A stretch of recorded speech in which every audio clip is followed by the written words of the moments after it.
Enough.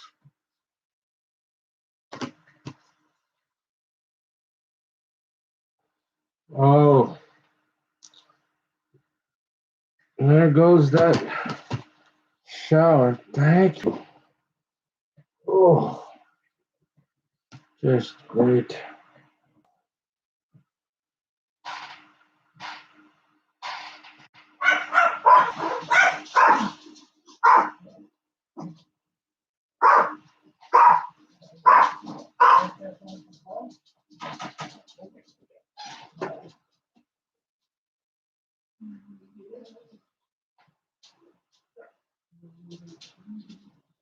I gotta open it right now.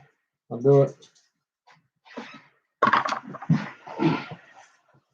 I gotta open it for you. Oh, you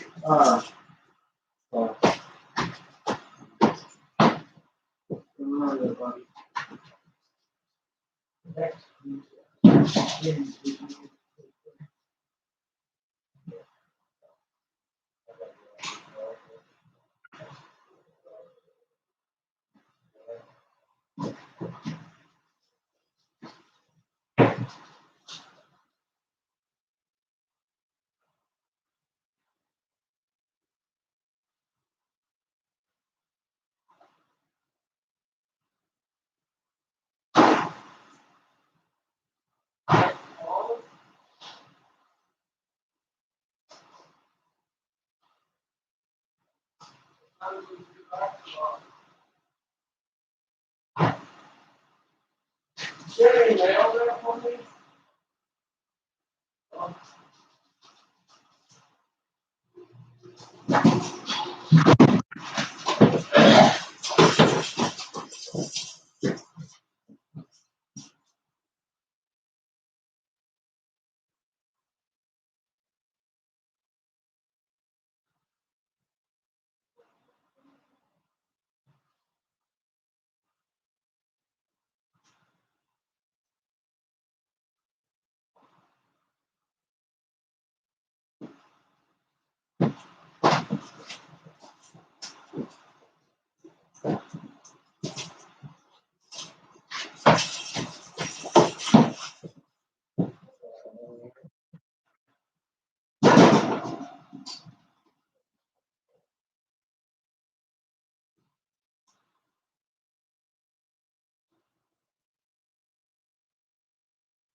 All right.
So we got, is it?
Heroes, welcome back to my channel. In this video, I want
to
Stop.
as well.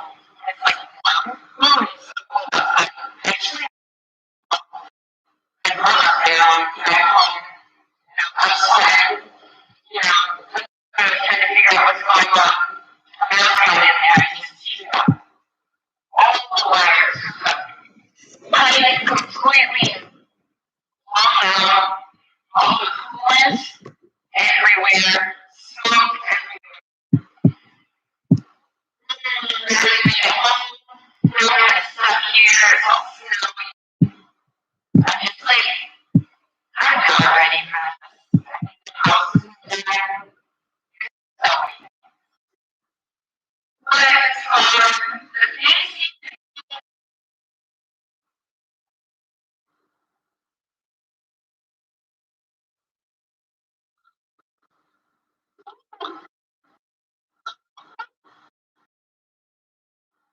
oh, no.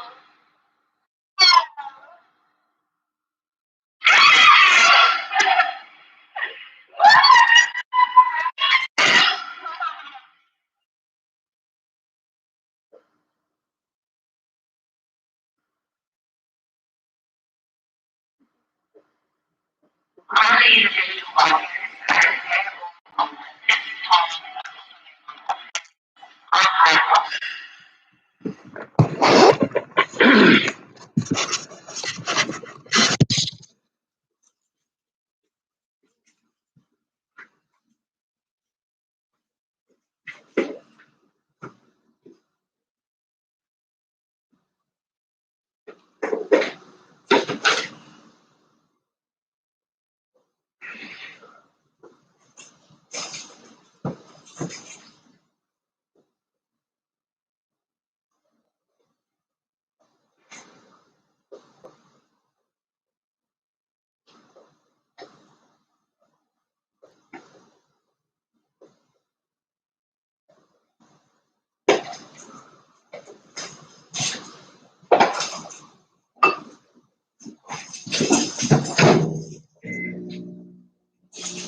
buying like lots of food for I think like yeah, and I work with some of the largest ever. Yeah, I'm really grateful that I put place for this one like kind individual. It is frustrating. I didn't know a single person is moving on of that. So it's to work in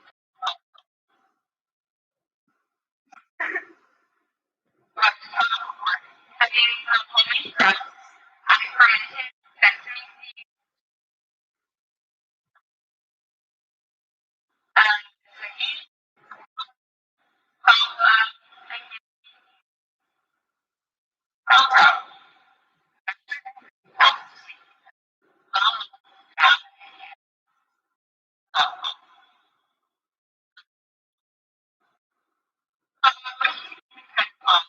I guess I think I have a lot of fear.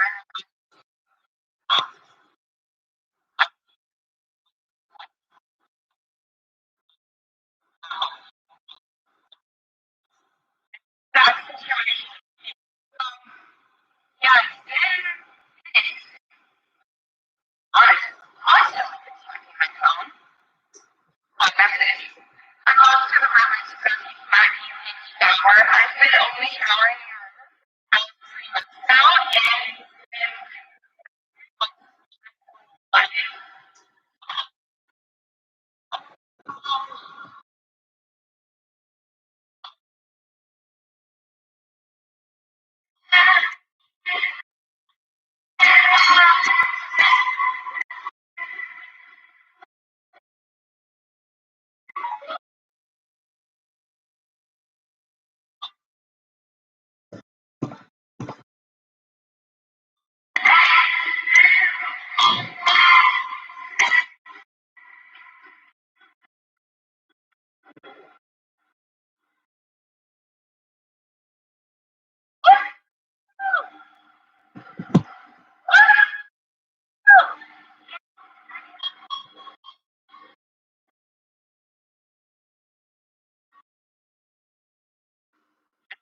if I lost 24 pounds in 4 months. It's incredible. I had a new for 3 months, lost 19 pounds, and I feel confident. I have lost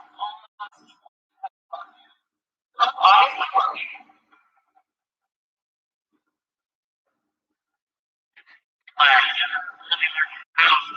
Yes, results right on the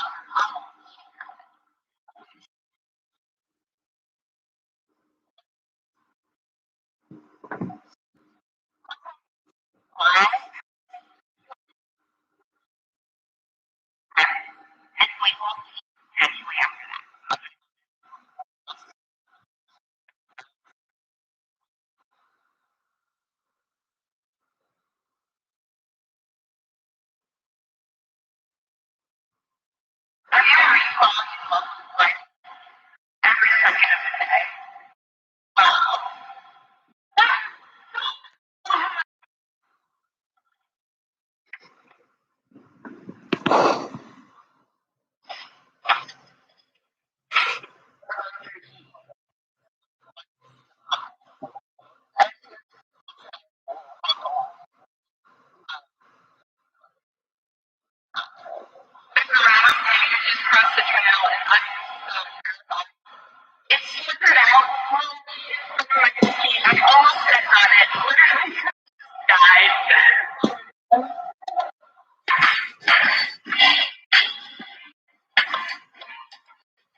Hey, girls. No. You come here. Quit, please. Do not scare me at all.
That's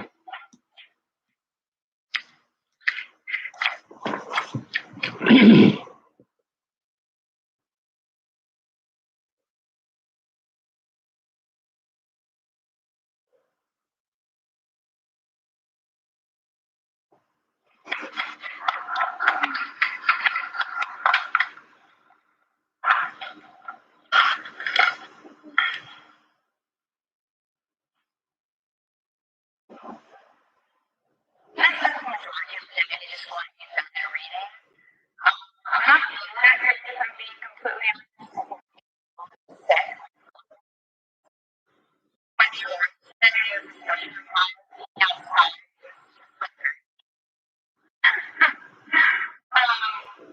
But I'm making some soup and sunny, like 3:30.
I'm making some cookies. That means I have to go outside.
Honestly, I think it tastes better when you have to work on soup is also too like I could have just so incredibly hard to build this house. Makes me appreciate it more. Or just like appreciate it like more.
Mm.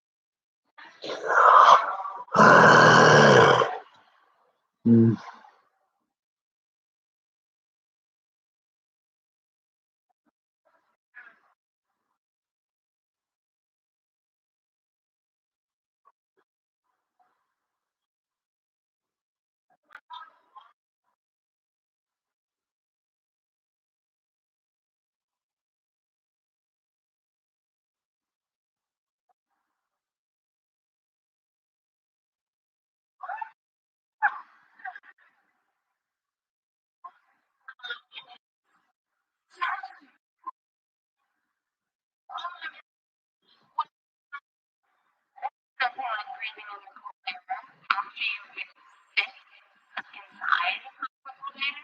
And there is nothing like the feeling of just being ghosted after nothing. Oh my God.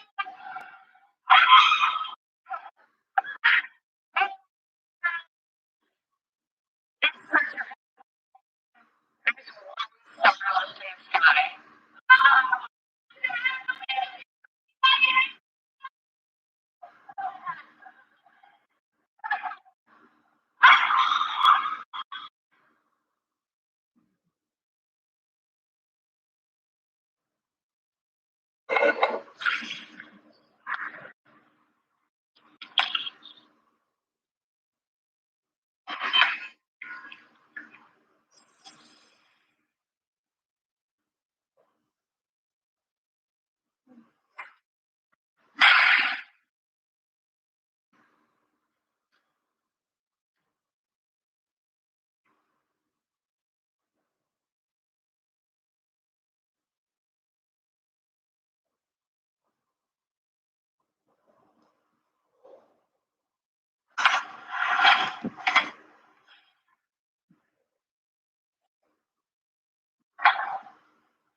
And running kind of flour out of strawberries, and I think that's changed things a lot. I remember I heard this. I had so many weird jobs. But I worked at one hundred sourdough bread company up in the mountains of Canada, like literally bread, just like I guess they sell it. And I remember them telling me that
So I got to work this morning, and I went back to my car to come home after a shift.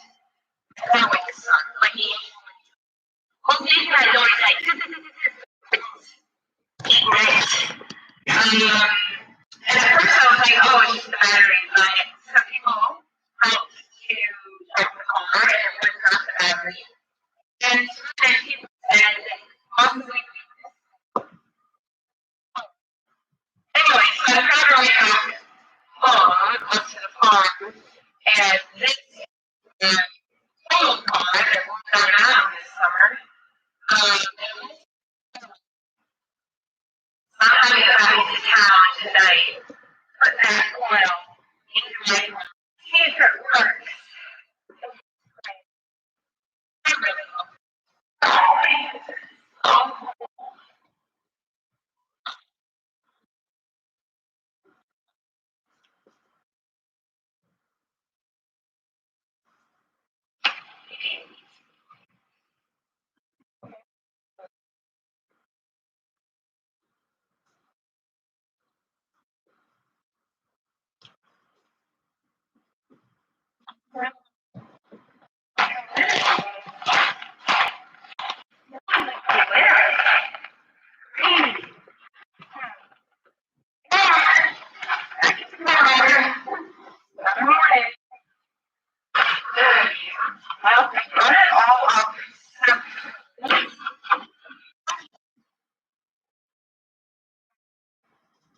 So I made it on my car this morning. I was parked in town at work, and I put that oil in there, tried to start it.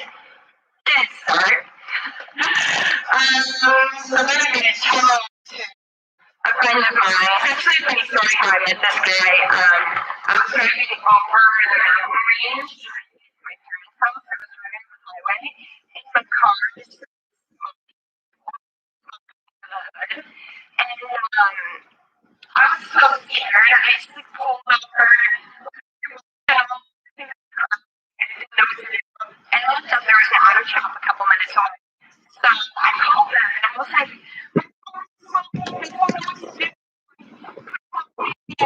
and then he was like, I can help you. I'm too busy. I have to leave. He was like really mean on the phone and he just hung up. And I was like, well, this is down here because the car is turning into a max. So it's ran, but I didn't know I couldn't drive it back on. There anyway. And then and he was all coffee and he said, was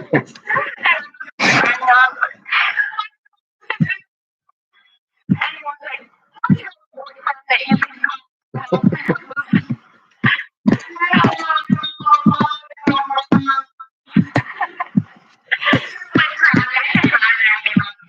probably pretty ridiculous. Anyways, he agreed to help me. It's sort of calm. It was really nice.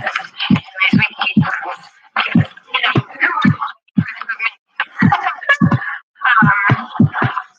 But yeah, so he's fixing my car. But now I'm stranded out here. So it's fun. Spent the past 2 hours trying to get ice out of the hose. It's running downhill, but there must have been like a dip in the hoses and it's is a big problem because that's how I'm getting this is really what I was afraid of. It's happening and it happens. I'm defrosting one of them. Hopefully that was the one that had the ice in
I drove over the mountains to my parents. On the way there, I stopped at this really beautiful kind of waterfall. Once you go over the mountains, it becomes a different climate. It's very wet and like lush. Everything is so green.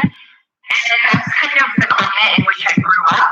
And I really miss that. Like, I really miss the rain, and I just miss, like, these waterfalls really make me remember the beauty that exists in the mountains, I guess. So, back to my parents, is one month water stuff. And then on the way back, oh my God, I think sunrise. I love super movie. And sunrise was so beautiful. And driving through the snow was scary, but also beautiful. And then in winter, we worked for like 3 days straight. I got home. Nights off my windshield, and I saw those days I woke up at like 4 a.m. 9 p.m.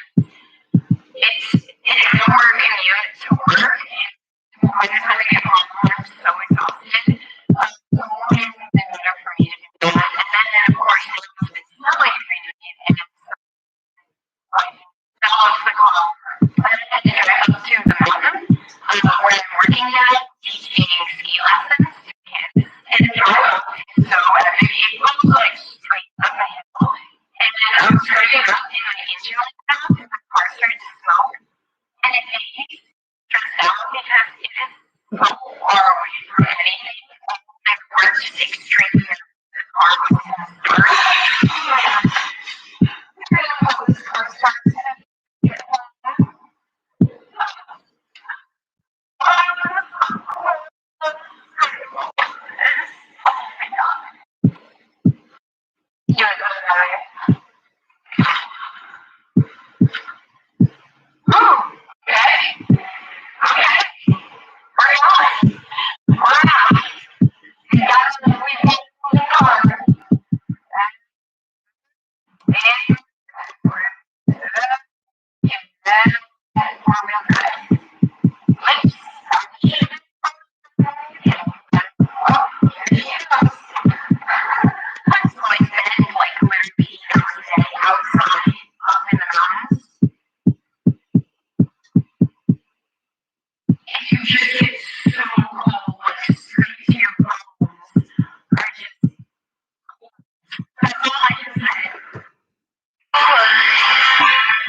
On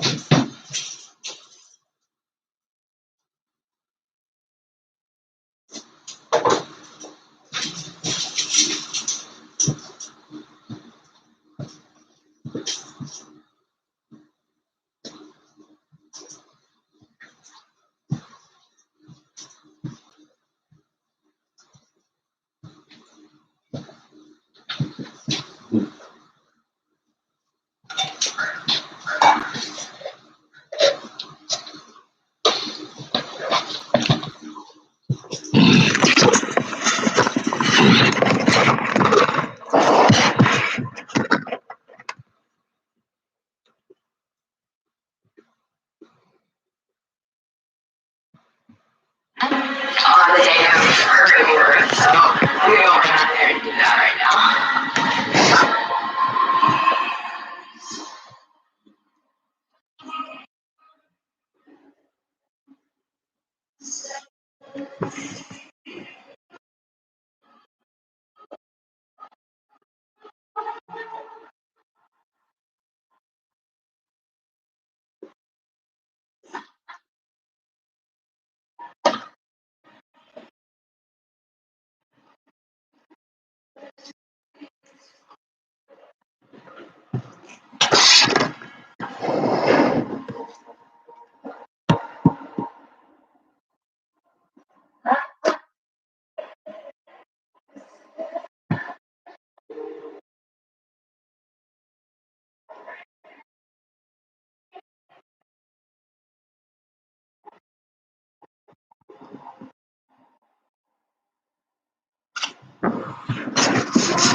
That's the highest right now.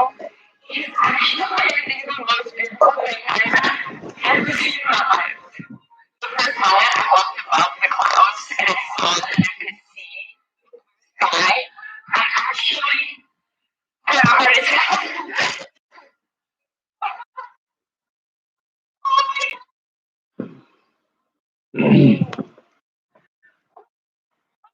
Oh my god, the world is so beautiful! I've had this vision to make this talk for so long, and the amount of satisfaction I have right now, because it turned out exactly how I wanted it to, and it's so it's all winter long. Oh,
shawl that I wove, and it's made me realize the reason I hated college so much was because there was no sense of like doing something physical with your hands, sense of satisfaction upon seeing what you've done. Like all you did was stare at a book, type on a computer. But there was no real sense of like accomplishment, in my opinion. Like I guess it was accomplishment for me of good grades, but like building this house or just like anything that I do now, like even shoveling the snow out of the way and driving my car out this morning, I just felt so accomplished. I was like, man, I did that. I shoveled that snow and I got my car out. Like I don't know, I'm really, I guess my personality is that I really like physically doing something, and also that's probably why I didn't like the city so much, is because life is so easy. Out here, it's like every single day I struggle a lot, but like getting through that struggle and like physically doing something and like I can't describe it. It's just a feeling. And gosh, there wasn't a house here, and all of a sudden there's a house. Well, it wasn't all of a sudden, but you know what I mean.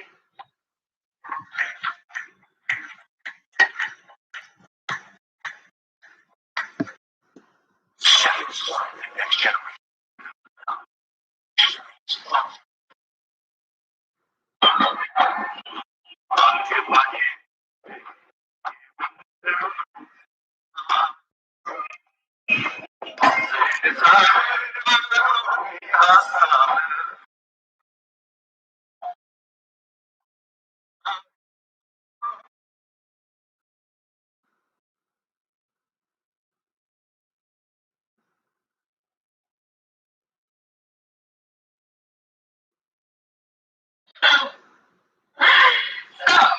I am quite far from home. 5 hours. You're probably wondering, what part of you? And I rolled down. Actually decided to bring it back to the house because the engine is still running and the doors inside are still working even when the car is completely totaled. I did search for I just need something. Give me work, something like this, but everything was so expensive and I wouldn't be able to finish my house if I had purchased a car, you know? So anyway, I found my same car, but everything is kind of falling apart in it, which is great. It's stuff. I rolled up the car and put it into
Yeah.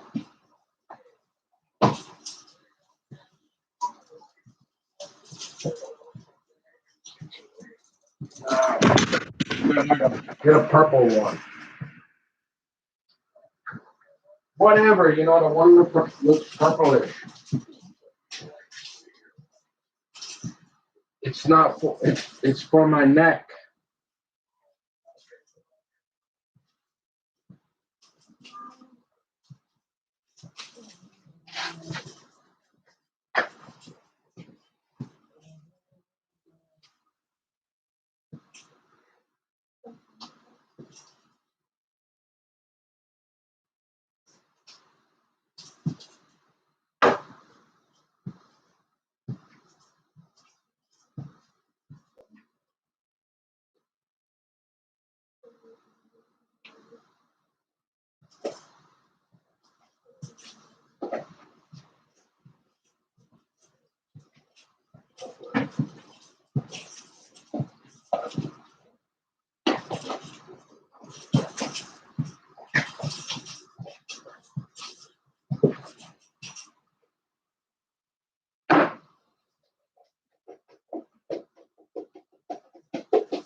Oh, that's hot.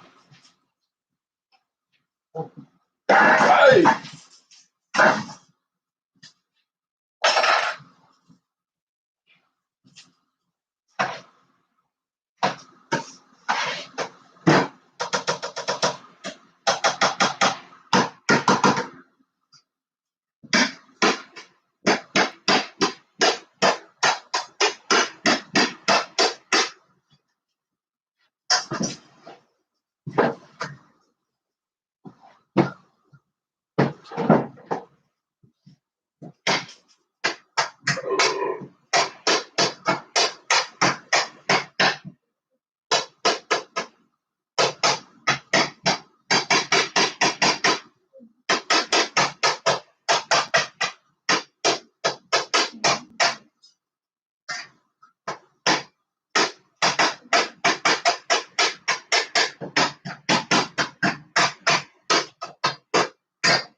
I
woke up right here.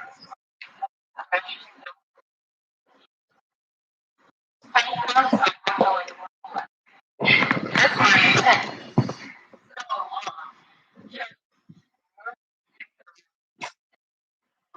clear road to get the honeycombs in there.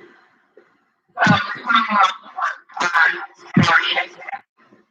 Obviously, the next couple of months are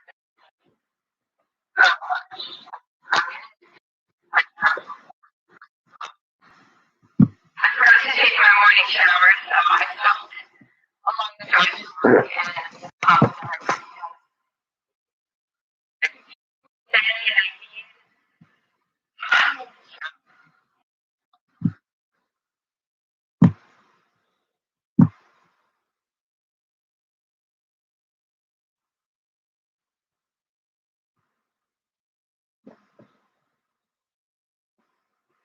and I just plan too much because I don't have a problem with it and I need to back on.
Yeah.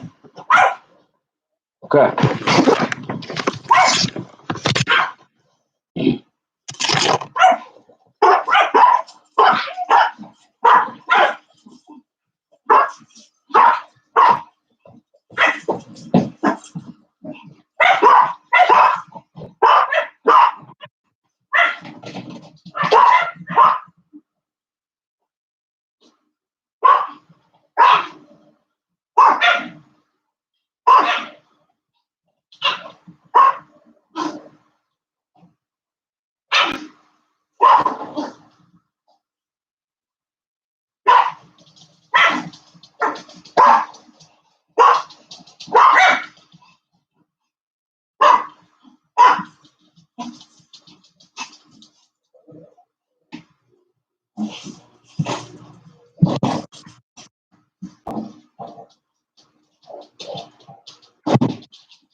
Wow.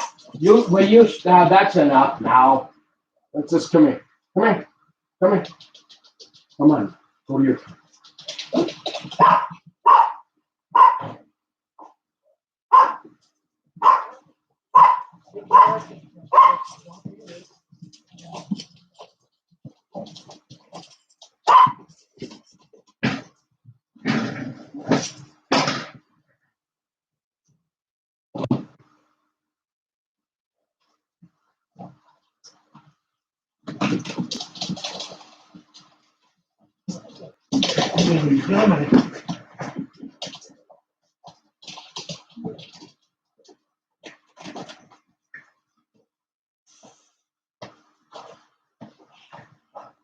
Is the washer available? I think so, yeah. And what's that crap cost? $50. 43.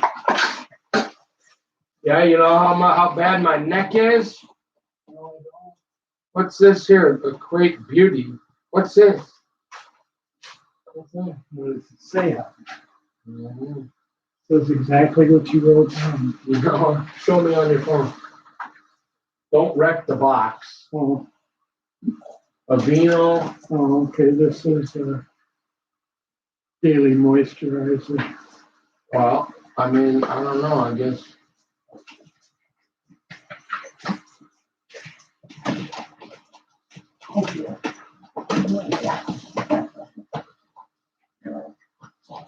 Oh, you did wait for me for you to get your blood, don't you? How much was this stuff?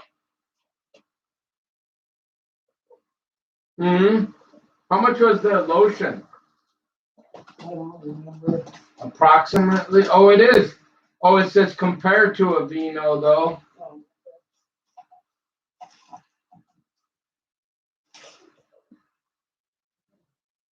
Except it's got sunscreen in there. I don't want no sunscreen.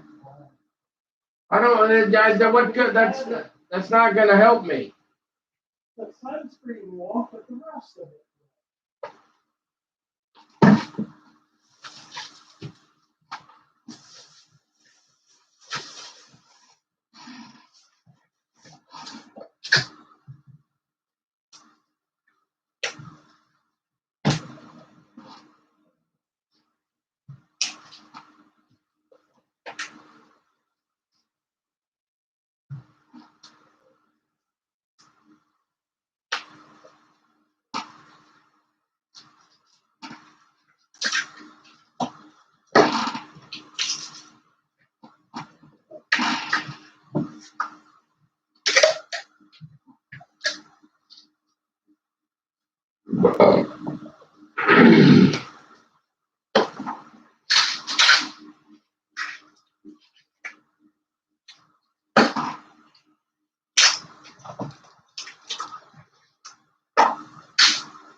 Oh boy. Ah. I forgot about that. But it'll still. Oh boy, that's good. Boy.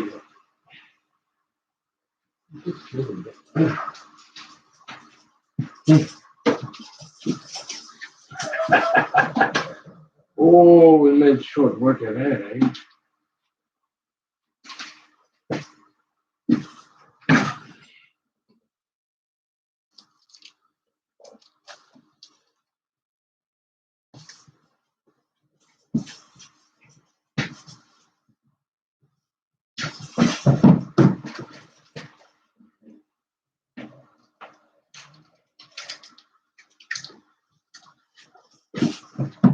I'm thinking that the other stuff is probably more effective because it's got more ingredients. Because this has got sunscreen, that's taking away from.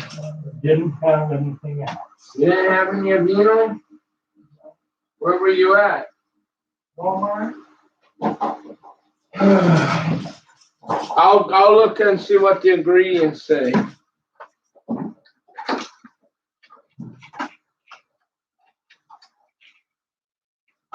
Are we supposed to take this in the morning?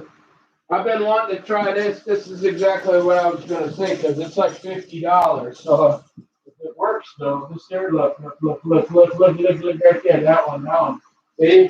This one, I mean, I've been seeing this for a while, see if this will help with my ADD a little bit.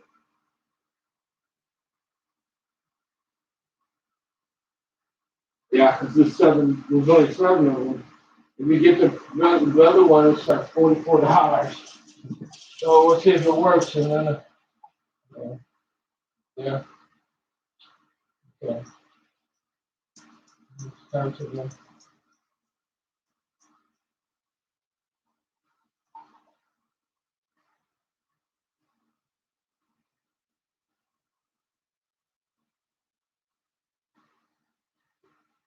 They didn't have the blue box with this.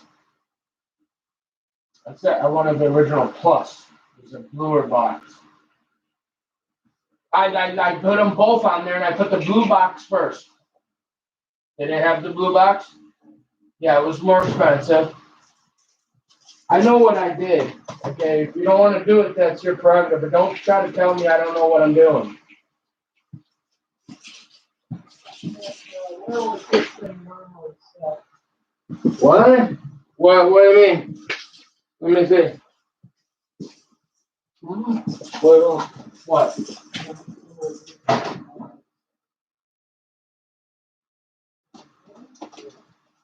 No. Deep water. One to the left.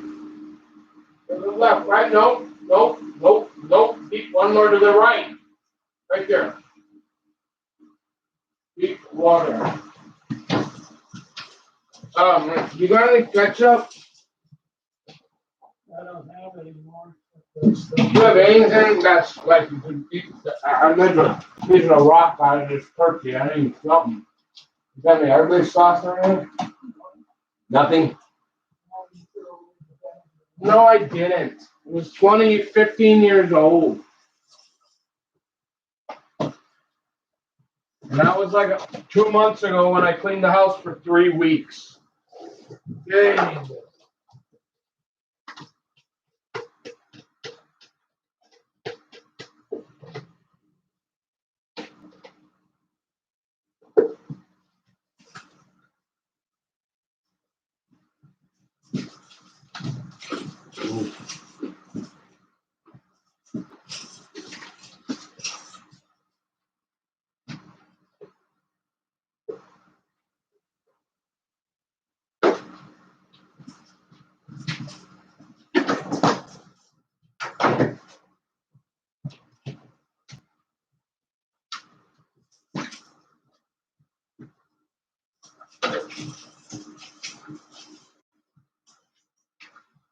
Got some famous Dave's barbecue sauce here. That stuff is awesome.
Go on.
Excuse me.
Oh man, what's up with these videos, man?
What?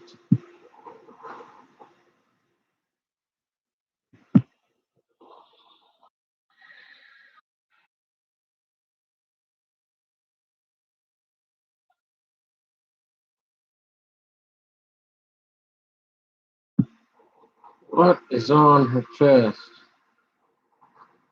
What is that?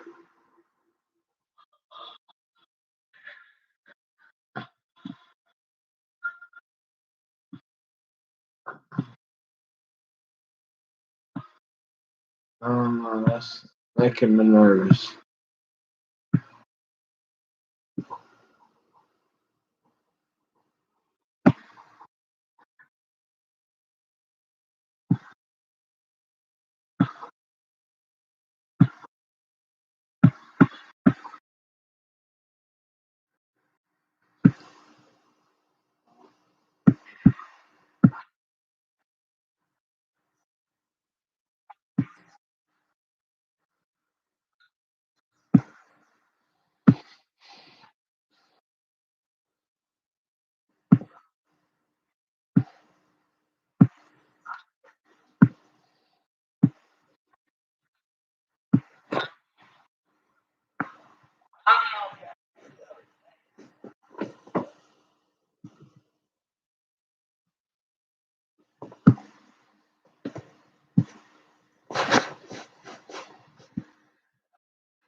Man,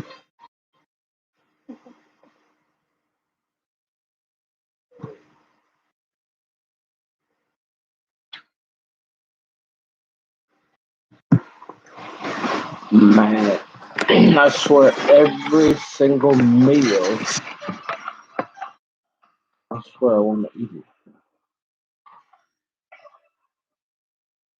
or cook it. I need to get the ingredients for these.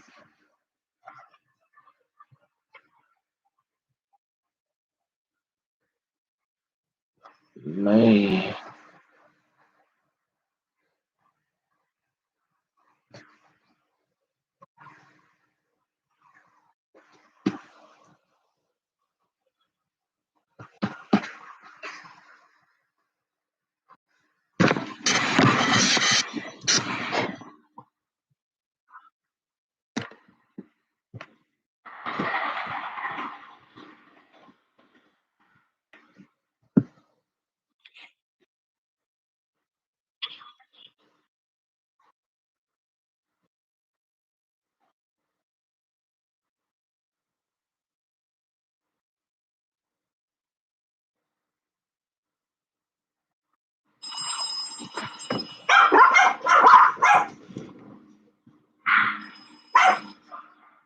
get quiet.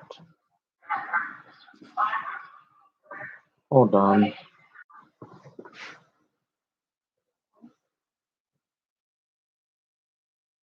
What? Hey, Yeah. kind of fragile, so please speak her to me.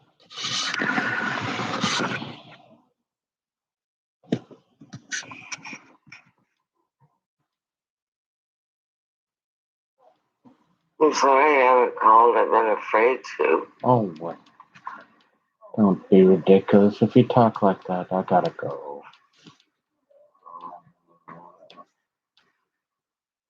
Oh, I'm not gonna, Mom. I can't do this. Do you have anything? Do you have anything positive about today, Mother? You gotta be positive. I can't listen to you. You good? I can't. You can't be. And I can't do the negativity. I'm sorry. I do not. No negative, Mom. You don't call me after 6 months. Okay. I'm trying, but I can't listen to negativity. I won't do it. Okay. So no. You said no. Tell you. You took what? Avis doesn't even know about it. What? Are you talking about the one you talked about in the text message? Yeah. How come you didn't tell Avis about it?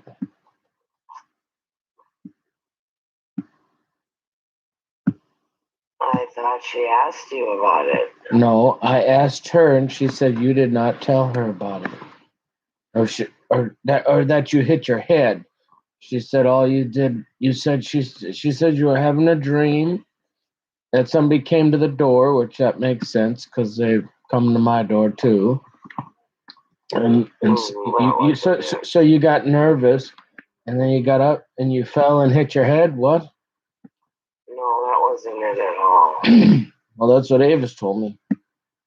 It's kind of a weird story if you want to hear it. Okay.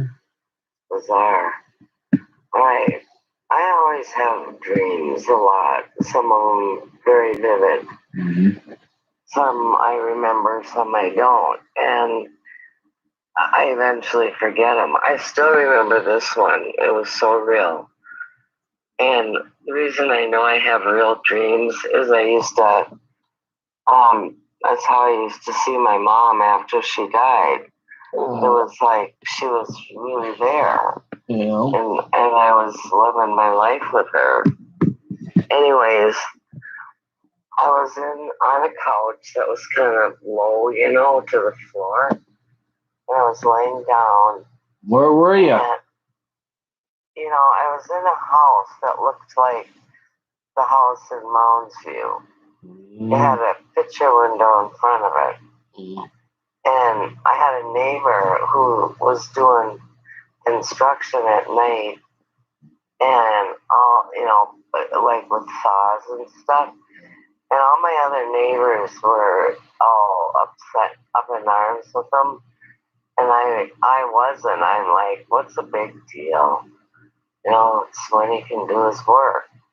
And so the guy and his girlfriend, on the evening, came walking over to the house just to talk to me.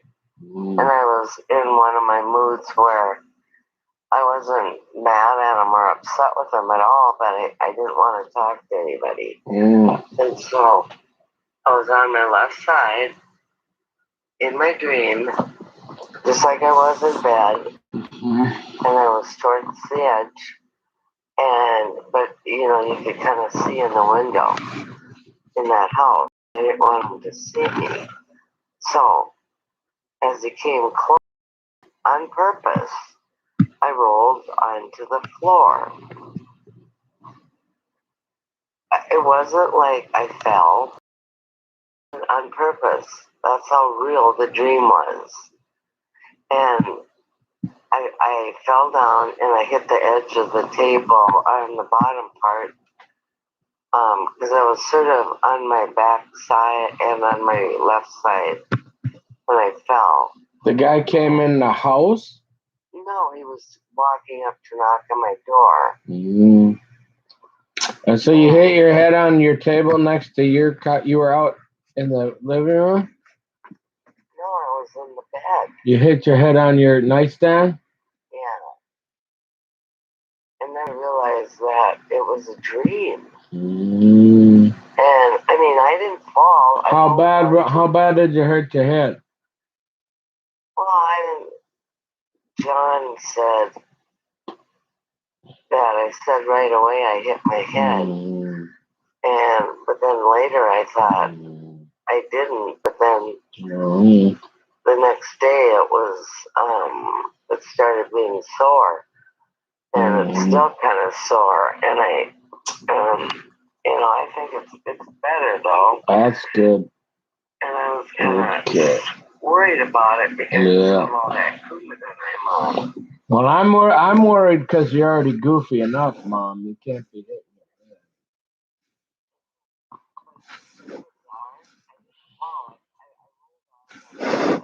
your head. Okay. Well, I'm glad you're okay. It's the most bizarre thing I've ever Yeah. But I couldn't get up.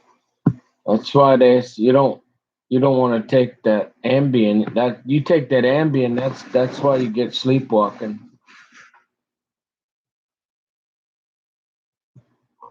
That stuff's no good.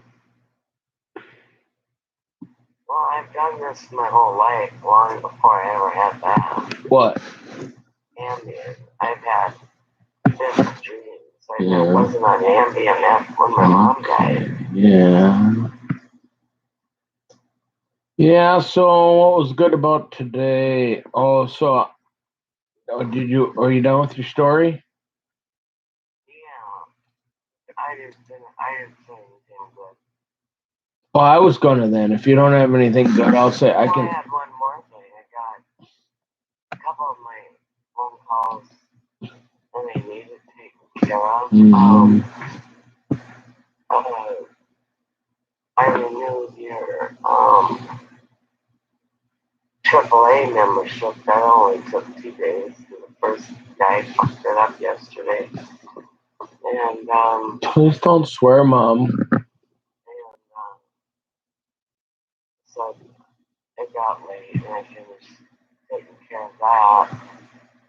And had to take care of some other stuff. John got an appointment for my vaccine. Mom, can you do me a favor? Just tell me about you. I don't need to hear. I got an appointment for a vaccine. That's just why they went. How do you what? Because of your age? Yeah, I guess. When are they gonna be able to start doing me? Not really too long. Another month. Yeah. And had my name on a list, and I wasn't gonna go act like stupid like that people are when it like they won the lottery. That was the dumbest thing I ever thought they did. And or jump up and down like big deal. So you got a vaccine. I don't know I have no idea what you're talking about. Well, people are making such a big deal about it when they get picked for it. Okay, you're going negative again now, Mom. Let's redirect here. Let's keep positive. And let your mama talk. Well, I just don't like the negativity, Mom. But you make it negative. No, you did. You brought up what other people are doing that's negative. I can't always talk about some stuff. I don't know. I haven't talked to you for about 6 months. I don't know what you talk about. You know, when other people are here. Okay. So yeah, that's good. So you get a vaccine. I'm not worried. So I'm worried about when Tom gets his he gets his second one pretty quick. Yeah. Yeah, I'm looking. I'll get one as soon as they offer it.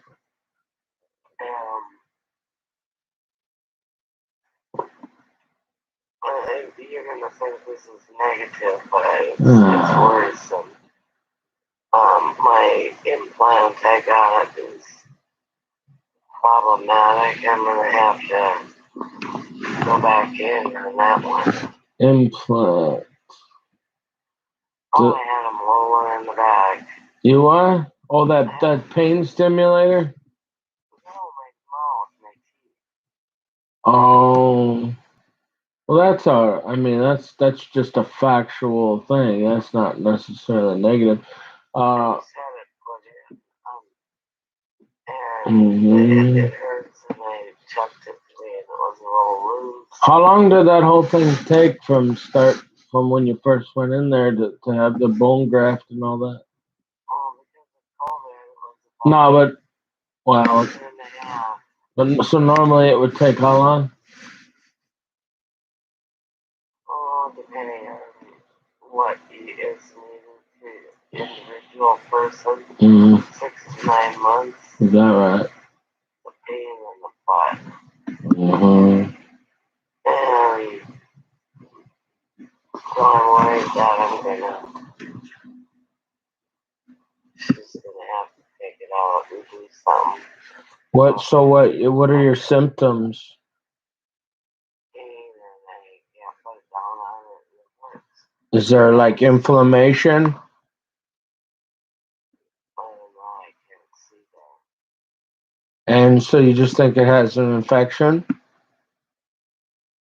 Well, it's loose, and implants are supposed to be loose. Yeah, Ma, I don't know.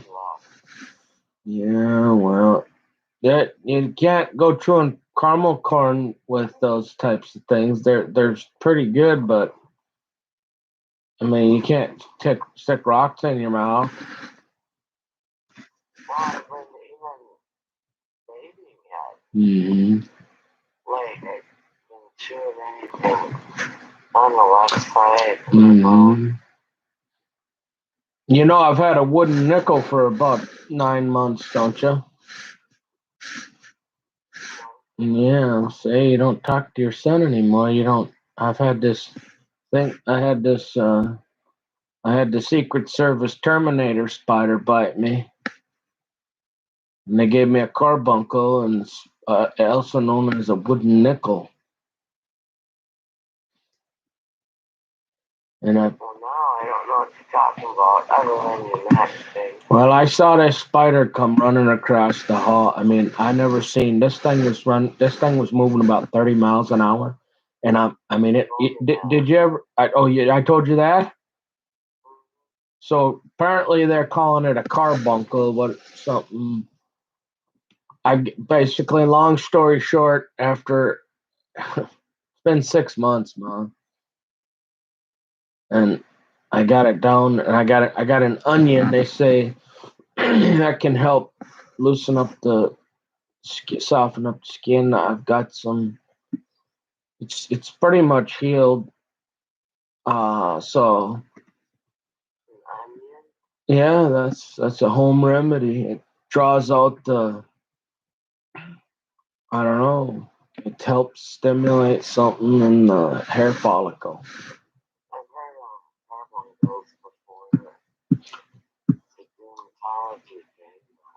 Right. Well, I had this thing in my neck, and it was like 5 white dots that looked like leprosy. And you know how clean I am, Ma. And it got to the point where it got it was about the size of a nickel, and it was about as hard as wood. And finally, I gave in, and I went to the dermatologist, and that's what he squirted it with some steroid, and prescribed. Well, he's prescribed 3 or 4 or 5 different, pharmaceutical creams and this and that, and I've tried everything from aloe vera, and I got it localized to a little bump, but it ain't. Well, you don't know. That's just one something somebody said that they were successful with treating home remedy with some onion. It helped. Apparently, they thought it helped loosen up the skin, or uh, you put an onion, you put a little onion there. I don't know. Onions make you cry, right? So think of it like that. If an onion can make your eyes water, maybe it stimulates the skin and gets things flowing. I don't know.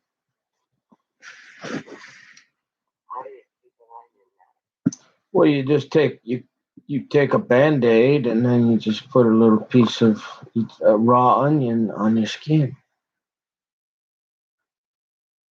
But it was horrible, Mom. I mean, I thought I was going to have a wooden nickel. Well, first we thought that I talked to Father Mark. He thought I was going to end up in Hawaii at the last leper colony, but we finally got the priest down there at the dermatologist to clear me of leprosy. But now when we got it closed up, but it was so bad because I was going John Wayne on him. Wait until the very last second. I bet you if I wouldn't have went into that and he wouldn't have got in there, it might have been like that permanently. I probably saved it just in time where I started getting some moisturizer. I mean, I couldn't believe it, because of all the stress. And so apparently it's a stressful event. Yeah, I'd say so. The carbuncles and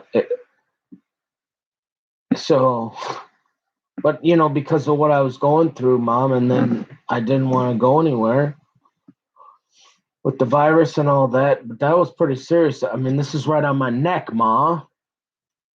Everybody can see it. I can feel it. It's not like it's a big old rock hard. It was scary, kind of, actually. You think maybe it could turn to cancer or something, but I got it pretty much taken care of. I just got to keep moisturizing it, I think, and then it'll be back to normal.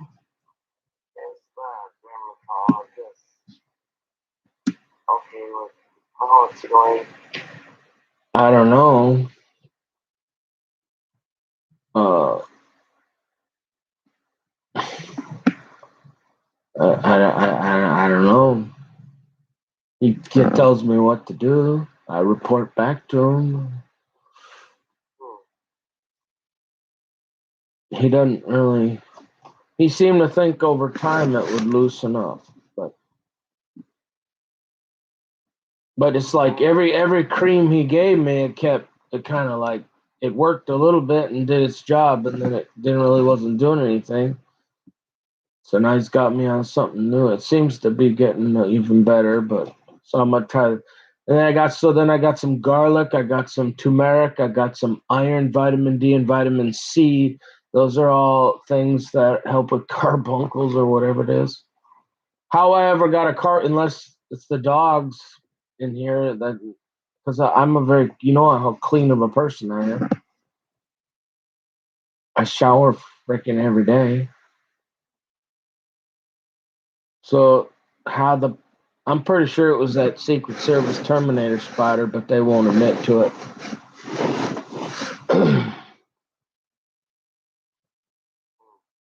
But anyways, that was one of them.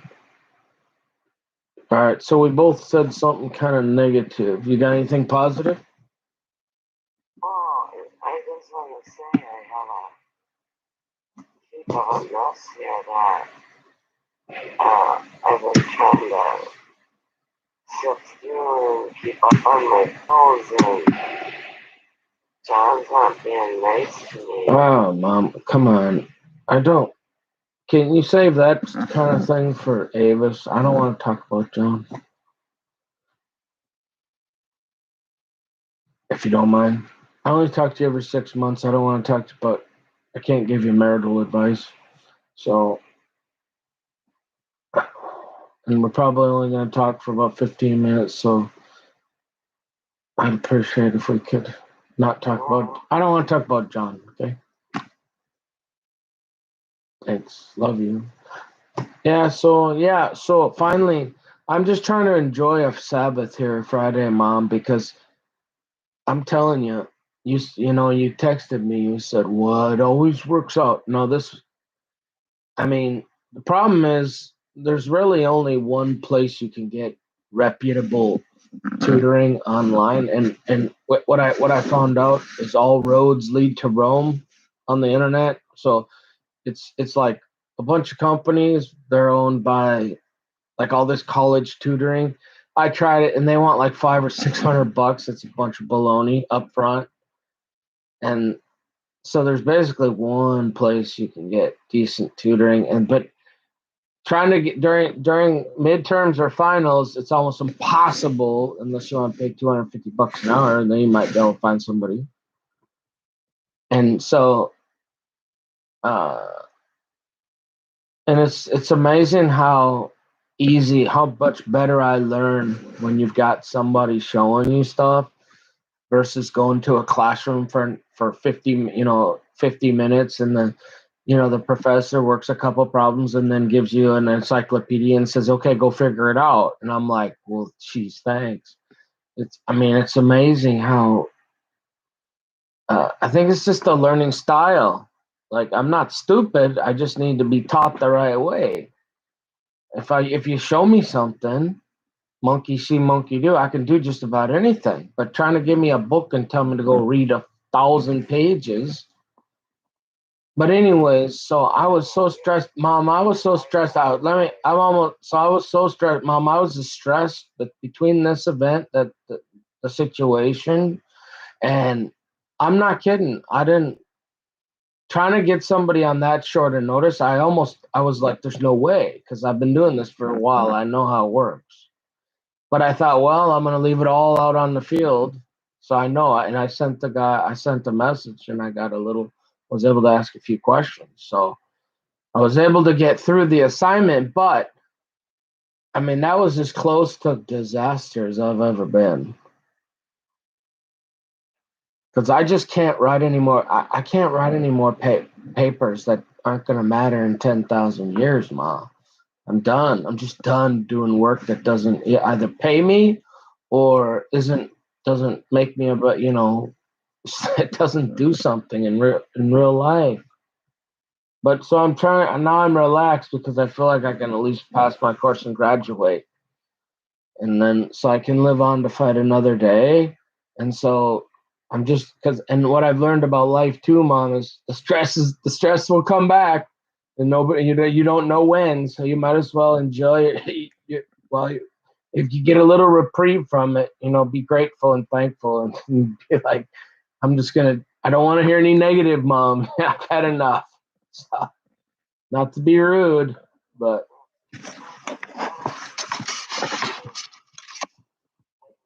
yeah, I know you say that. I know you've been saying that, but we haven't talked. We literally haven't talked for quite a while. But anyway, so is there anything positive that is the weather's going to be nice? I guess the cold, at least the cold snapped. Hey, our furnace made it through. And he was making these noises. It started. Oh, remember the and 4? It was doing that, and then it started doing this. I thought, oh, just another week. Because then we, and it, at least I got. I mean, that furnace is from 1987. The first year the Minnesota Twins won the World Series, Mom. Yeah, I know. Hey, Mom, that I can't talk about that. Just so you know, yeah, I can't do that one right now. I know I have already. Seriously, I can't talk about that, Mom. But I'm not kidding. I'll talk to you about it another time, but not right now. Okay, so I know. So that's why you need to call Tom and talk to him about it. And then I can't do that one tonight. I can't get into that. It's too controversial.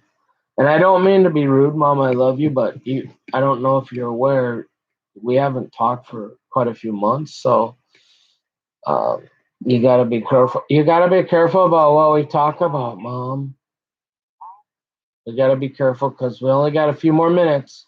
So let's keep it positive. Let's end on a good note, please. Yeah. So let's see. Is there and so that's some good news, Mom. It looks like as long as I'm gonna graduate from school.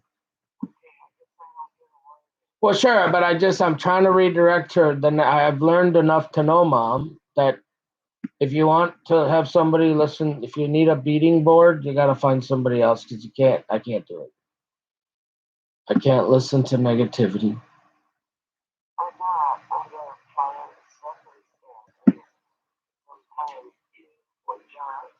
Okay, no, I'm not interested. I don't want to. It's no, I've learned it's like insanity. Going to your house, Mother, is like alcoholism. It's like doing the same thing over and over and expecting a different result. Every time I go over there, you snarl, you get territorial. You don't ever offer me anything to drink. I can't use the bathroom. I don't. If you want to see me, you're gonna. I don't want to be around John's house, and I don't want to be around Doug. And so, if you can come visit me. Oh well, I can't go to your house. There's nothing wrong with this house one bit, except for it doesn't have a floor, and the first 4 inches of the drywall is needs to be fixed. There's nothing wrong with this house, and so that's in your head. I can only tell you 1,000 times the reason stuff is on the couch is so the dogs don't jump up there and pee. In fact, they already ruined. I was that couch. Okay, that I will say, John, one time that Japanese couch was really cool. I was trying to preserve that as an antique, but because the I didn't. I used to not. Remember when we used to not have stuff up there? They pissed all over those cushions and ruined it. So the frame is still good, but you know the cool Japanese or Oriental design on the cushions. Yeah, I mean you gotta get new ones. No, no, no, you can't. You don't clean You don't clean urine. I can still, in that leather. It's like leather, Mom. On that chair that's upstairs that's about ready to fall apart. We need to get Tom a new chair so he doesn't fall on the floor and break his neck. You won't listen to me. I know you won't listen to me because I can't. You can't call me up every 3 months, Mom, and tell me. I know what's going on with life. I live here. You don't. I've lived long enough to. I can still smell Spencer's cat piss in that leather chair you gave Tom that's about to fall apart. We need to get you say you don't want Tom to leave, right? Well, we need. Do you have a chair he can have because that one is about ready to fall apart? He needs a new chair, Mother. His chair is broken. No, I didn't. They're there, but I would never sit on that couch. Now Tom needs a chair, or he's going to be over at your house again. All right. Well, then you want you want Tom to come stay at your house, don't you? Well, we need to go think about getting him a chair then. No, see, I can't do this every 3 months. You can't. I don't know. I'm not trying to be rude, Mom, but I've learned I'm on my own now, and so you can't. What?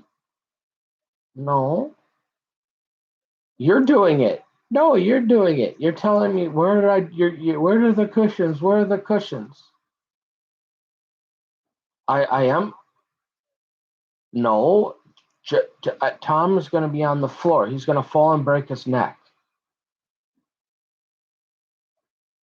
I can't tighten the bolts because the back of the chair, the back of his chair, the bolts are stripped and there's bolts missing. I went and vacuumed for about 2 hours a while back, and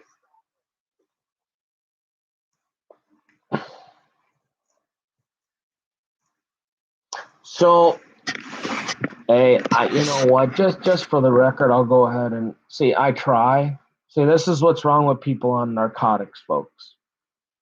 Their reality is skewed. My dad deals with this with Leslie because of her pain. Leslie had a pain pump put in, um, and it's pretty much like they they they love to argue.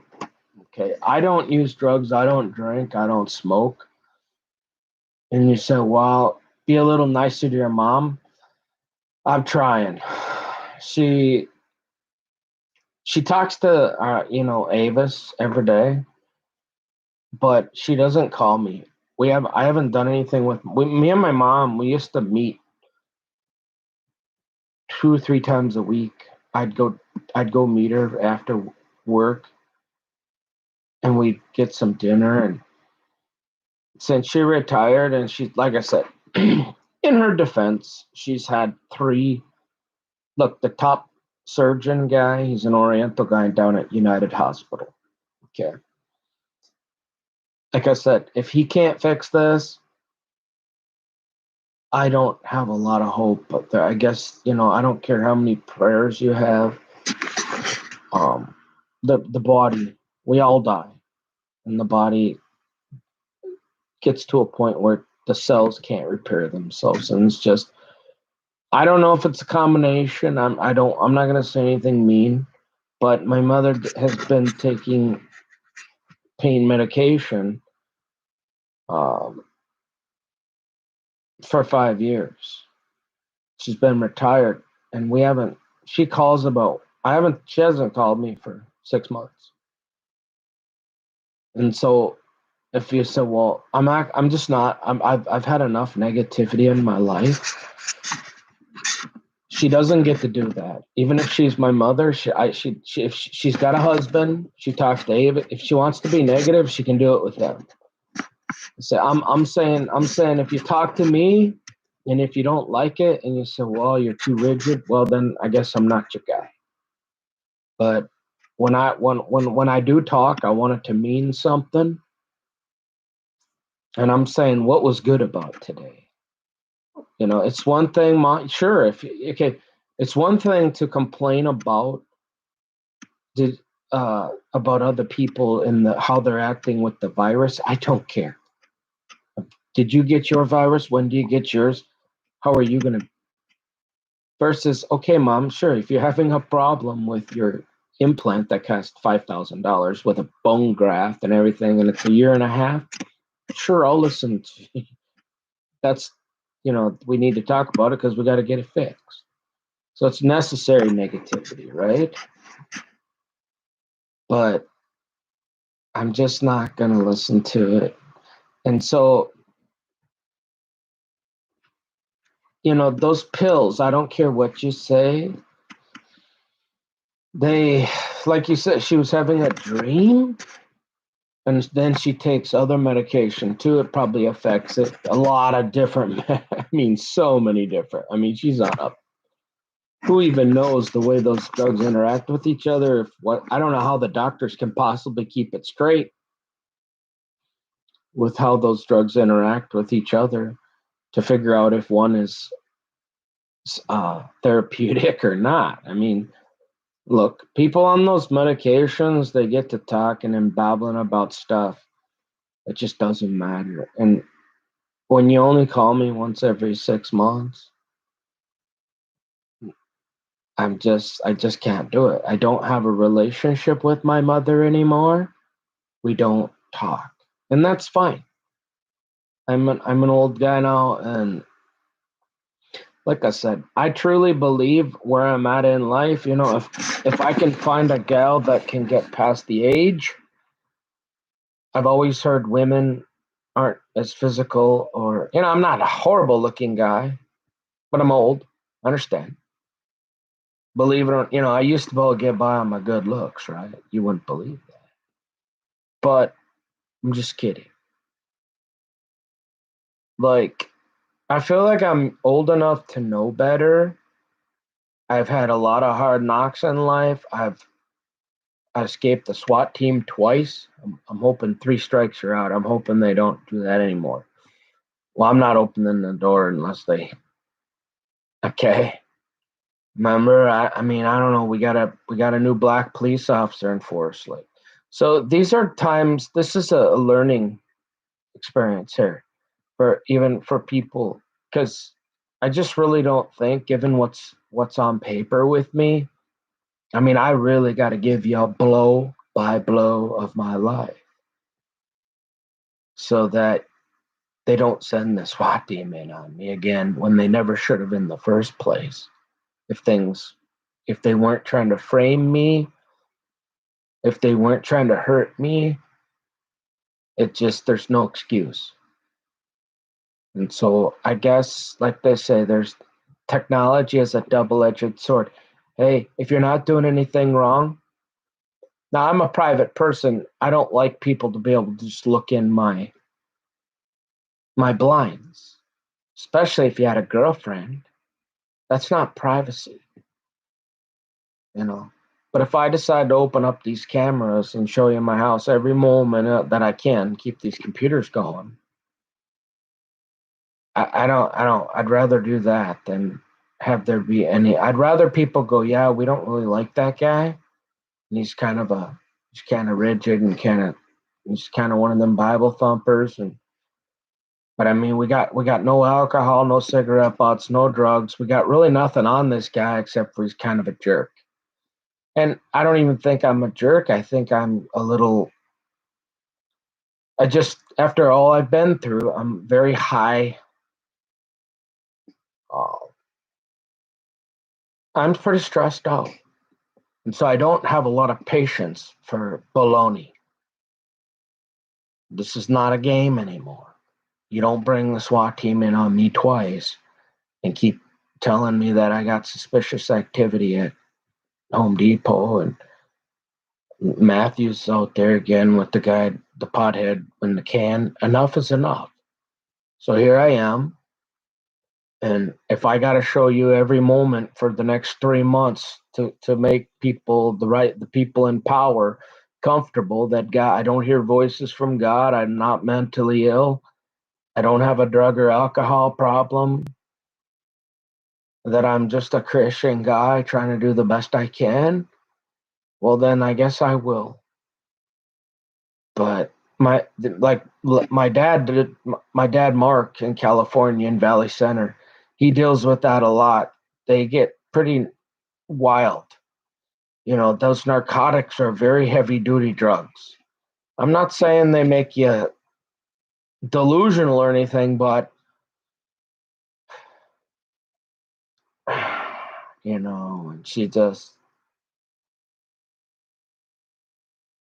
So what she's complaining about is she said my house. So she says she won't come to my house.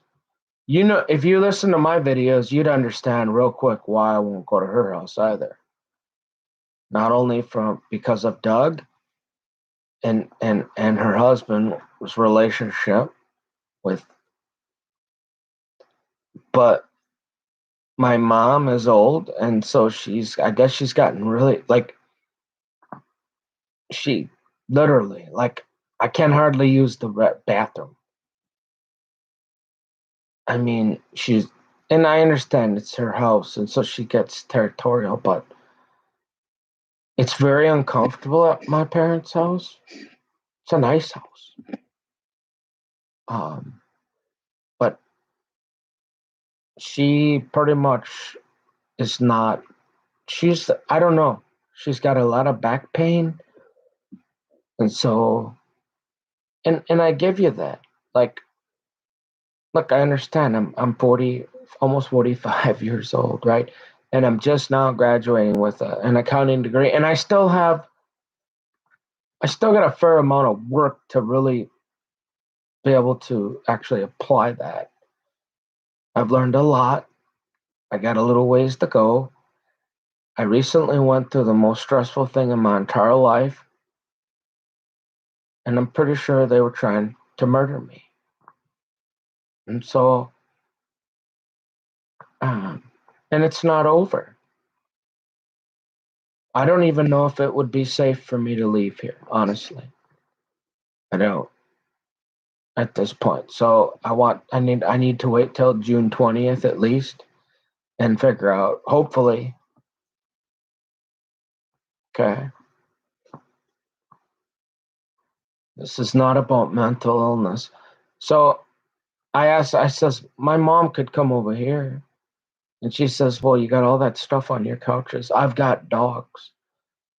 And if you listen to our conversation there, I used to not have any. I have this really nice couch that pharmacist, the first pharmacist that owned the drugstore in Hastings,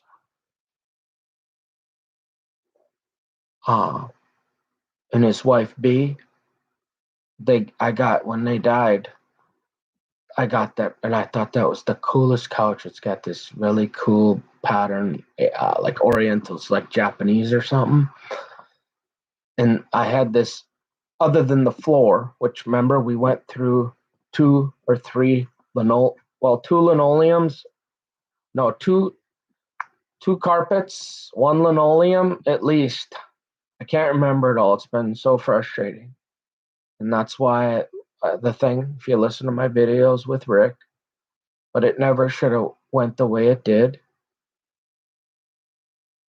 I was wrong, but it wasn't the way they handled it. Wasn't fair. And so I got these two little dogs. They're notorious. Ask my dad and Leslie. That, in fact, if you go to their house, they've got California tile. They don't even put the dog. They used to have, at times they would have 10, 15 dogs running around. They didn't have paper. Okay, now Leslie was into the teacup poodles and all that, so there was times where at night, Dad would get the paper in the morning, and he says he can't even get it either. There's like one paper stand. And I'm like, Dad, the only thing I can think of is you go buy the computer paper. But man, that's expensive. Because those pads you get, they're literally about $2 a piece. 50, they're expensive. So their whole house, the dogs just piss and poop everywhere. And so these little dogs started jumping all over my couches and pissing. They ruined that one couch. I really like that couch. And I'm not going to listen to someone. I'm old enough to know you cannot professionally clean urine. There's a couch my mom gave me, really nice leather couch that Tom sits on. You can still smell. John had a cat named, what's his daughter? Jackie had a cat named Spencer, and Spencer pissed on that couch, and I can still smell the piss, and it's 10 years later. You're never going to get urine. I don't care what they say. Not out of that. Maybe out of a floor, if you want to grind it with a diamond blade, even out of concrete. Animal urine is the absolute worst, and I'm not going to waste my time arguing about it. I know this. I've already dealt with it. So, and then I'm not, on top of it, I'm not going to listen to her tell me the reason why she won't come visit me is because there's something wrong with my house. You see, okay, my cameras, you say a heap, right? I don't have any dresser drawers. Tom is upstairs. I'm down here. And I bring him his egg and I go up and say hi to him once in a while, make sure he's okay. So that's pretty much the pile you see over there is basically my dresser. Okay. I'm not a guy. I go to school and even I don't necessarily need to have any clothes right now that are perfectly ironed. I have an ironing board right there. So for now, since the virus and I just wash my clothes and I just throw them there and I put them on. I'm a simple guy. I'm not highfalutin or fancy, okay? But if that's what's stopping my mother from coming here, no, it's this pig floor that remember? She closed on this place. I wasn't even here. Tom called me up and said, "Hey, we got a place. If you want to live here, you want to live with me? Well, you can. We'll put you on the deed." I said, "Well, okay, sure." Okay. I don't know if it's the drugs. She said it 50 times. I'm starting to think that because there's no alcohol, no drugs, no Oscar Mayer wieners, I don't sell hot dogs, I don't smoke cigarettes, I don't chew. I used to chew a little snuff. I quit that many months ago. And I started it back up I guess I was chewing for a while. But before that, I hadn't chewed in 10, 15 years. Every once in a while, I'd have a cigar or something. Okay. And so I'm in a fight for my life. I'm not going to allow people to distort or be dishonest or say things about me that are not true because I can't afford to. I already got enough stuff on paper, most of which is either grossly exaggerated or outright completely false lies, except for my DUIs. Okay. And if you're looking at that and you don't know me and you haven't talked to me and then you can't make a fair assessment of who I am and what I'm about. And I want to be left alone. In fact, I want to go out into, so if you say, well, that guy, it needs to lighten up a little bit. Well, maybe when I get out of here, maybe I'll be able to. But for now, they've put the pressure to me that, look, you got my attention. I'm 44 years old. I'm not a little kid. And you don't get to push me around anymore. I don't have the power, but I do have the ability to have integrity, to be honest, to tell the truth, and I can control my behavior in terms of, am I cussing? Am I acting in ways that are unchristian or ungodly? But I'm going to when people are starting to waste my time, lie about me, or, for example, even my mother, because the Bible says, just because I love my mother, y'all, you only get one mama. She's heavily medicated for a good reason, but she's not all her faculties. She's old. So her logic is not all there. And she's convinced in her head that because I cover the couch, well, for two reasons. One, I don't have a dresser down here. And two, it keeps the dogs from pissing on there anymore. If anybody has little dogs, they will run around and jump on the couch and they'll piss everywhere. That's all. There's nothing wrong with this house. It's fairly clean. I mean, my table's a little messy. I cleaned it up a little bit today. I spent 3 weeks cleaning this house, literally nonstop. I vacuumed for 2 hours upstairs. I scrubbed. I had to use Chore Boy, that stuff those guys put in their crack pipes, and I had to use like bleach. I mean, I was up in the bathroom for days, and I finally got all the scum. I did the countertops, the fridge, everything. Okay, the bathrooms. I mean, you could have eaten off the toilets. But that's the other thing. The work is never done, folks. So you work with what God gave you. You do what you can each day. All right, the dogs are going to start barking because that's what's wrong. See his chair? His chair, I went up there when I was vacuuming. There was a bolt like this on the floor. I don't know where it came from, but it came out of that chair, and I can't figure out even where it goes.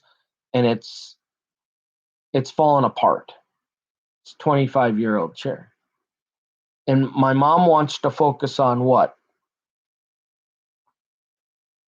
The couch that she's trying to, and I'm saying, hey, so he doesn't have to come to your house, and because if he falls out of that chair, he's going to be pretty upset.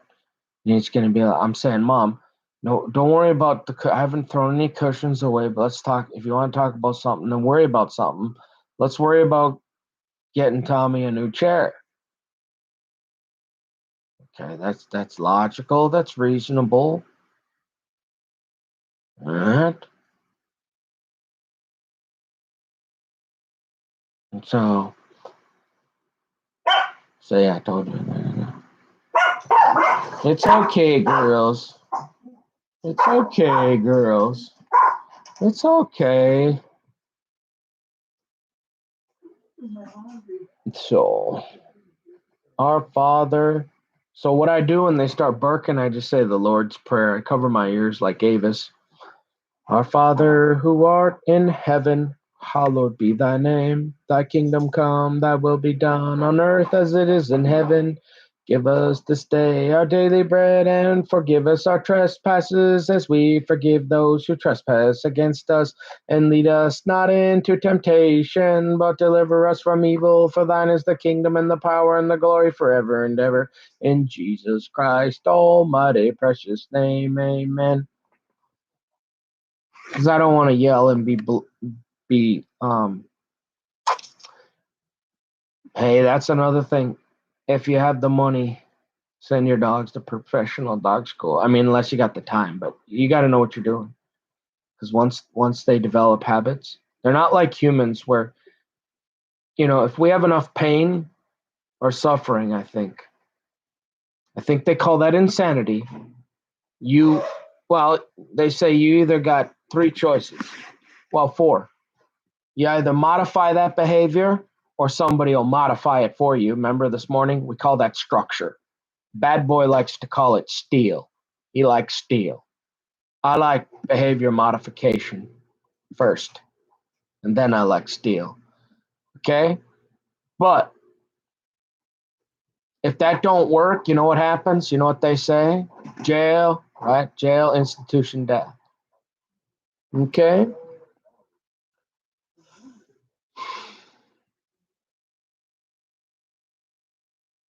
Mm-hmm. You can take her up with you. Go ahead, you can have her. Take her up. Mm-hmm. Mm-hmm. Yeah, if you ever wonder why they went after Precious, because that's Tommy's favorite. He loves for the same reason. She just calms you down. I've never had I've seen a lot of animals in 44 years.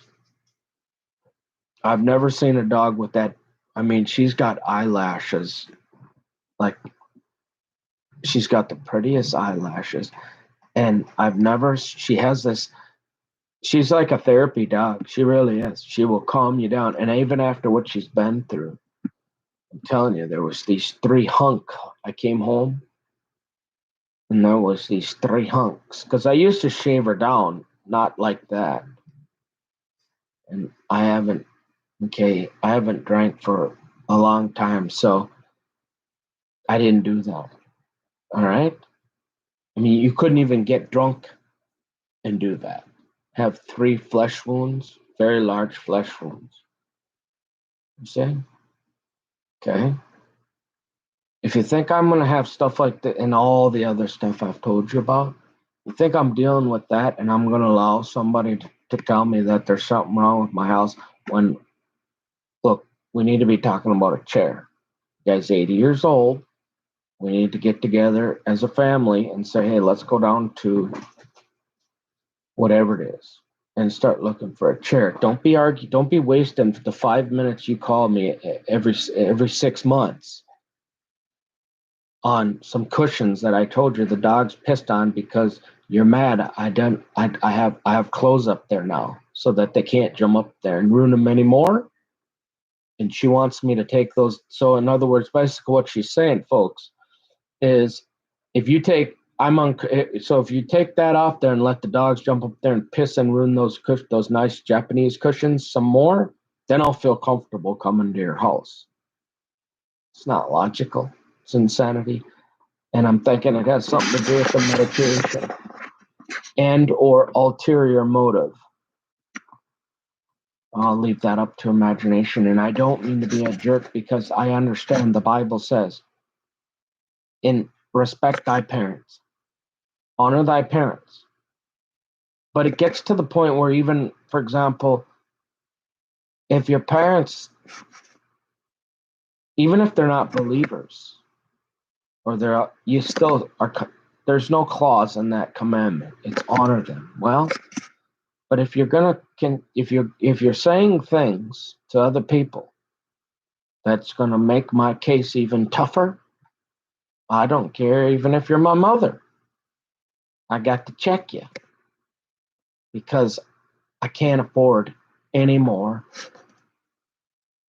I can't afford anymore. If they've done what they've done already and already pretty much had their mind made up, I can't afford one anymore. Baloney.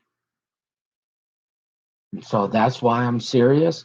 Not only that, but I'm 44 years old. I'm a Christian guy who I told you, that's pretty much without a wife, there's very little purpose. I'm not a kind of guy that can say, okay, well, I'll just go to work and I'll come home and I'm fine and I'll watch ESPN and I'll have some dinner, maybe look at a little porn once in a while. That'll be and then I'll get up and go. That type of life to me is absolutely worthless, pointless. Now, if that works for you, hey, I'm not your judge. But I need more out of life. And I'm convinced that without a family and a wife and somebody to spend life with, to do life with, to enjoy, to look forward, hopefully somebody you're nutty in love with. You're nutty, you don't want to take your hands off her. Hopefully, God, otherwise, this life is so mundane, so monotonous, so pointless. This is pretty much what I'm going to be because I'm not going to die in my sin and let that polar bear, whoever he is, come over here and push me around. And I'm not going to let anybody lie about me anymore. Now, if it results in my death, then I call that integrity. Because I did everything. I did the next right thing.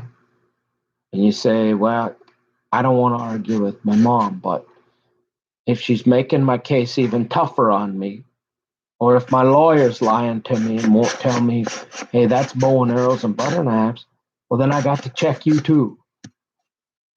Right? Because give me liberty or give me donuts then. Because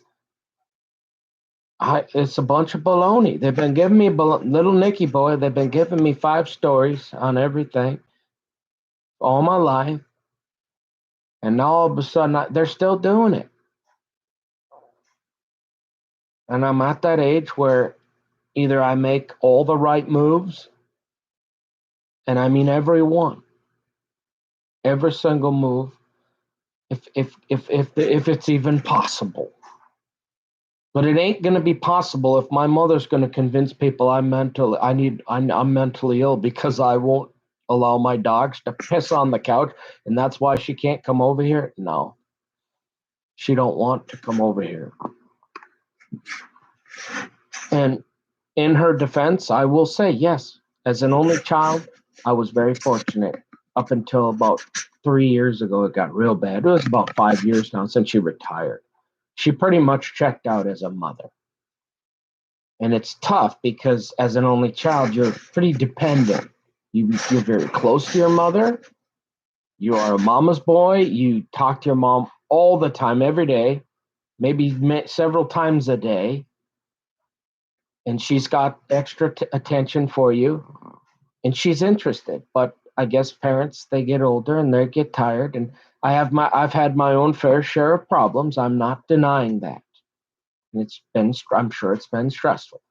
So she deserves to do what she wants. But she doesn't have the right to accuse me of being mentally ill because I've got stuff on my couch to prevent the dogs from ruining or pissing any further.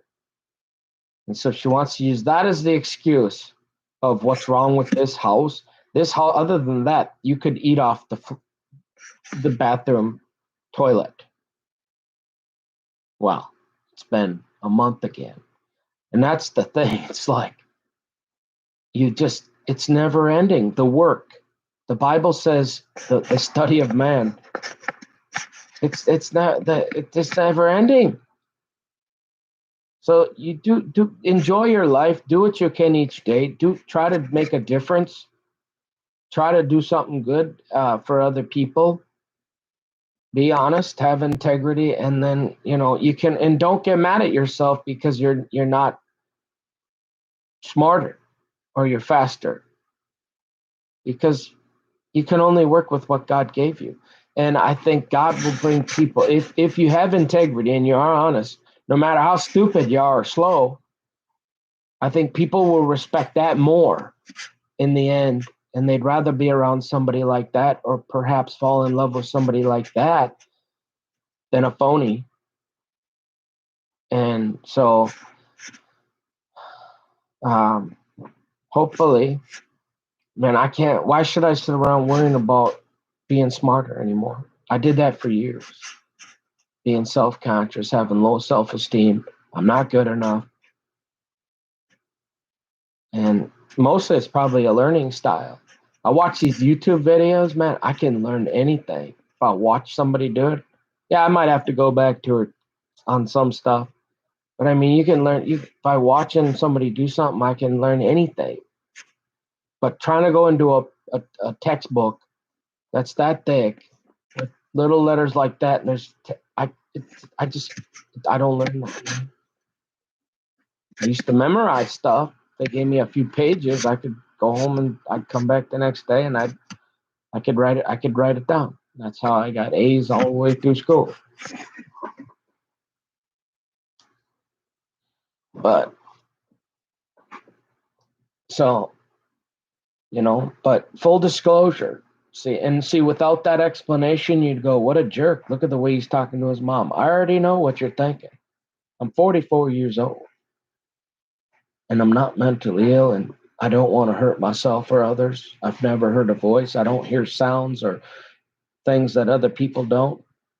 I don't want to hurt myself or others. Never have. I just want to get me that gal in that dress. Not down to the ankles. I need to see it down all the way to the floor, honey. Bouncing off the floor. Okay? So, yeah. You're not gonna fool me. I'm 44 years old. You might be able to steamroll me just because you got the power and the judges and the secret FISA courts and all the baloney. and all the steel. I'm not saying you ain't gonna be if God lets you do it, but you ain't gonna fool me. And I ain't jumping in a 6-foot hole for you either. And the devil himself is gonna have to come pick me up. I've had enough, and I'm not gonna even take it from my mom, especially when she only calls me once every 6 months, and all she wants to do is be negative and talk about other people. And I'm saying, hey, Mom, what's good about today? You see how hard I tried to redirect her, and she got mad and said I was being disrespectful. And I'm saying, Mom, if you want to call me every 6 months, at least have the decency to let's just talk about the weather then. I've got enough negativity. I've had a wooden nickel for 9 months. It's almost gone. My life I'm basically aged out. It's going to take a miracle from God.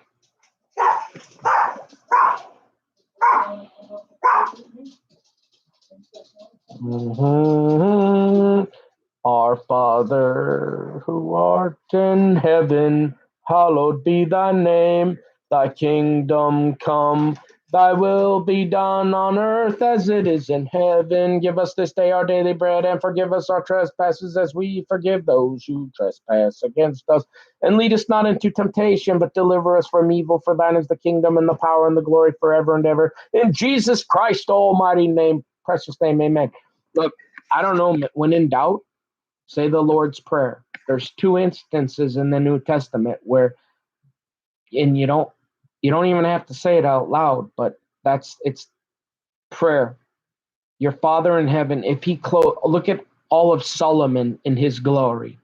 If God puts raiment on the lilies of the field, and he feeds the birds of the sparrows of the air, how much more does he care for his creatures like us? That's what the Bible says. Don't worry about it. God already knows what you need before you even pray for it. And if you stay away from the alcohol and you haven't I'm not saying, like, maybe once in a while. If you've never abused it, like some of these, and you want to get together and have a few drinks with your girls once in a while, whatever. But if you're in a situation like mine, I don't care for it. I don't like it. The Bible, it's the 2 most things: fear and alcohol. Alcohol is like an asp. It says it's like a snake. It's like a rattlesnake. And then just when you don't think, it bites you. Okay. So I guess, I guess, you're going to have a tough time arguing with half the kingdom on anything. But if all half the kingdom wants to get together once in a while and have a drink or 2 with their girls, hey, ain't much you're going to do about it. But hey, I don't have to. Okay? So you're saying, like, well, it's going to take every right move. No, but I don't have time to play around with people's games and baloney. Because I'm trying to get to my goal that there's really no point in this life unless you got a family to do it with. Now, if y'all want to go bing, bing, bing, 6 feet forever and you don't need to talk to nobody and you want to do them text messages for the rest of your life, well, have at it. But I'm from the old school. And to me, I've had a few life experiences, even though they gave me 5 different stories, never told me the truth. I picked up on enough in life to realize what is important, to me at least, and what matters. And if you don't have somebody to spend life with, I don't care how much money you got, how many cars, money, clothes, power. If you, at the end of the day, if you ain't spending it with your spouse or a gal, it's very limited. It's superficial. Amen. And you're never going to convince me otherwise. And I've been listening to debates for 30 years. I'm not a very smart guy, but on something like this, you're never going to win against me. You just can't. If you're going to allow for a dialogue.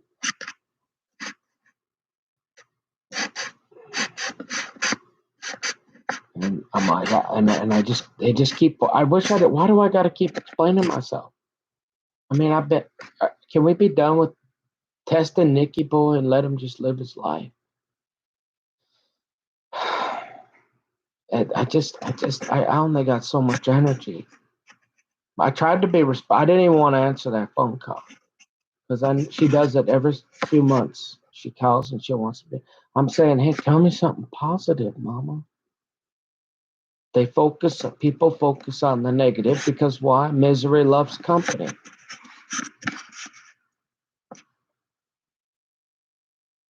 I don't want to do it anymore. I don't want to talk to people that want to talk about other people and gossip, unless it's directly related to my life where I'm trying to survive. It's the only reason I've talked about other people. But other than that, I don't want to sit around and say, well, I saw on the news last night, look at these guys jumping around, and I don't care. I don't even want to watch the news anymore. I want to take that TV and throw it out the window and go out into the country. Okay? I wish I could get, if I didn't know that there's no way you're going to even be able to pay a bill without this computer here, I'd probably throw this out the window too. Say, I don't need none of this anymore. I wish I could live without it. All right? So let me be me. Let Nick do Nick, and stop worrying about me. And hopefully, maybe if I give you a little bit here, a couple more months, you'll realize that you're not going to get anything that you're going to be able to use against me. And maybe you'll get bored, and you'll go bother somebody else. Hopefully.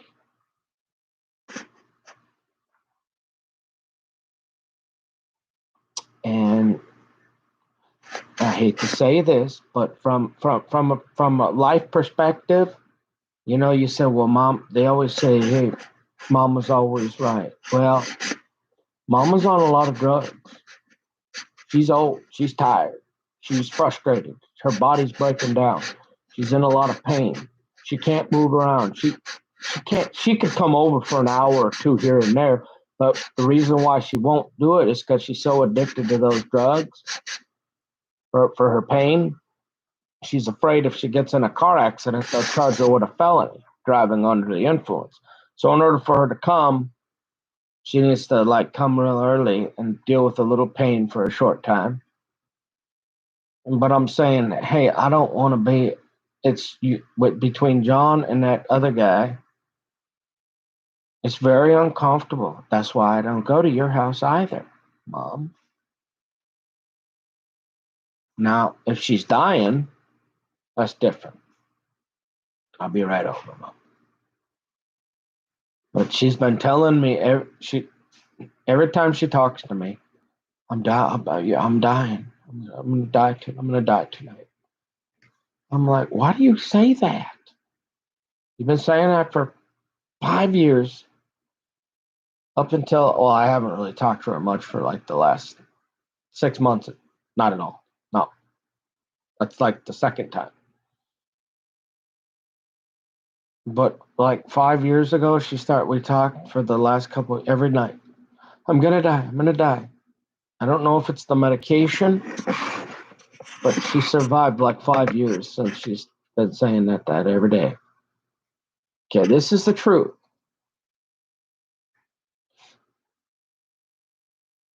I just, so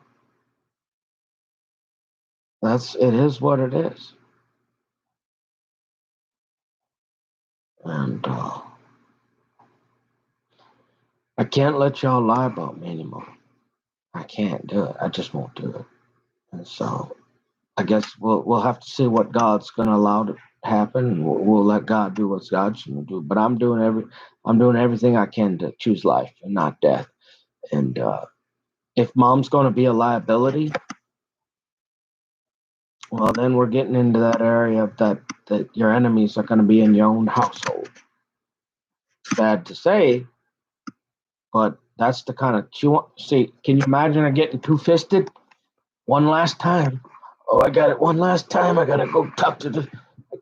We can get somebody on medication. One last. Oh, look at all that heap. I can't go to his house because he won't even take the stuff off the couch for me to sit down. There's nowhere to sit. He's mentally ill. No,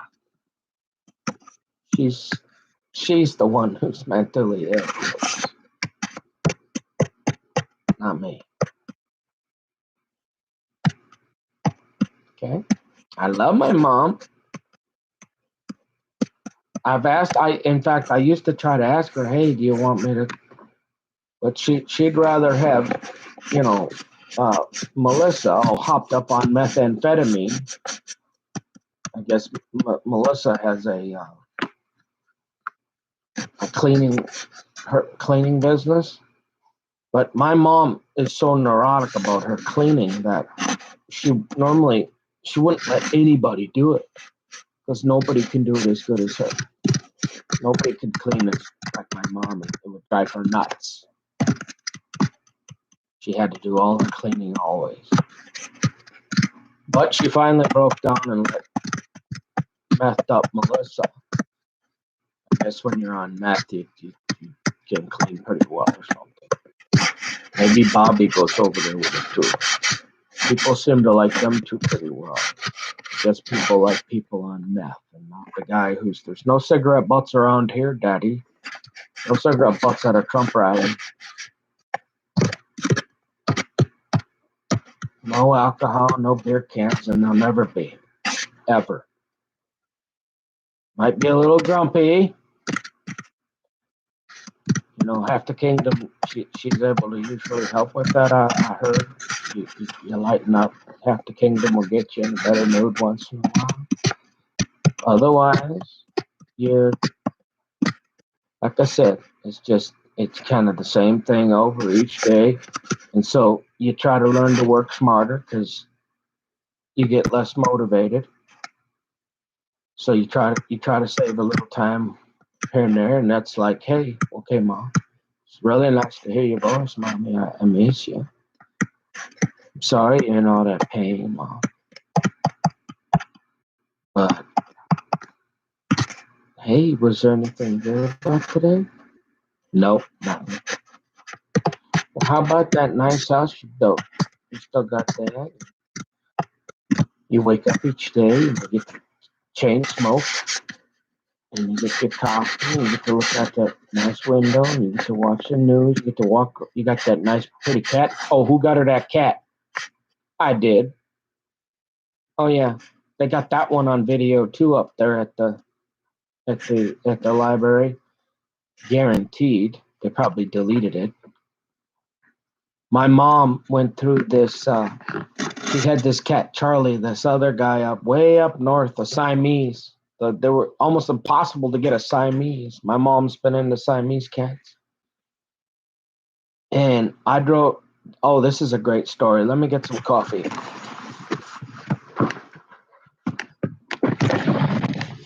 I actually broke the law, but the troopers, I think they put out a stand down order on me. I drove about 120 miles an hour both ways, all the way to Faribault and back.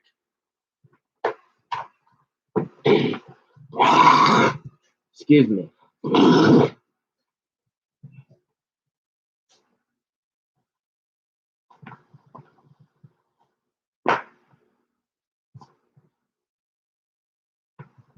No, it wasn't 90 miles an hour.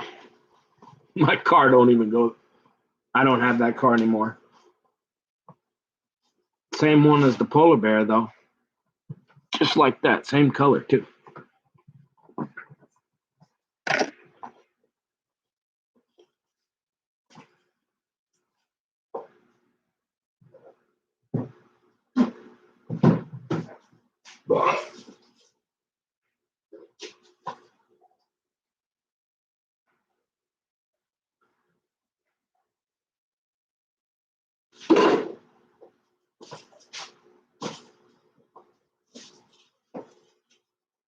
So I thought my mom was going to die You want to talk about dying? This is as close to death as I've ever seen my mom. Is when that she literally spent, this was another setup by that guy who breeds cats up somewhere up in way up north. Another setup.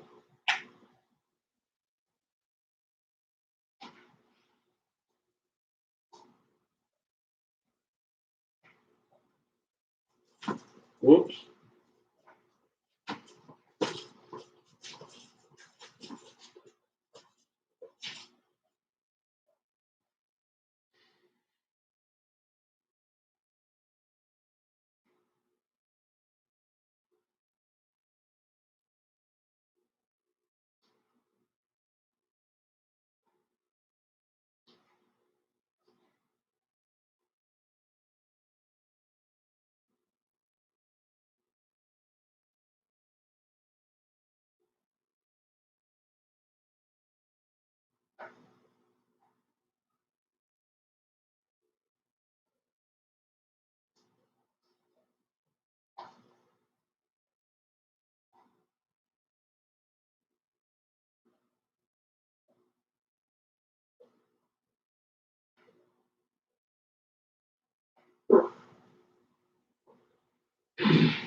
So right now, I got so many problems in this house. I have to go upstairs. You ever been ice fishing? That's what we use when we go ice fishing. Except the Duck Dynasty guys. I did see that on Duck Dynasty. They take this out to the duck blind, except they have a nice cushiony one. But they don't even put a thing. I forget sometimes. I think the polar bear came over and took a big dump in my toilet, and so it's not working. So I gotta call a plumber. But I've got so many problems here. That's why I'm saying, hey, Daddy, I need you to come. He was a contractor here in Minnesota back in the day, right? Worked with Kessler, both Mike Kessler and all them, and those guys up, the guys that would fund the money. Same guys as Holmberg when I worked for Holmberg, the watercross world champion in Grantsburg, where I'm from. I worked for like a month. I hung out with him. He built houses. So I'm basically my nickname is Camper 7 on Pelta. I'm literally camping. That's what I forgot. Sometimes I forget the cameras are on all the time, but so yeah, it's a pee bottle in a bucket right now. So literally, anybody that doesn't like me, eat shit. You want my can? Plenty of it. Okay. So, I'm not trying to be a jerk, but the polar bear came over and took a big old dump in my toilet or something and clogged it up. And so I need to call a plumber, but it's the floor, 5 floors later. It's mom complaining. We got an 80-year-old man that needs a chair. You see what I'm dealing with here, folks? I mean, the only way out of this is the truth. I mean, I'll tell everything. Like I said, there's only a couple things I didn't like. You know, like that one time we drove, and it wasn't even my fault. My friend started the golf course on fire, and my friend drove off on those nice girls. I've really not. I kind of skated by in life. I think that's why people hate me. I'm average looking guy. I was sort of athletic, only child, so always my mom. You know, instead of mom having to,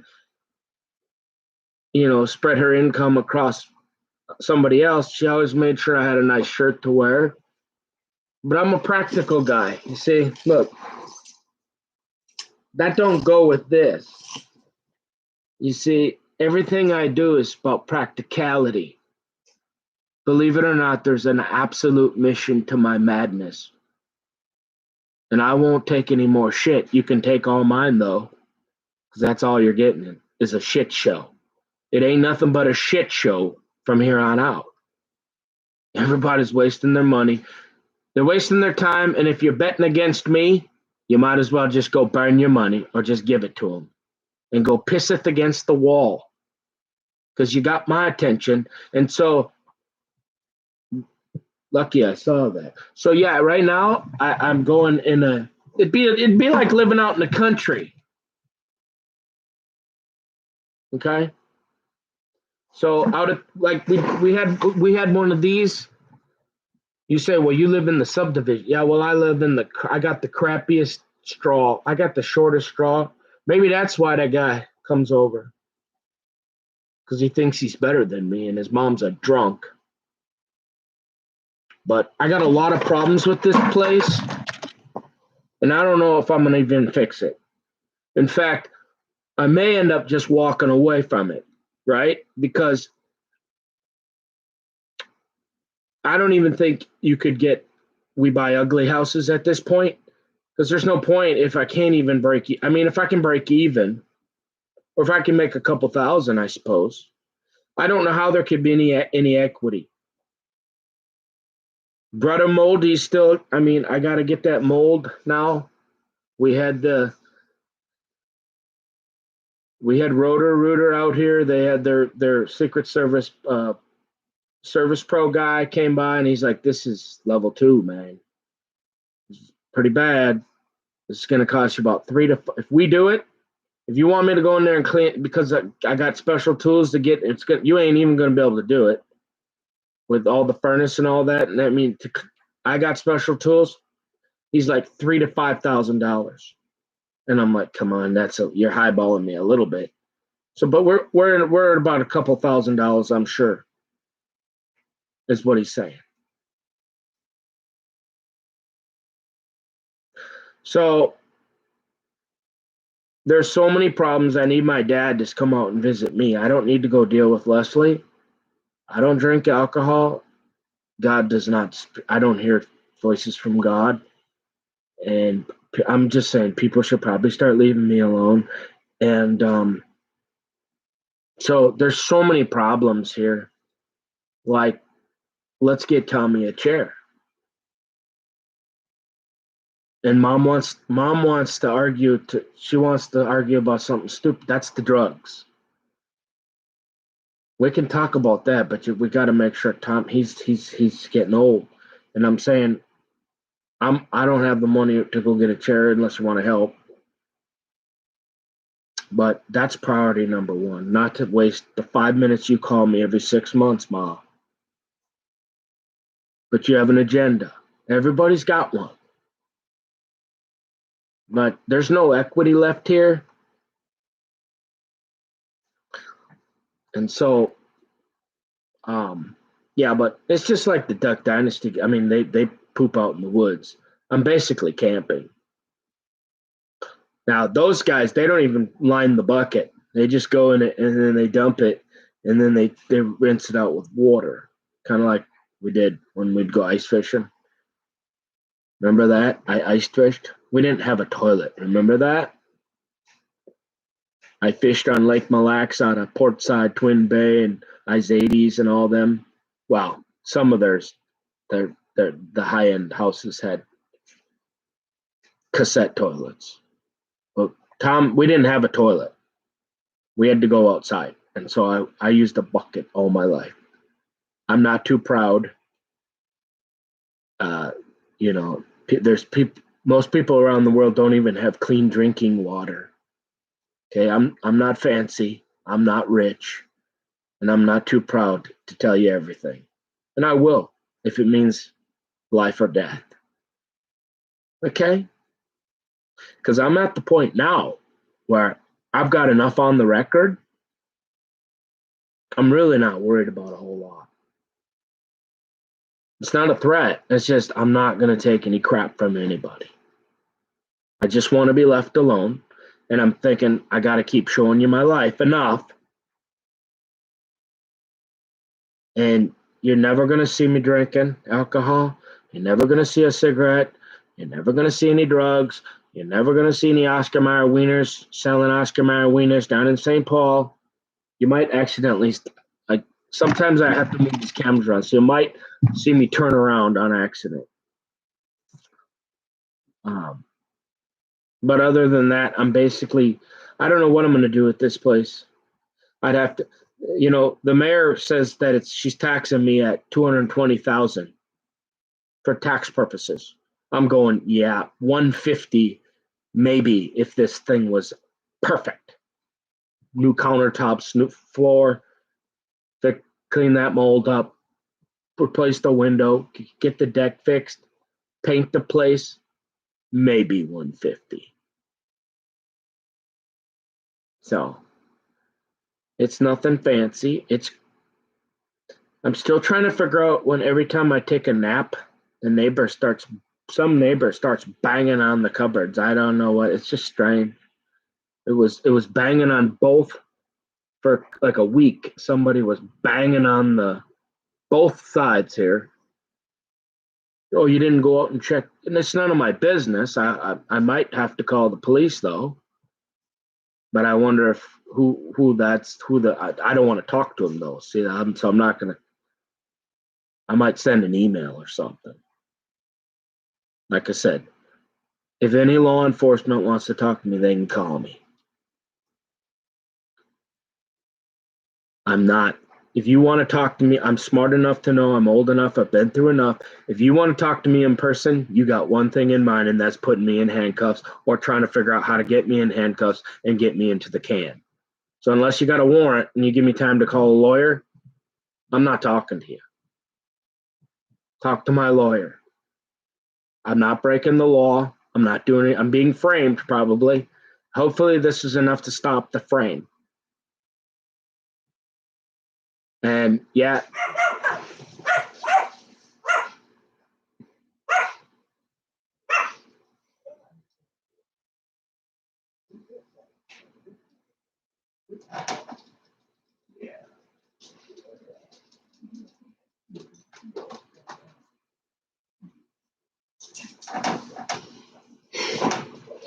And my wooden nickel's healed.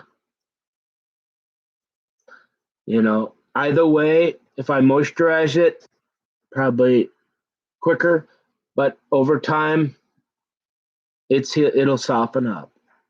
So I'm not taking any more crap. And I just want to be left alone, but I guess I'll just keep documenting my life day by day.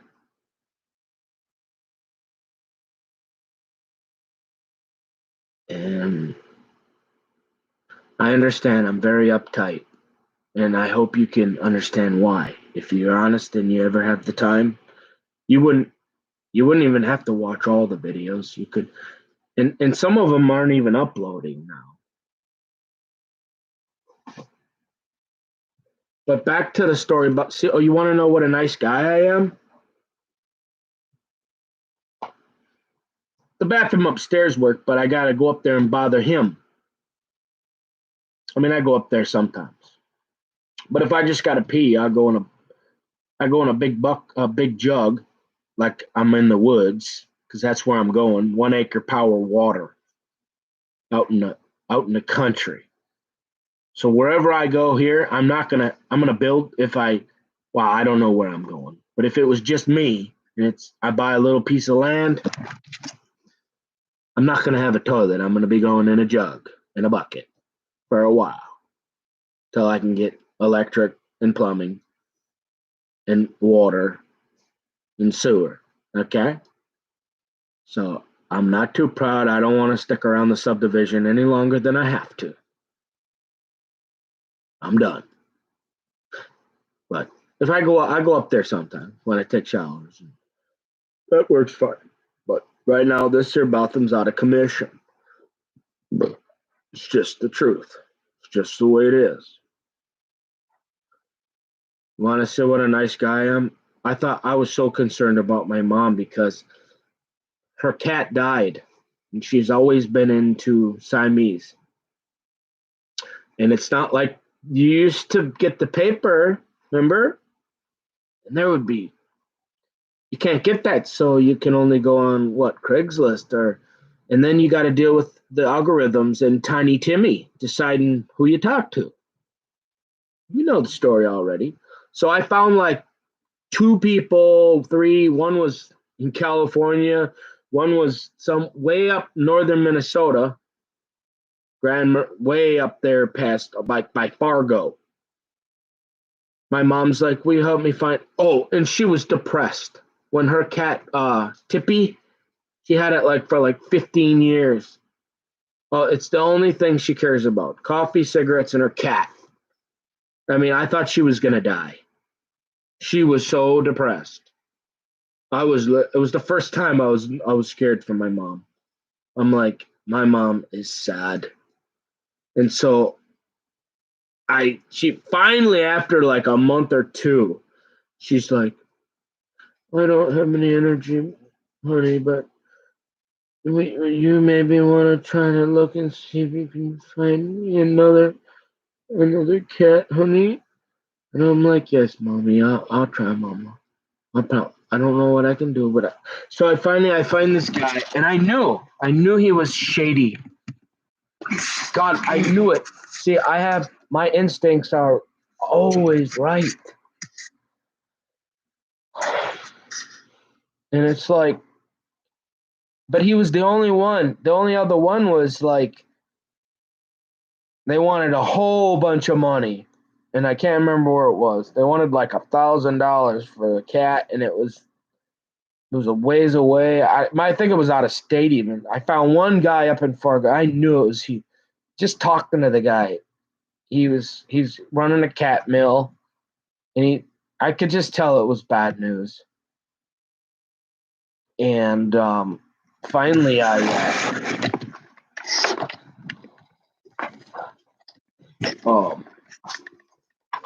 well, because my mom was so sad.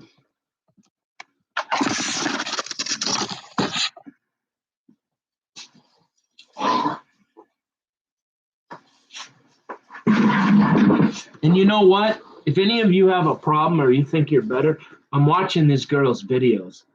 I can't believe it. Like, all right, yeah, she's young and she is beautiful, but that's not the point. The point is she built a tiny house, and I guarantee she was going in outside or in a bucket or in a jug. Okay.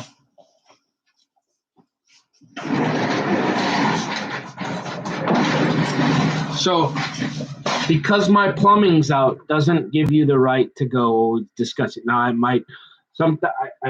had to move my stuff around, so make sure we don't have indecent exposure. But so the point is it's like there's people. It's okay, people. There's a lot going on in the world. The atomic clock is right there. You know, it is what it is. If you don't like me, don't don't worry about me then. Just don't try to hurt me. Let me live my life and stop trying to frame me, kill me, or put me in jail. Leave me the frick alone, please. Because I get a really, really good night's sleep every night, and I will continue to do so. And a guy can only take so much. Just it's I don't know. I don't go out. I go to school, so I don't trust what happened. At least till probably June 20th. There is it the 21st or the 22nd? At least then we'll have to see what. But the point is, so I knew this guy was no good. But I'm thinking my mom's gonna die. She is so depressed. She can't clean her house. She's retired. Her body's breaking down. She's had surgeries. Everything's hurting. And I'm like, I gotta get her this cat. And so I arranged to get the cat. Well, so she gets all excited and they go up there and he charges her like 500 freaking bucks. And I knew he was bad news. And he even said he was in the military. I saw this coming 500 miles away. In fact, I think I even told my mom, I said, Mom, I don't like this guy. He's bad news. I don't trust him. He's running a cat mill, and I don't think you should do it. I think you should wait. If it were me, I would pass. I would not be dealing with this guy. You got to drive all the way up there. I would not go up there and mess with those cats. So I am going to outright accuse him of doing this on purpose. He knows what he's doing. He knows which cats live and die. He's been doing this for 50 years. My mom is in love. She goes up there and she picks out, she's got the odds of a cat dying are Amarillo Slim and none, and you already know Amarillo Slim already left. The cat, they spend like $10,000. They could have bought a pontoon boat. With that guy that accuses me of drinking that. And he couldn't save him. Charlie, she named it. I didn't like that name because if you know, that's Brandon's cousin's name, and he's another tweaker. The one that was in jail with Bobby saying, I'm mean to cats. Y'all are a bunch of meth freaks. Stay away from me. And you know, oh boy. So they back and forth. My mom's not getting, she's already, her other cat of 15 years died.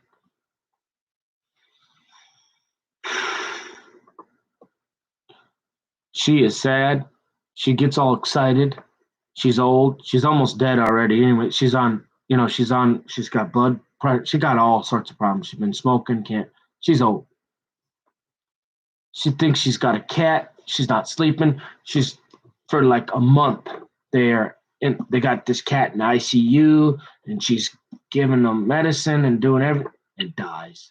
Oh, my youth. Oh, I thought she was depressed before. I thought my mom was going to die. I swear. I started praying to God. I said, Lord, please help me find. So, you know what I did?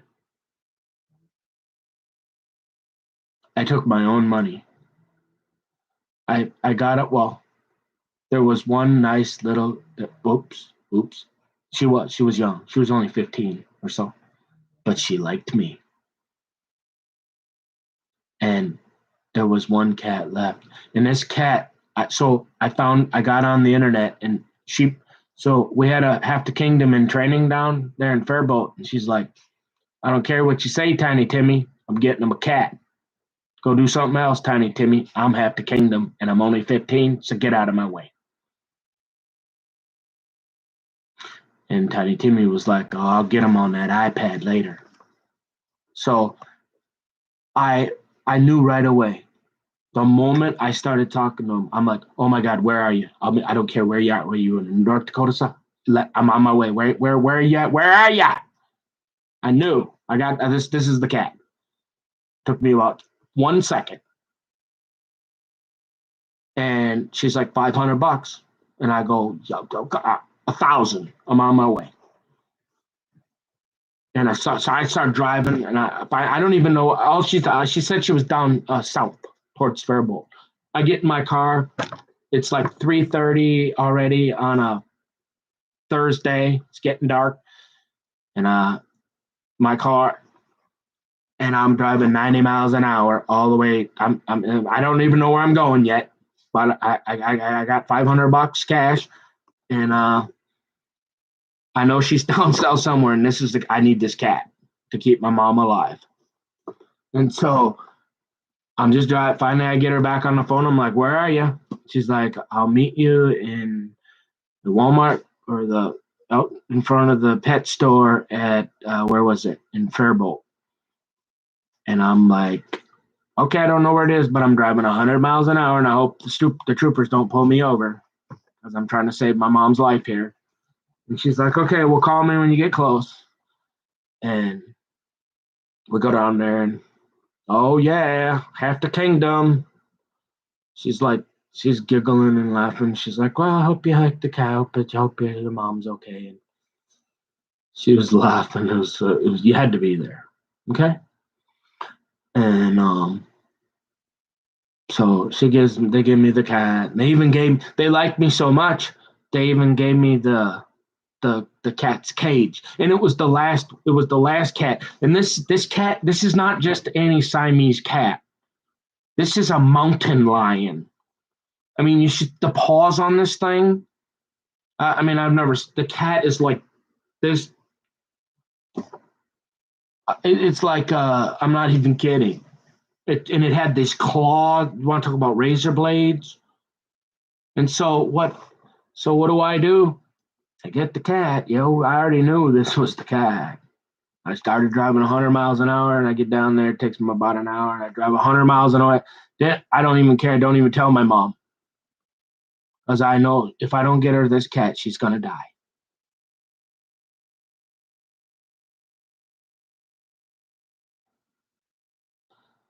And I probably almost gave her a stroke or a heart attack because I surprised her so much. What I did is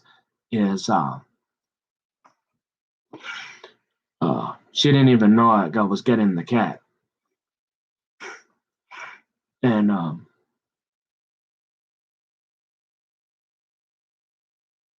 so I get the cat, and I'm like, well, first I'm like, how come you can't be 18 years old, and we can just go get married right now?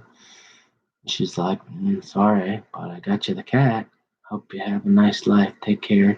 It was nice being really nice to you and saying hi to you. Take care. And I'm like, see ya.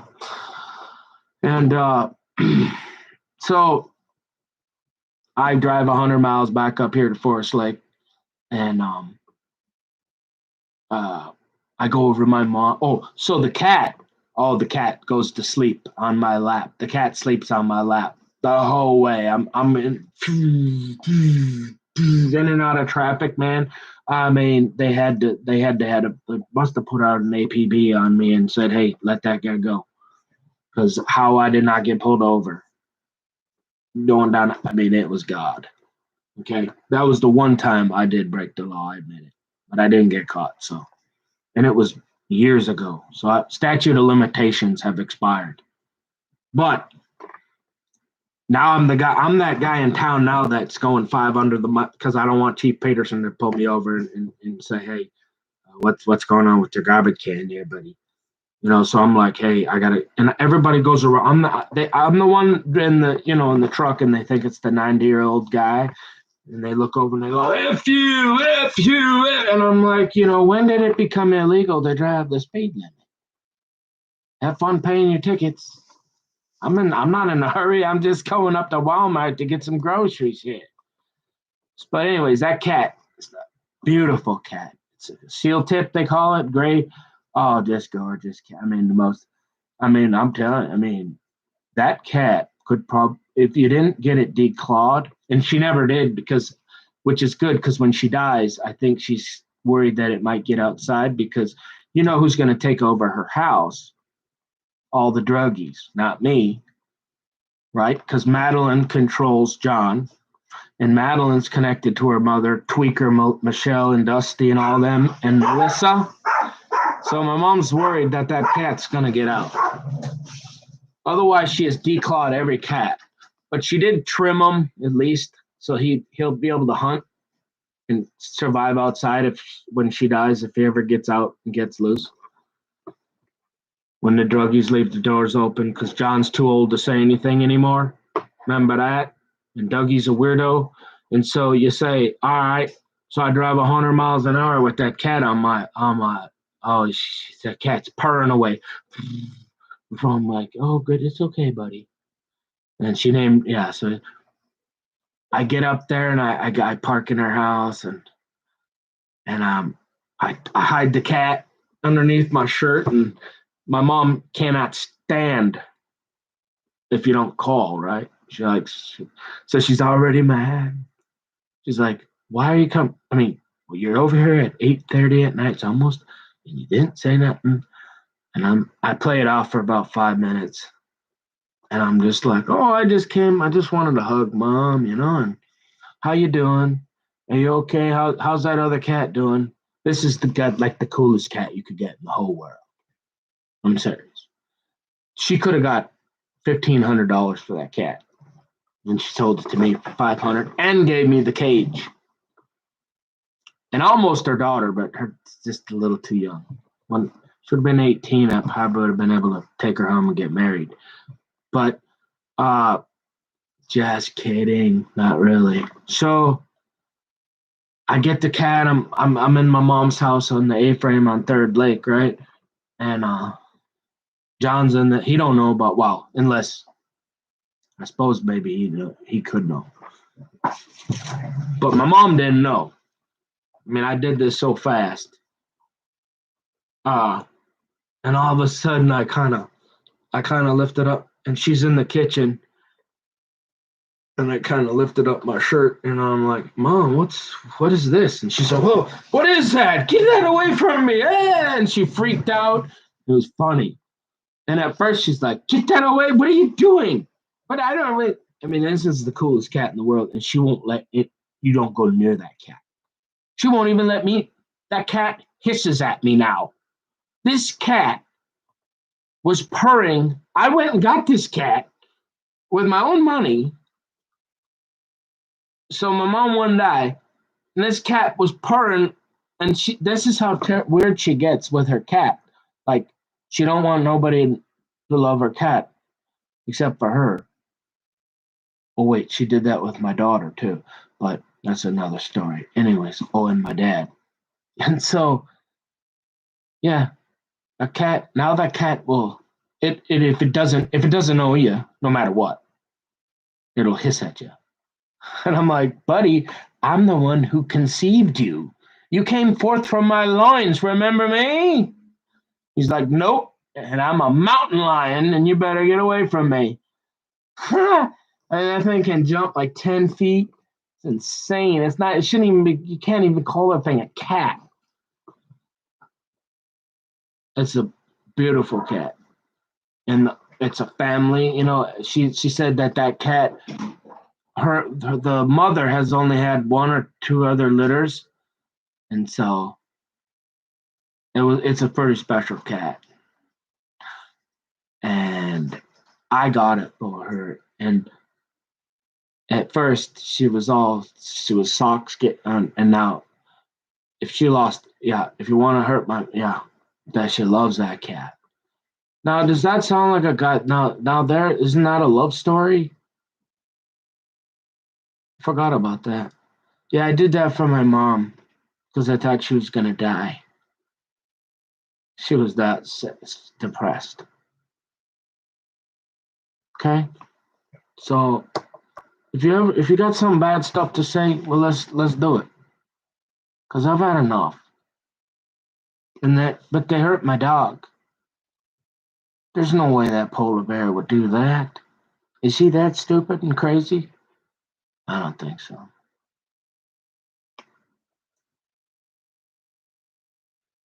I mean, I know he fought. I know he's from the Hideout Bar and all that. And he's way bigger. All things being even, it's David and Goliath. But like, you back a guy in a corner enough when he ain't really done anything, and you're probably just trying to make me your goat. And then I got 1,000 stories like what I just did for my mom.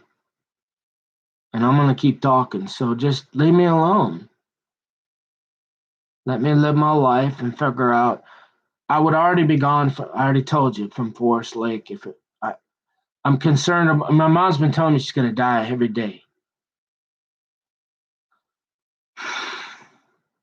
And so, if I gotta live the rest of my life alone without a wife,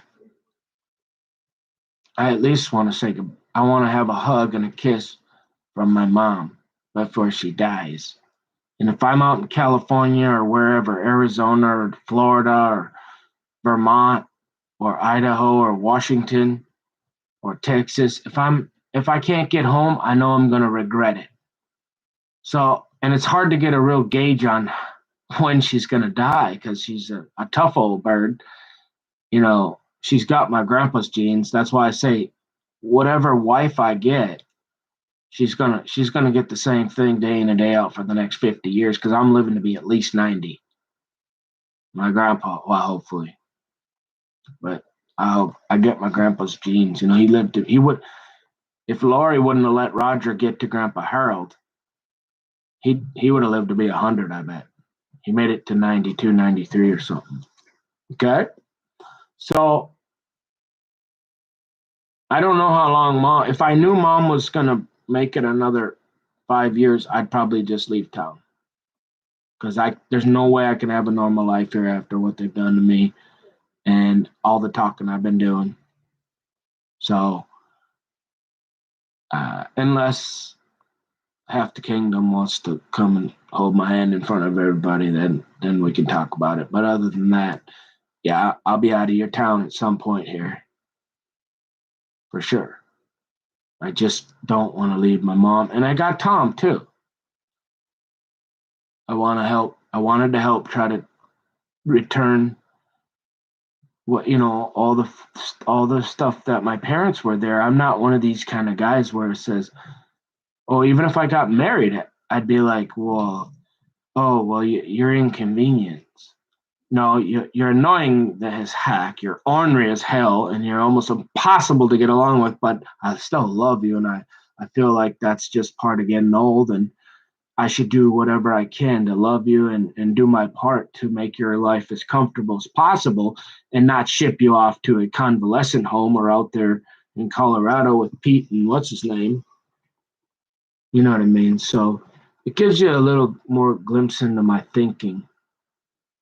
You see, and yeah, so I did that for my mom. I felt really good about that, and I don't know. I never seen her so sad. I mean, I was convinced she was going to die. I'm not even kidding. So,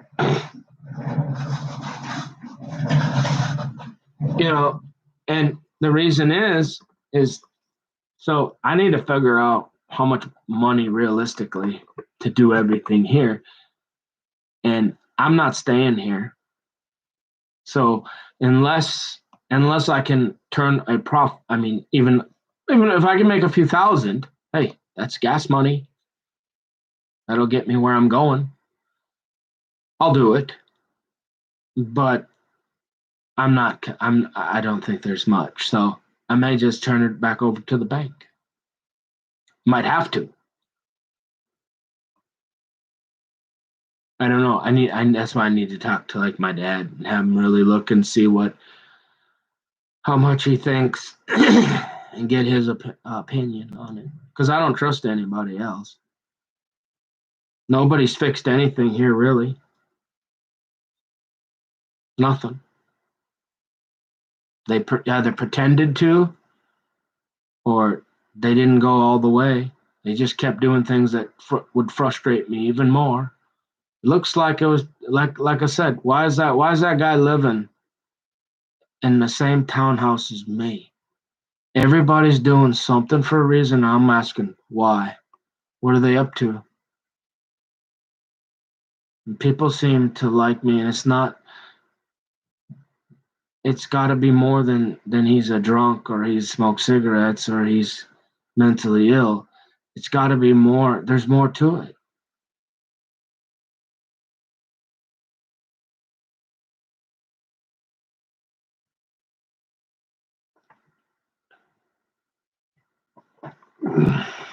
But you said, well, so I'm watching these.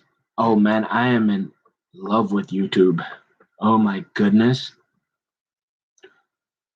You can learn anything. You can teach yourself anything. I don't even want to make any more videos. Like, I didn't even talk all day. I'm like, I'm just going to watch videos. Forget this. I don't care. I don't want to talk. I just want to learn stuff. But I'm watching this gal that does, she built her own tiny house.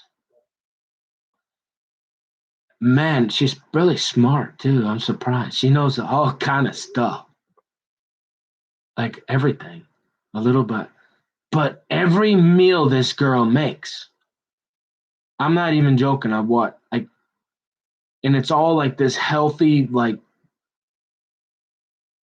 I don't even know, but it looks so good. And I'm like, I want some of that. And so some of her videos, I'm going to go back and I'm going to write down the ingredients. And I'm going to make some, man, I'm not kidding you. Like every meal she eats, it just, and most people would be like, give me a cheeseburger. And I'm like, look at this. It's amazing. And I'm like, I got to watch this just for the recipes. Yeah.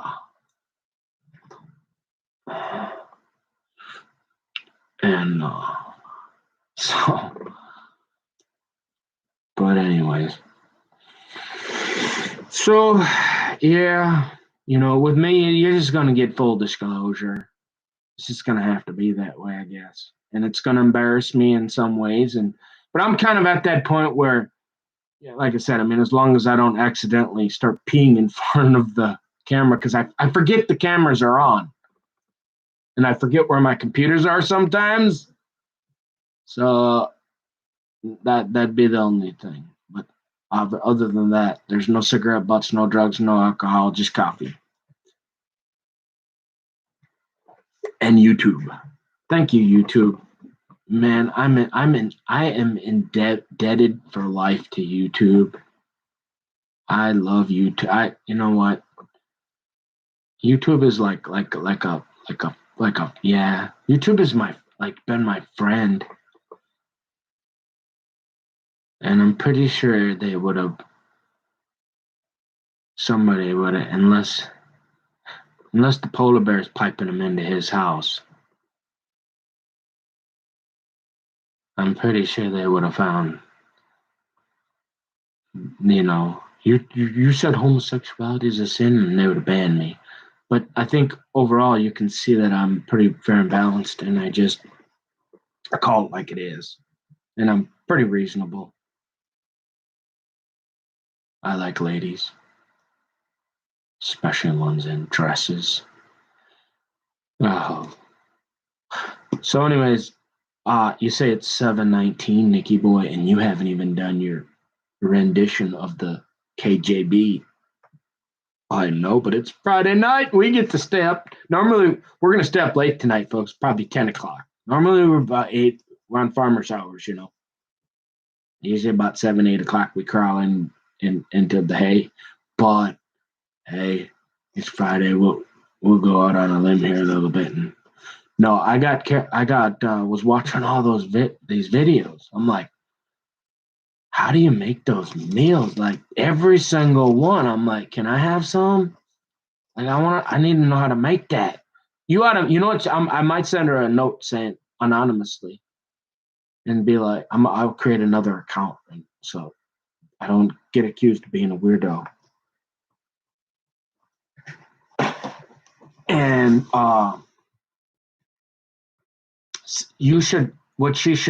this would be my please, will you do one video or create like a Word document of everything you've made and all the ingredients on one video, so people, well, it'd be nice. So I don't have to go back and watch it. Well, yeah, it's okay, I guess. Because I think she gets paid for them too somehow, because she's got a lot of people, subscribers, but I'm not kidding. Like, if anything, you just watch the videos for her, like I don't know what she's doing, but they're colorful, they're vibrant. I mean, it's sprouts, and it's red beets, and it's all these just jumpy colors. You're just like, you want to like go to the store and it's like you watch her, you're like, I want to go to the organic market and get that stuff right now and make that and eat it like right now. It looks that good. And so you say, okay, so what are you going to be reading? Because we need to get to bed tonight. And you told that cool cat story. And so we're going to read Mark, the Gospel according to Mark, chapter 9, verses 30 to 50 in the King James Version.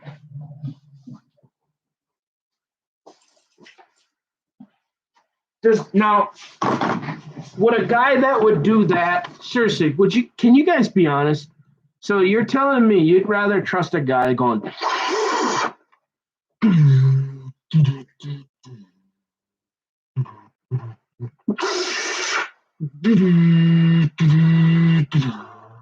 and his drunk mom who comes over after 12 hours of playing with his car outside, waiting for me apparently. He's up to something. Everybody's doing something for something. And picks a fight with me. And I mean, I did come that close to just making him have a real bad day. But remember, folks, I am not a felon. So we're trying to keep it that way. And you're like, so you want to trust a guy like that? But a guy that would go down and do that for his mom, you want to bring the SWAT team in on. Yeah, I got a few things else I want to say to you too. Yeah. It's all been one big setup.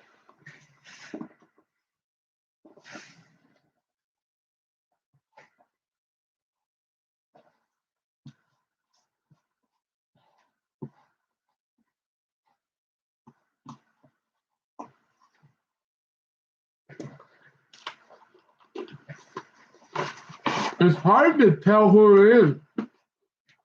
At first, I thought it was maybe the Republicans, right? Because I'm not Republican enough. I'm a deplorable, according to Tom Emmer and Jason Lewis and Trump and all of them. But then I thought, well, maybe it's the Democrats doing this because of my toxic masculinity. But I'm thinking, I'm fiscally liberal. I'm the guy saying, hey, let's get that gal that takes, Trump's retards. You know, the ones that drive them guys around? I'm saying, hey, let's instead of cutting those programs, Big Don,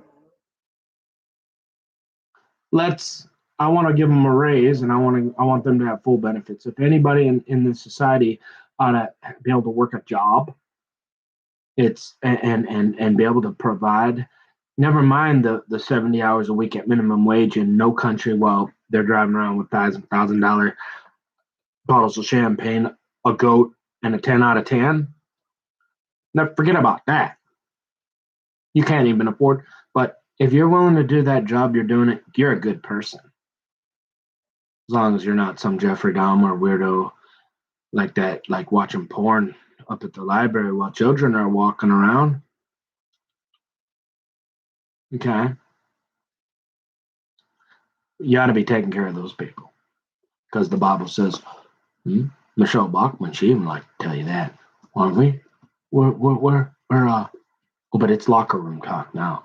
And you're like, well, we're going to be judged by how we treat the least of us in society, right? And I'm saying, well, let's take care of them people that are, and it ain't me, it's Mama. Mama's the one who's mentally challenged, not me. She's mentally ill. That if she wants to blame the couch because I don't want my dog pushing her, not me.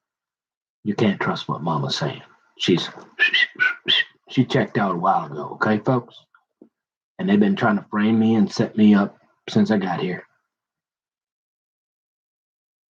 So I'm saying, let's take care of them. So I'm thinking, how could the Democrats? Oh, you talk about that homosexuality, they don't like that. So they flew in a crowd. So the Secret Service flew in actors with iron masks, like the plastic masks. I pissed some Hollywood actors off. They came in, framed the polar bear. And I've never even met the neighbor girl who's never been skiing in her life. I don't even know anymore. But they got to the dog. And I'm just throwing some ideas, because the idea that polar bear all of a sudden hates my guts like hell, it don't make no sense. Unless he's covering up goats. Unless he's secret hiding goats over there, there's something else going on here. It ain't just because I said hi to him. And now my life's in danger, and I'm talking. I tried to be quiet. That didn't work.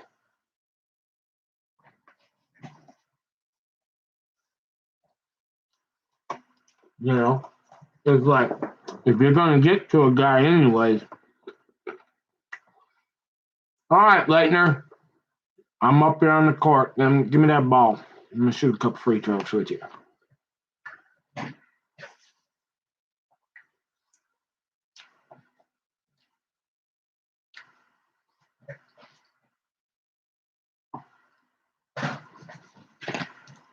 Not a huge deal, but enough I cared about my mom. I was mindful. I observed she was going to go into a deep, if she would have survived, she was going to, I mean, she's already and she's still in a permanent depression. I mean, that's part of the reason she won't leave her house. And she's got to take those pills just to get through the day. And so she can't really drive. And I don't want to hang out with Dougie, and little Johnny. I just don't. And Mom is very goofy. You know, she remodeled her house, and she's the same way with her cat. Like, I have to get written permission to use the restroom. I'm not even kidding. So yes, I'm uncomfortable over there. I don't go over there. I'm like, Mom, don't take those pills. Wake up early, come over, hang out for a little while, for an hour. Then you can go right back home, start taking your pills again. You can make it 2 hours in the morning or something before you take your drugs.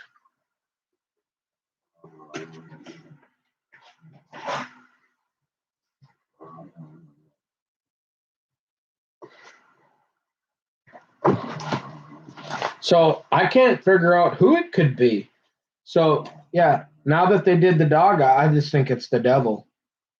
It's not just Republicans or Democrats that came after me. It's the devil himself. And he figured he had me. There wasn't one yet that was able to send him back down to Georgia. See. But I'm the best there's ever been. And you're going to see that.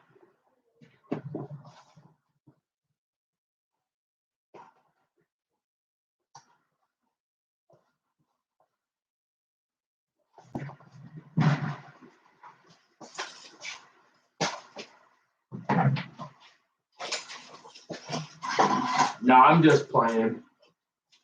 I'm not. I'm nobody. I just want to live a quiet life and work with my hands, man. I don't want to go through all this.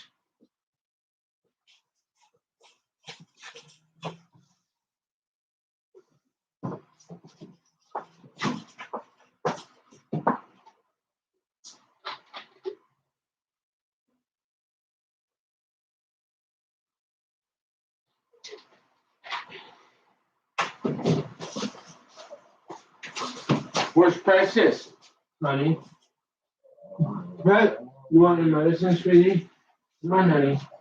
Take your medicine so I can give you dinner. Yeah, baby.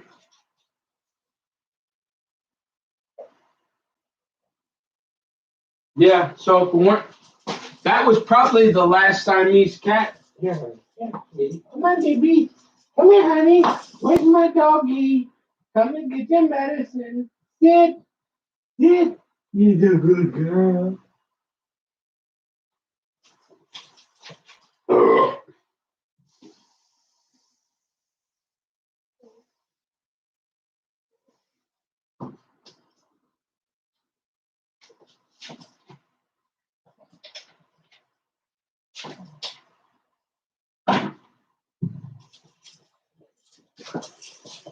All right. So I'm serious. Like, that was a total God thing, getting that cat. I guarantee it. That little half the kingdom was on the horn, and she's like, I gotta get this cat, or I ain't gonna be able to sleep tonight. You know, if I was a little older, I might let him take me out to dinner or something, but I'm gonna get him a cat. Okay, so that was a God thing, and she got me that. We got Mama that cat, and that's that. Kind people don't do those things, but I love my mom, and I saw her hurting, and I was afraid she was gonna die. So I did it. I just went and did it. And I knew right away. I knew the cat was an awesome. Really, I mean, I knew it's the first word that came out of her mouth. I knew. I needed. That was. It was all. It was fun. It was okay. I could just hear it in her voice. The mom.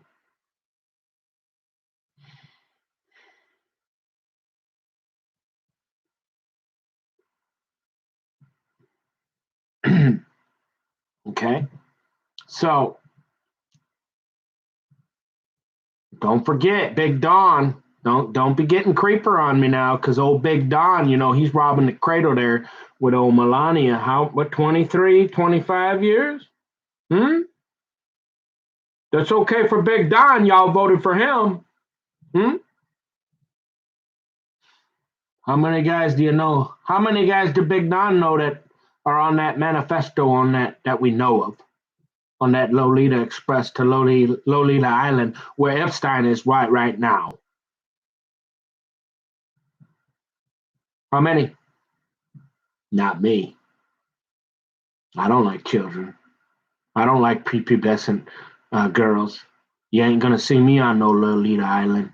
My computer nowhere never. But they want me to be their goat though. Cover up their sins. What about Dana Perino? 30 years, I think. 30 years older. Y'all voted for W too, didn't you? Twice. You didn't have a problem with that, but you got a problem with old Camper here, 44 years old, saying, hey, can I get one about 18 to 30? You know, that wants to have babies? One or two? They're expensive.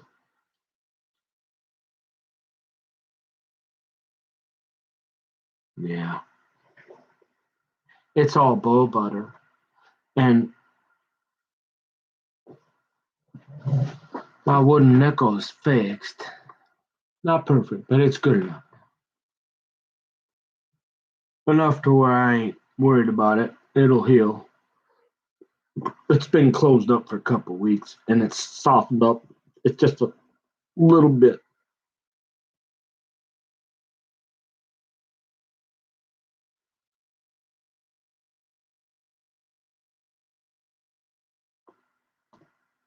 So,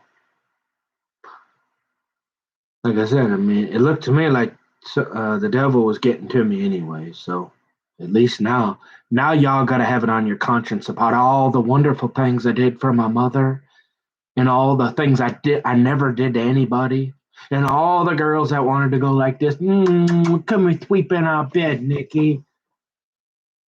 I mean, I never had a problem really with any girl, and only two parents that I can think of in all those years. Listen to my video. If you're objective and honest, yeah, nothing new under the sun. And most heterosexual guys, yep, they like ladies. Okay, so I'm gonna read in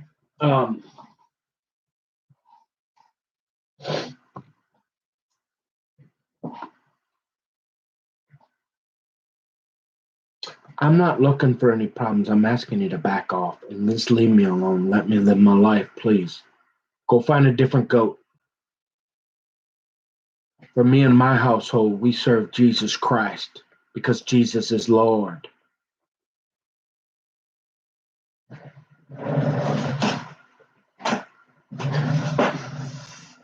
And we are Jewish friendly here. We are in the Jewish Christian Alliance.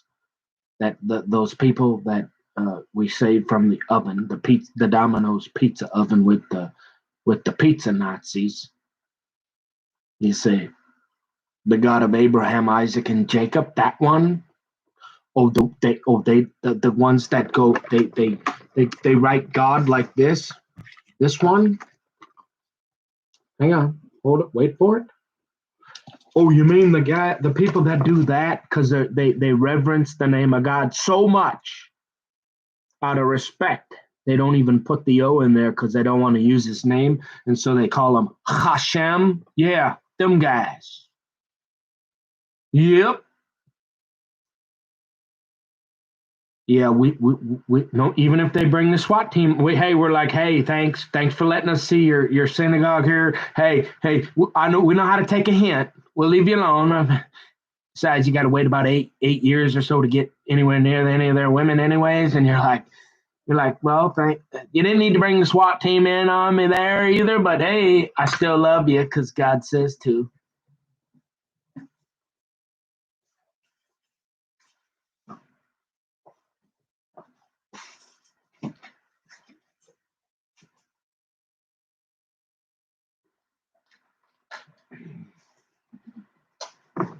Yeah. All right. I gotta get going because I gotta get back to these videos, man. I'm like addicted to YouTube videos. That's my new addiction. I'm like, they're gonna have to send me to therapy. I'm like y'all going for video games and all this and stuff. This internet, yeah. I'm Nick, and I'm addicted to YouTube.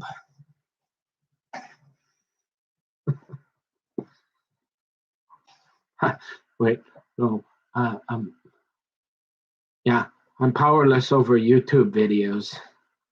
Man, I gotta get some more recipes though.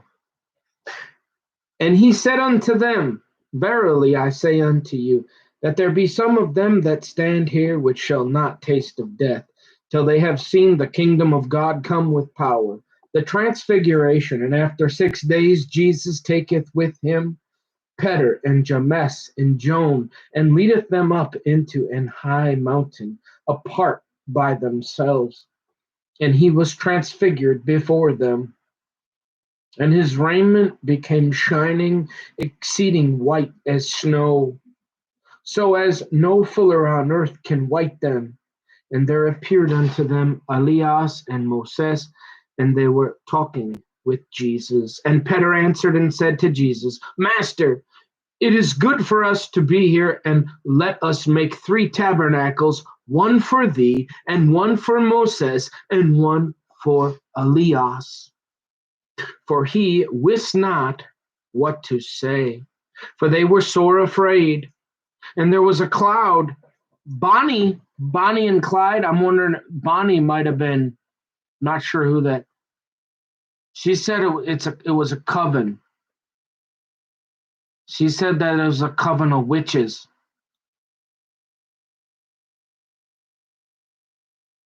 So either she was in the FBI, CIA, and she was a friendly, or she was one of them, and she was doing counter missionary counter work because she said and I'm not going to tell you what they were unless I already did by accident.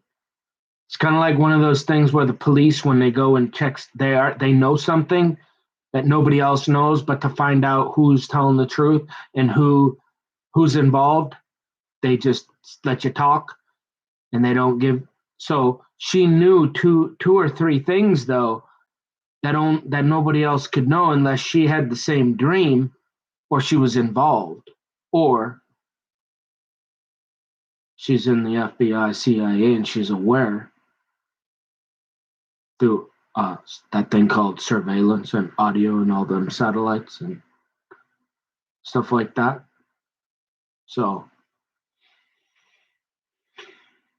which makes sense why she got so angry, because maybe she was trying to be my friend,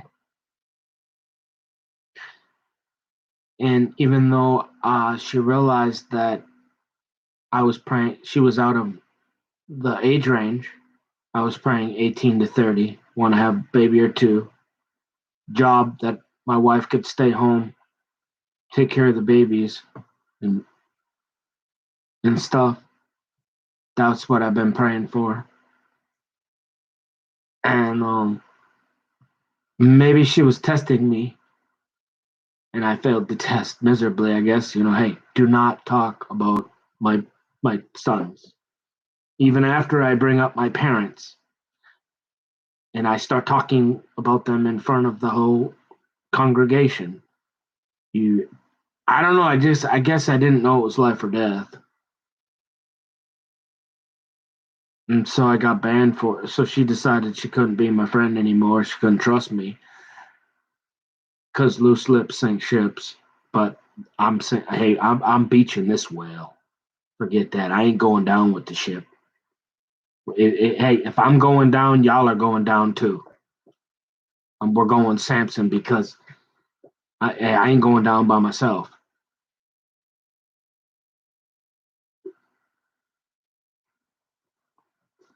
And so she got really frustrated because I failed her initial test or something. I don't know. A friendship test where she couldn't trust me with information or something. I don't know. But I'm such a good person because I'm Lois's grandson. I went down and got that cat without even telling my mom, using my own money. And I was going to keep the cat. I almost kept the cat. I'm serious. I almost didn't even tell my mom, man. I love that cat. I was like, this cat. And then here's the real funny part of this story is I scared, because I shocked her so bad, and it's not. I mean, it looks like it's a mountain lion. It's 8 weeks old, and it looks like a full-grown cat already. And she's like, "That's not a." And even John was running around. That cat ain't 8 weeks old, or whatever, 6 to 8. And I'm like, "Yeah, this is the coolest cat in the world." And you're really lucky. And if you say that one more time, I'm gonna take this cat and go home. And they're like, "Here's $500." And I'm like, that's what I thought. Love you too, Mom, and I hope you don't die now. But she's like, get the thing. She wouldn't even tell. I'm like, I did. I picked up the cat. I'm like, I'm gonna take this cat home, Mom. You're not getting it back. She's like, give me that cat. Here's $500. No, it's funny.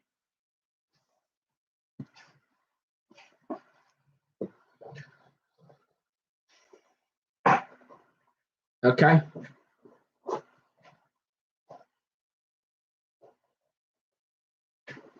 So yeah. So I don't know if I became a liability to Bonnie, after she, I don't know. In her eyes, I did. I didn't mean to. I was just trying to be nice and comfort her. But apparently, maybe she was lying about everything. I don't know.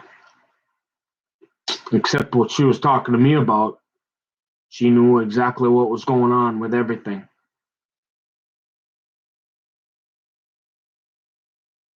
For all I know, though, it could have been George W. Bush.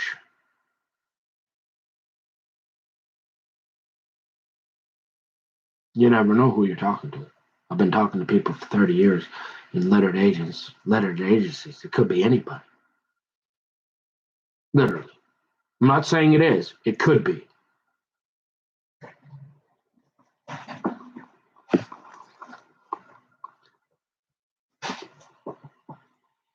For he wist not what to say, for they were sore afraid. And there was a cloud that overshadowed them. And a voice came out of the cloud, saying, This is my beloved Son, hear me. And suddenly, when they had looked round about, they saw no man any more, save Jesus, only with only with themselves. And as they came down from the mountain, he charged them that they should tell no man what things they had seen, till the Son of Man were risen from the dead. And they kept that saying with themselves, questioning one with another what the rising from the dead should mean. Oh, yeah, so they have those conversations recorded, I'm sure, in the government complex up there at the Hardwood Creek Library, but yet the sheriff they don't even stop the guy in the bathroom. They're worried about me, and a guy can go in the bathroom in there and chop up lines for like an hour. I'm outside reading a book. I can hear him in there. He's like, sounds like he's banging a razor blade against the sink. And he's in there for like an hour, maybe, well, at least like a half hour. And you got people that go up there and look at porn on a county. It's one thing to do that at your house, or I guess if you're really a weirdo and you want to be around other people while you're doing that in public, and you're way over in the corner or something, and you're on your own laptop, I guess it's not illegal. But if you're using if you're out anywhere where anybody else could walk around, much less children, yeah, you're an absolute freak. And you're the one the SWAT team should be coming in on, not me. Just saying. And there's a lot of them. How many goats do they have? And there was where did I gotta go to bed. I'm tired. We gotta get this done. If they let me talk, I don't even need a lawyer. I can just go pro se. I mean, I'd like one. But if they can't find one that'll represent me, because that's what it looks like up here, because the polar bear knows them all, so he told them not to help me. Right? He hired a guy from Woodbury that's actually from Canada, and he's not any better than the polar bear. He's up to no good, that guy. And I got a lawyer that won't even tell me butter, knives, and bone. How do you want me to trust that guy? All I got's myself and God and the truth. I mean, if you gave me enough time and you worked with me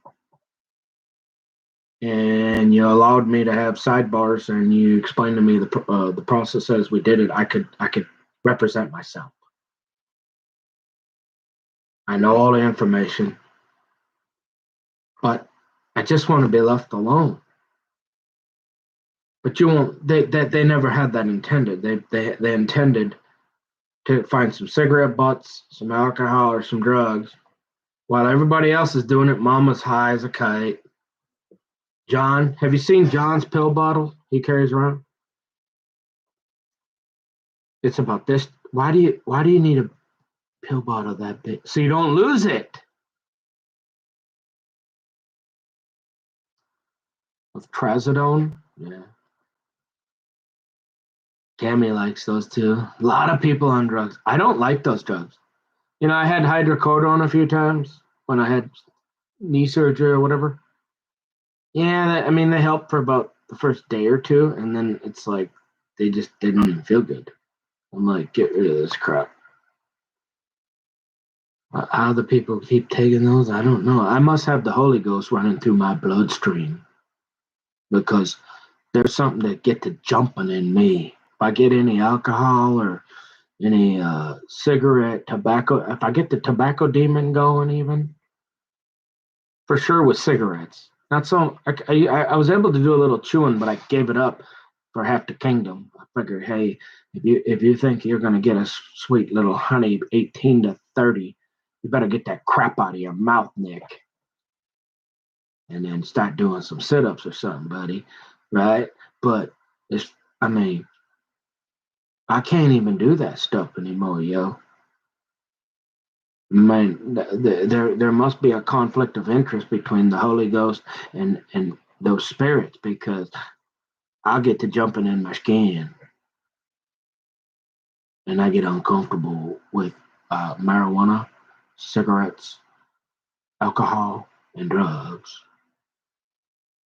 Still have this thing where I like ladies. I just can't shake that one.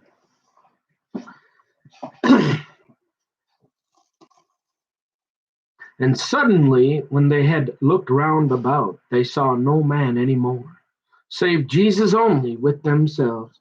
And as they came down from the mountain, he charged them that they should tell no man what things they had seen.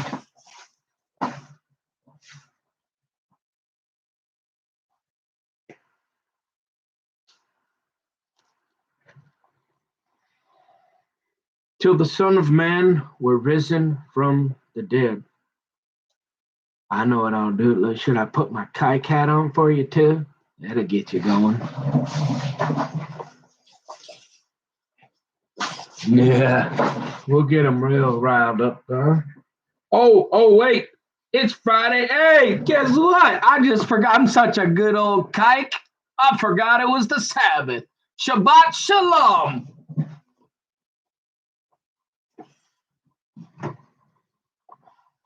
Oh, what a worthless kike. I am a worthless kike, ain't I, huh? But come on, Mickey boy, let's light them candles, buddy. Hey!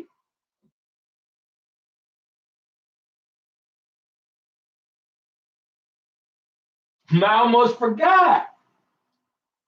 Well, because normally that's the woman's job, you know.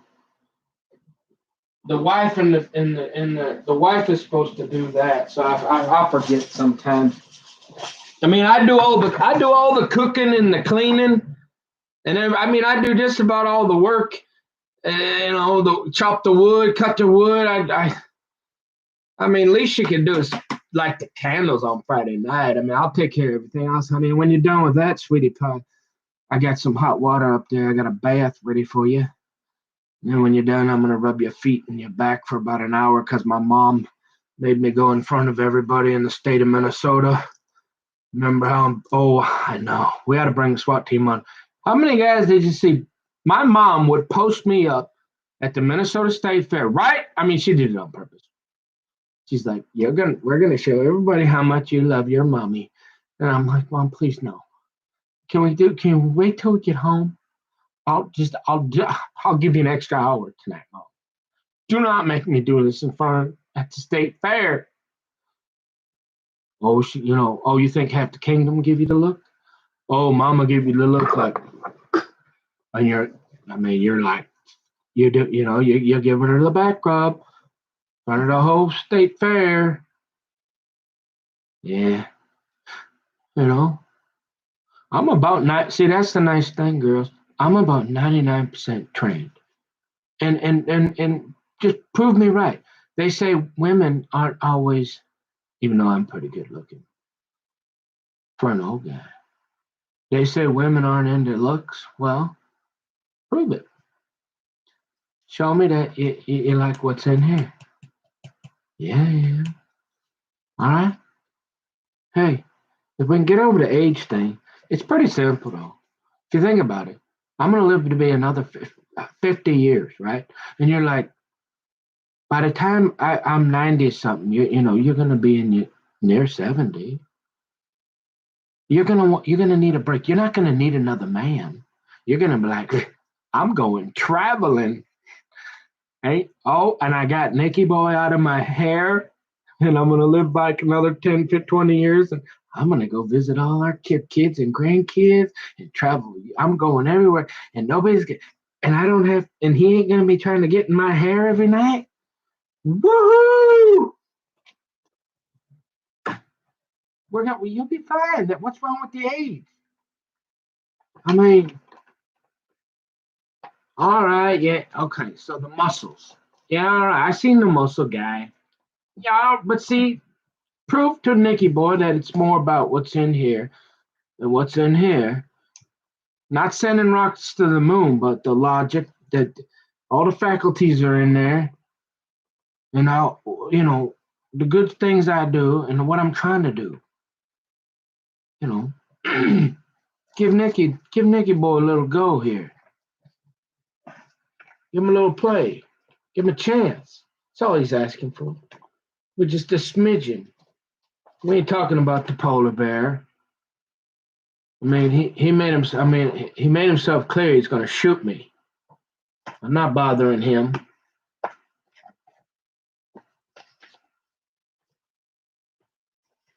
Okay, so it's Baruch Ato Adonai Eloheinu Melech Olam Asher Kideshanu B'mitzvosav Fitzvitfadnuch Lichad Lik Nushel Shabbat Kodesh. Now that's the Hebrew. Blessed are you, God our Lord, King of the universe, who has hallowed us through his commandments and has commanded us to kindle the lights of the holy Shabbat.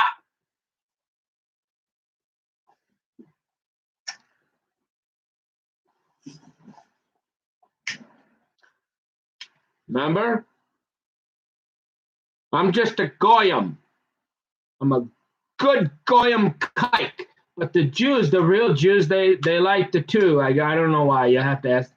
But Mama gave me three, so I say, hey, Father, Son, Holy Spirit. One for the Father, one for the Son, one for the Holy Ghost. Oh, yeah. Oh, you already know, Nicky boy. What you gonna do next, Nicky boy? Whoa, really? Oh, thank you for asking.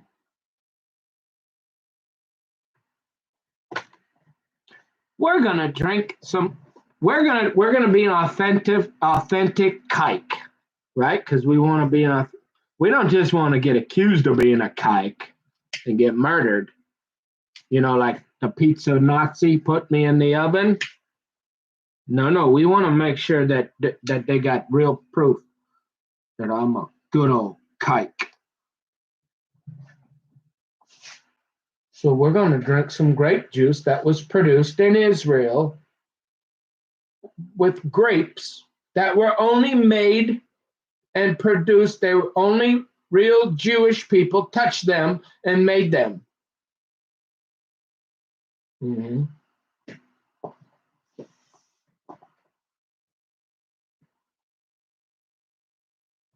Because them's the rules. And we like to follow the rules, don't we, Polar Bear?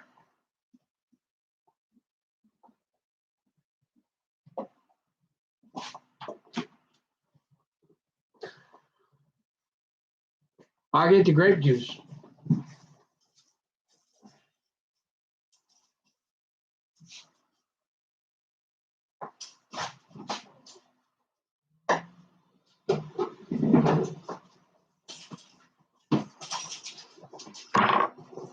Yep.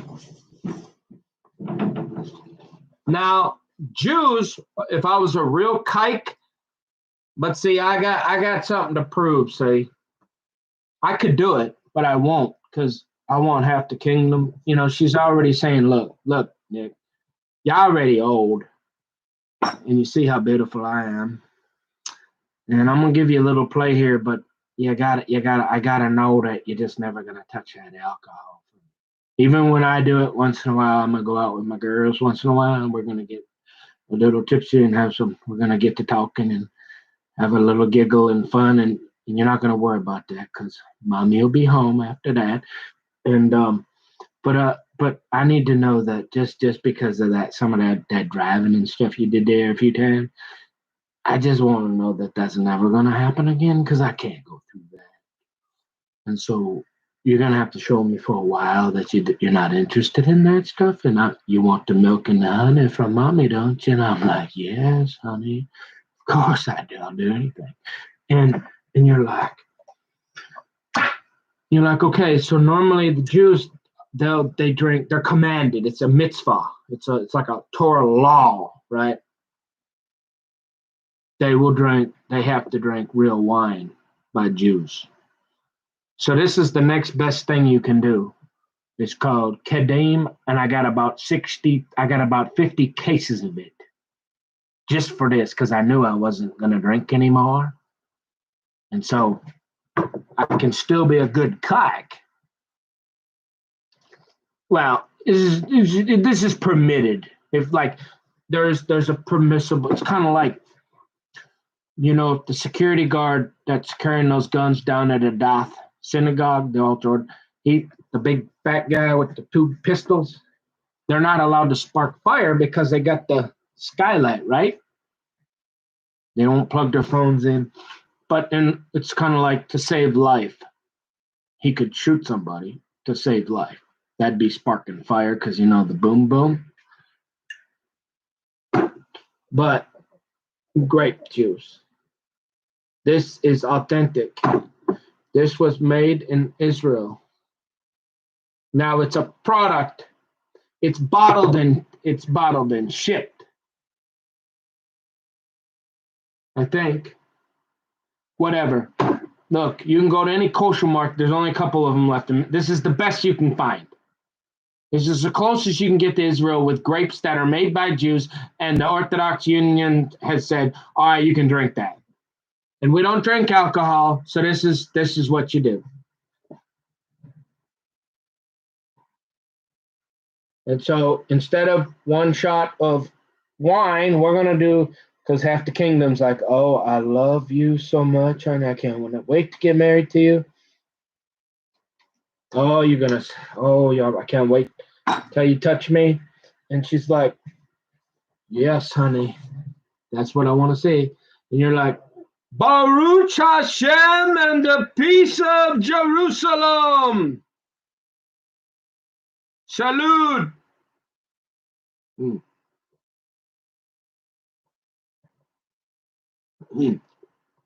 There you go.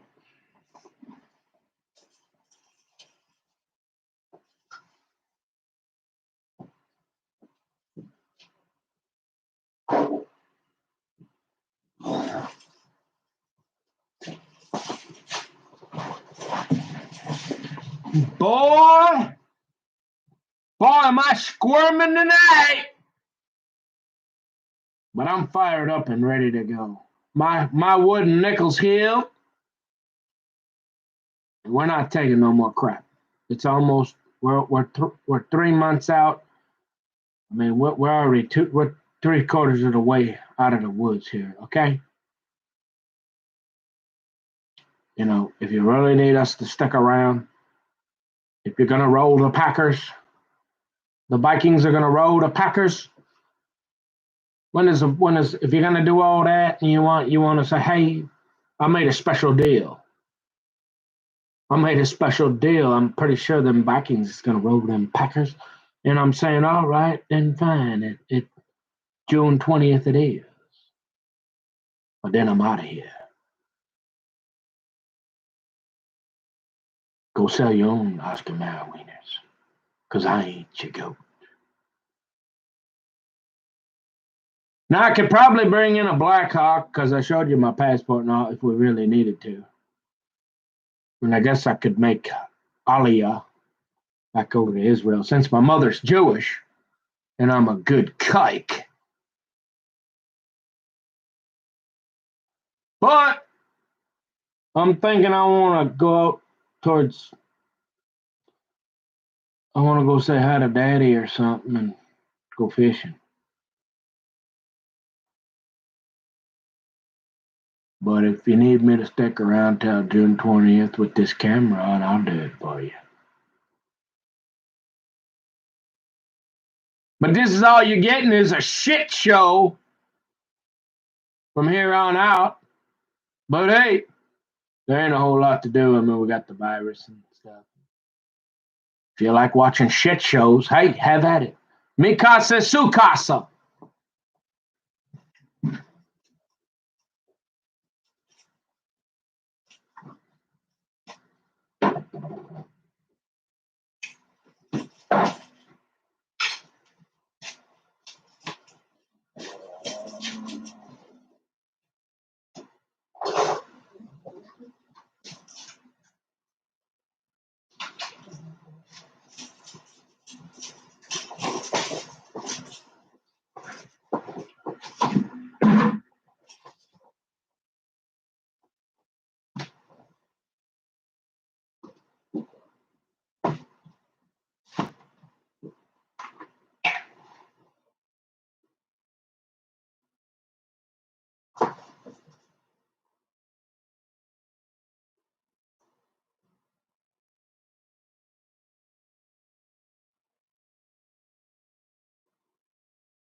You know, I gotta be honest, folks. I'm watching MSNBC, and who is this guy? Capitol Police.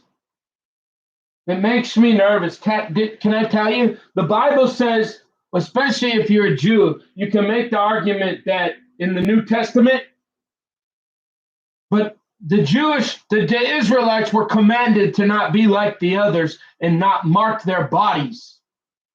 And that meant tattoos, no ink and needles. Okay?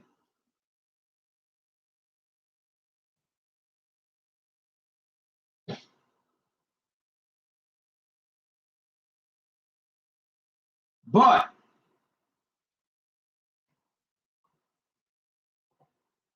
I gotta be honest, it makes me nervous. Like, it's one thing to have, you know, like the military guys, all these old military guys, not my grandpa.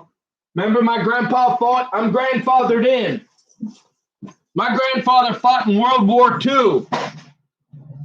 He saved the Jews from the pizza Nazis. I'm grandfathered in.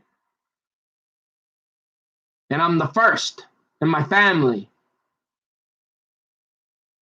The first child, the first grandchild, on every side there is.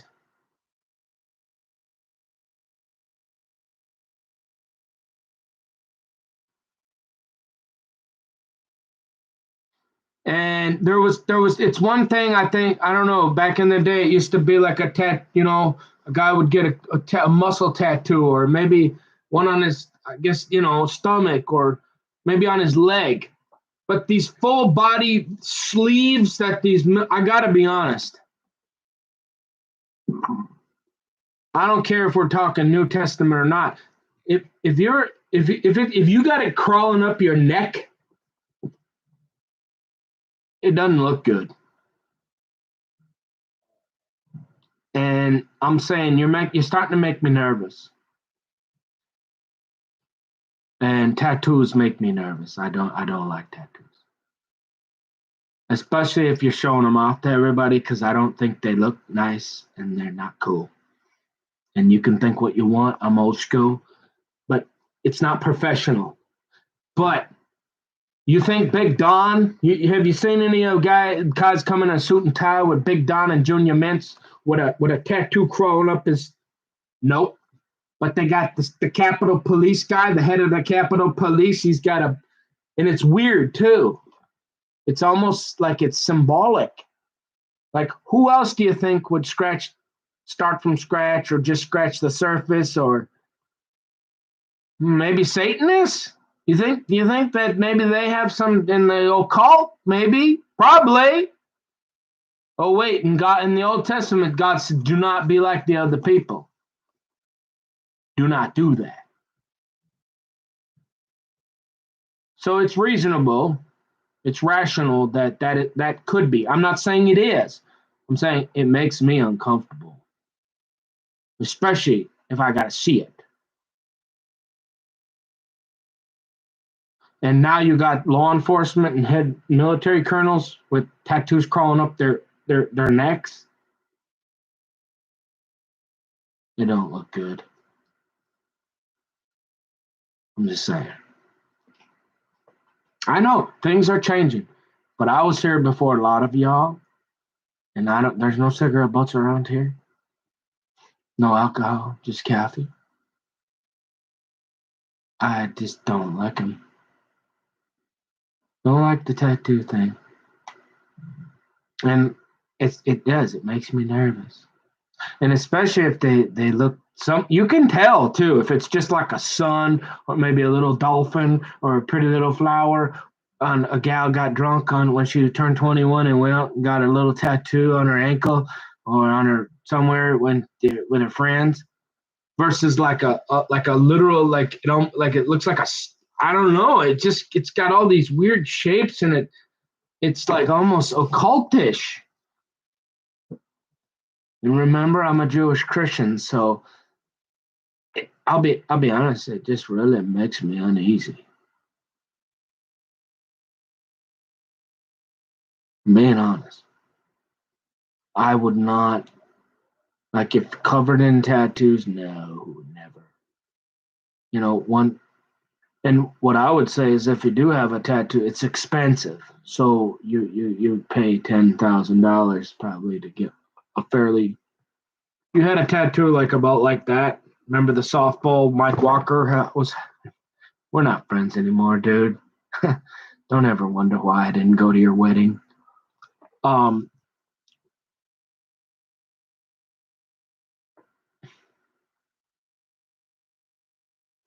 yeah, you're looking at to $10,000 in like 2 years because you can only go every once a month, and then even after that, it probably take another year fully for the skin to completely absorb or for it to process the ink. That's ugly.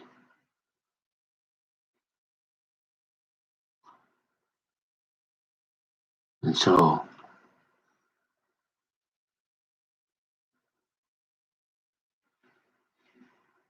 we got some other stuff here. We're gonna try. So I saw my gal, Jennifer Aniston. I'm going to come back as a professional golfer next time. If I don't get married this time, I'm going to come back as a professional golfer and I'm marrying Jennifer Aniston, okay? But she was holding up some Aveeno today and I'm like, oh, I'll try that.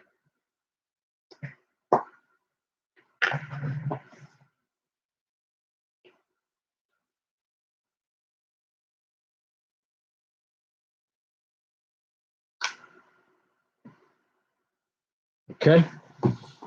So we're literally, we're all healed. It's like a tattoo. It's either going to take, you know, if somebody comes messing with me, it's going to take a little longer to heal because I might not have this. But if I got this, it's going to still take a while, but it's going to speed up the process. So this hair,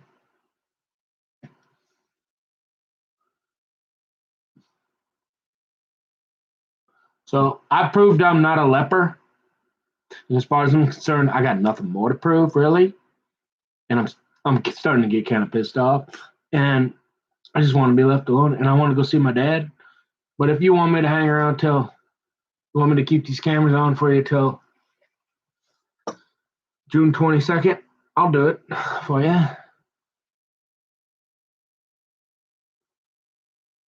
But please stop sending five guys over with a. At least if you're gonna send five guys over, at least make sure they got sandwiches.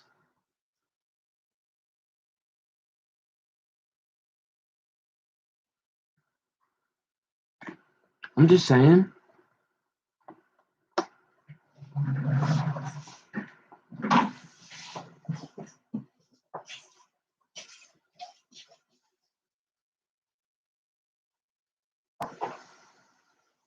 And I don't like to squirm.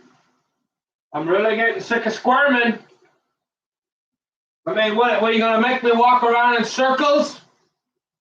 I mean, it's tough for me to get anything done. I need to be able to sit in a chair. You got to make me quit squirming. I mean, I got a circle here. I guess, God said he's always, I ain't going to get a whole lot of counting done, but we can walk around in circles.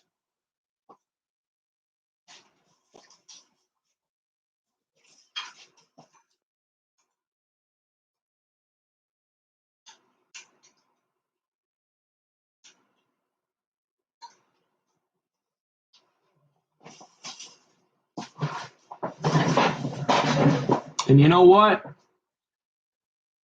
I think Anthony Edward Ho, because now all this information is out there. I think at this point, you wouldn't even get him, because he'd say, ethically, I'm representing this guy till this is over, because of everything he said. Maybe I don't like the guy; he's a little goofy, but you ain't got nothing on him, and he's my client, and he paid me, and I've got no real reason to withdraw officially from this case and send a letter to the court, other than I really don't like the guy. And so, yeah, it'll probably be the last time I will represent him, because it's pretty tough going up against you polar bears up north there anyways. But yeah, I'm not going to let you roll them. Unless you got a real good issue here. Text me the issue. I'll take a look. Other than that, leave my guy alone. There ain't a beer can around there, not one cigarette butt. All he's doing is reading his Bible and kind of being a little annoying and trying to study accounting and leaving his cameras on for y'all. Yeah, we got a couple polar bears down here too, and I like his mama. And so you ought to probably leave my guy alone. Even though, yeah, something like that, I'm thinking.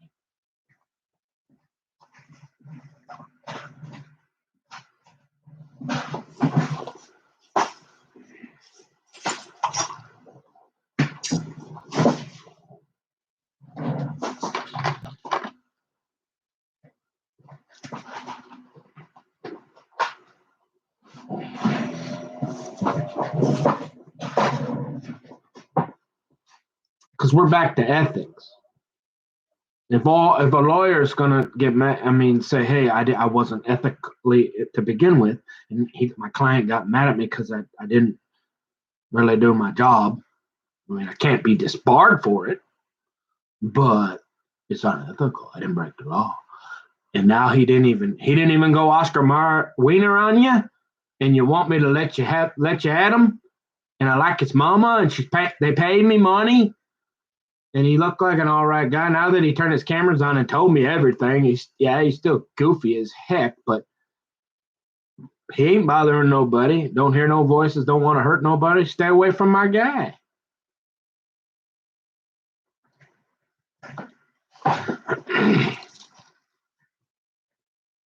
And as they came down from the mountain, he charged them that they should tell no man what things they had seen till the Son of Man were risen from the dead. And they kept that saying, because even old Ho, he was already getting on. He took a look at that first complaint, and he's like, hey Niggy Bo, I'm going to give you a little hint here. Okay, we're not in the unmarked Mercedes that's been swept for bugs. But who's that, buddy? You know who you say? Who's that guy there, Nicky boy? Come on, you remember them 4 to 5 stories? I'm getting you down to 2 here, buddy.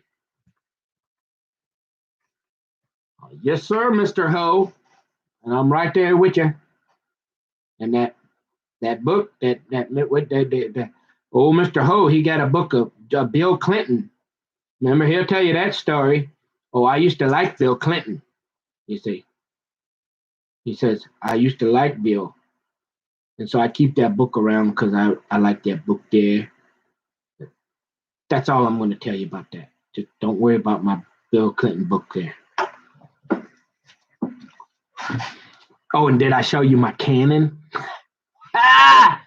Y'all seen my cannon? I got that. I'm getting it. Huh? Y'all think we got? I'm gonna probably bring another lawyer on into the firm.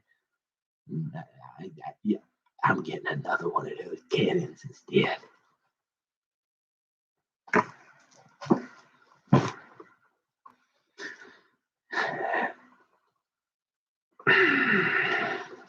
No, I don't know. I suppose, but it was kind of like I had to say something there too, because it's my life. You can't go fishing on, bow and arrows and butter knife. You can't fish with a butter knife, and you can't get a deer. I mean, you could probably process the deer with a butter knife. Yeah, you got to hang them up in the garage and.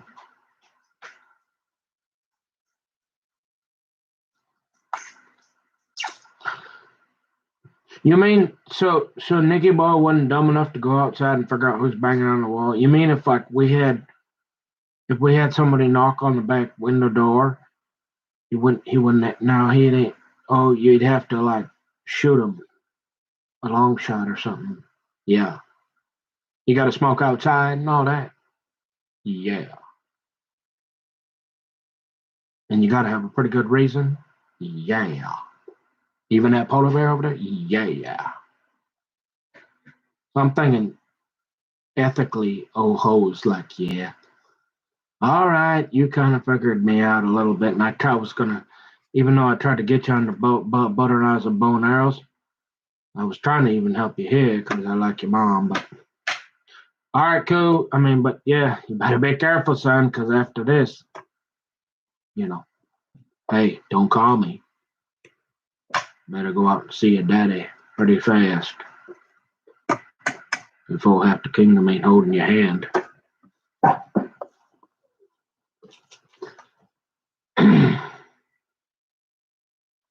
And as they came down from them, and they kept that saying with themselves, questioning one with another what the rising from the dead should mean. And they asked him, saying, why say the scribes that Elias must first come? And he answered and told them, Elias verily cometh first, and restoreth all things. And how it is written of the Son of Man, that he must suffer many things and be set at naught. But I say unto you that Elias is indeed come, and they have done unto him whatsoever they listed, as it is written of him. Jesus heals a boy with an unclean spirit. And when he came to his disciples, he saw a great multitude about them, and the scribes questioning with them, and straightway all the people, when they beheld him. And I'm just saying, half the kingdom, my future wife. I have no idea who that is. Okay? No idea. I'm just saying, I believe that God created a wife for me, and he knew. And so I'm just saying, for me, there'd have to be a half the kingdom holding my hand to stay in this town.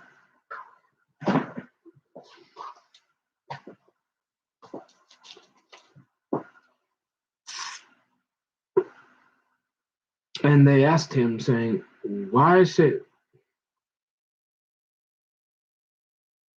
And he answered and told them, Elias verily cometh first, and restoreth all things, and how it is written of the Son of Man that he must suffer many things and be set at naught.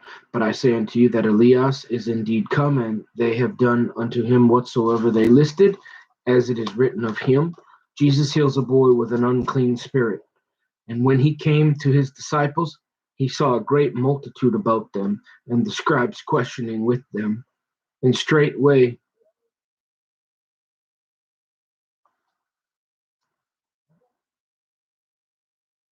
Bad Boy's not still gay, is he? He's kind of like Marcus Bachman, right? They pray the gay out of them guys. Bad Boy's not still gay, is he? I think isn't he like knowing him or something? Isn't that why he had to have the surgery or something?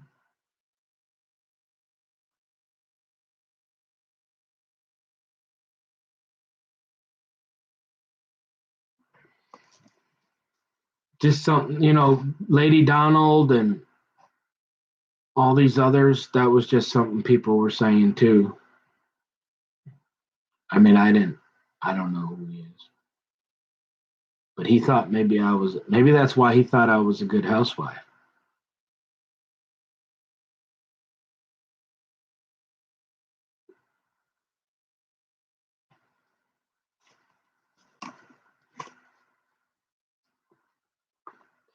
Jesus heals a boy with an unclean spirit. And when he came to his disciples, he saw a great multitude about them, and the scribes questioning with them. Is Lou Rugg, is he gay too? Somebody was saying that Lou Rugg and Bad Boy were gay. I mean, that's hard to believe, but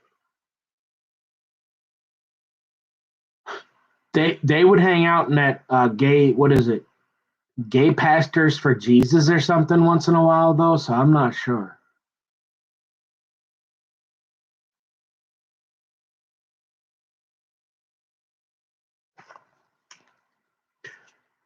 Jesus heals a boy with an unclean spirit.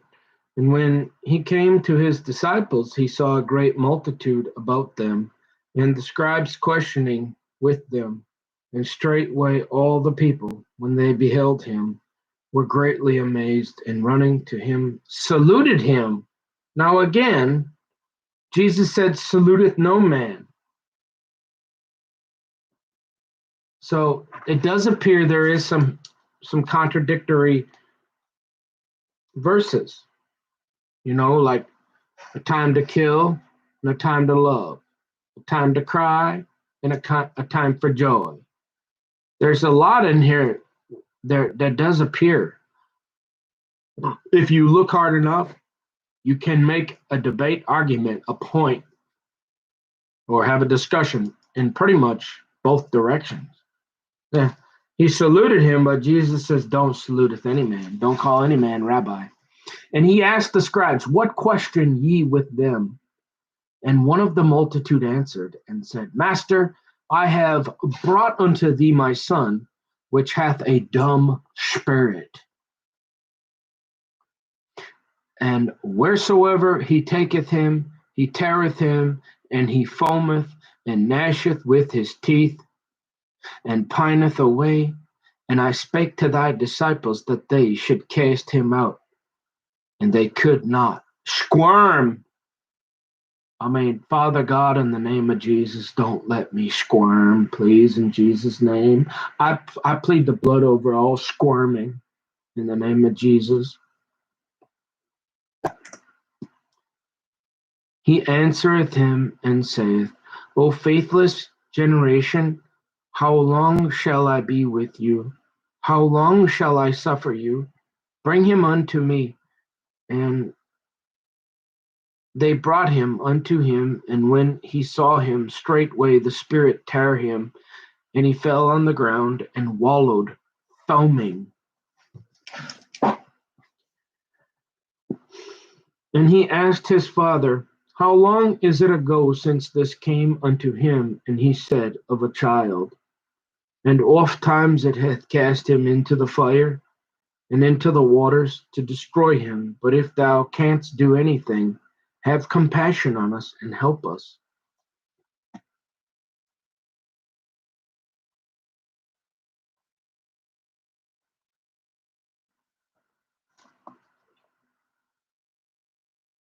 Jesus said unto him, If thou canst believe, all things are possible to him that believeth. And straightway the father of the child cried out and said with tears, Lord, I believe. Help thou mine unbelief. When Jesus saw that the people came running together, he rebuked the foul spirit, saying unto him, Thou dumb and deaf spirit, I charge thee, come out of him, and enter no more into him. And the spirit cried and rent him sore and came out of him, and he was as one dead, insomuch that many said, He is dead. But Jesus took him by the hand and lifted him up, and he arose. And when he was come into the house, his disciples asked him privately, Why could not we cast him out? And I think maybe even Dan, they said Dan was maybe gay too, from Lamb of God. The Refiner's Fire. I'm starting to wonder if these are girls on voice changers, because that's maybe why people think they're gay or something. Because I don't know that I really ever had any eyewitness evidence of anything other than them being in that Gay Pastors. Normally there's only one person in there, but you would catch Dan and or Refiner's Fire, uh, and Bad Boy and Lou Rugg, you'd catch some of them. And there's a couple every once in a while they'd be hanging out in that Gay Pastors for Preachers for Jesus or something. It was kind of weird. And when he was come into the house, his disciples asked him privately, "Why could not we cast him out?" Nothing against I'm just saying because they're supposed to be Christians, and I don't know. Nothing against that's your business. I don't care about your sex life. I just care about my sex life. I was telling my daddy, I was like, Dad, he's like, son, don't worry. I believe. Look, I watch Fox News. I'm Trump's brother. I'm his cousin. And so I watch a lot of Fox News, and Daddy says, "Hey, every once in a while, I've seen 2 or 3 cops in their 50s, and they're on like their 3rd marriage, and they have babies. So there's hope for you, Nicky boy. And I truly believe. I know I haven't taught you a whole lot in life, but I believe there's somebody for everybody, and you'll find her one day." And he says, but let me, just in case, he says, I'm getting up there, Nicky boy. I'm about 70, over 70. I'm retired. Yeah, I don't know how long I'm going to go, but you say you'd like to touch a woman one before you die. You'd like to see what that's like. And I'm like, yeah, Daddy, yeah, really. I'd like to marry her and touch her for like the next 50 years and then eternity. And I'm like, could you please stop talking about Katy Perry's honkers, Daddy? You're making me nervous. I mean, if you keep talking about Katy Perry's honkers, I'm going to have to go to more therapy. And I'm like, but he's like, okay, son, listen to me. I know you're a little more into that Bible than me, but I do love you. And he says, I'll tell you what, but will you make a deal with me? He's like, if you turn 50 and she hasn't shown up with a salad in that dress with them sticks there, I want you to meet me out at the Bunny Ranch. And I'm going to make sure you touch a gal before you die. And I'm thinking, Daddy, I can't do that. Can we just keep praying for half the kingdom, please? In Jesus' name. And he said unto them, this kind can come forth by nothing but prayer and fasting. Did I read this? What am I in? I feel like I'm in the wrong. I read this yesterday. How did I do this? I must have clicked the wrong one, didn't I? I did. Oh, I'm such a dork. I'm such a nerd. No, that's right. I don't remember. Oh, I did. Did I read this? No, I didn't. When did I read it? I don't even remember reading it. I'm going to read it again. It's worth reading. It's okay.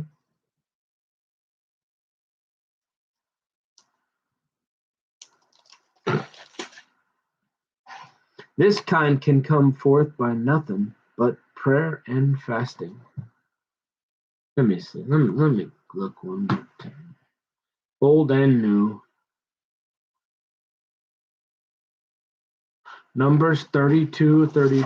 So later I'm going to be in 32. I forget because I read this so much that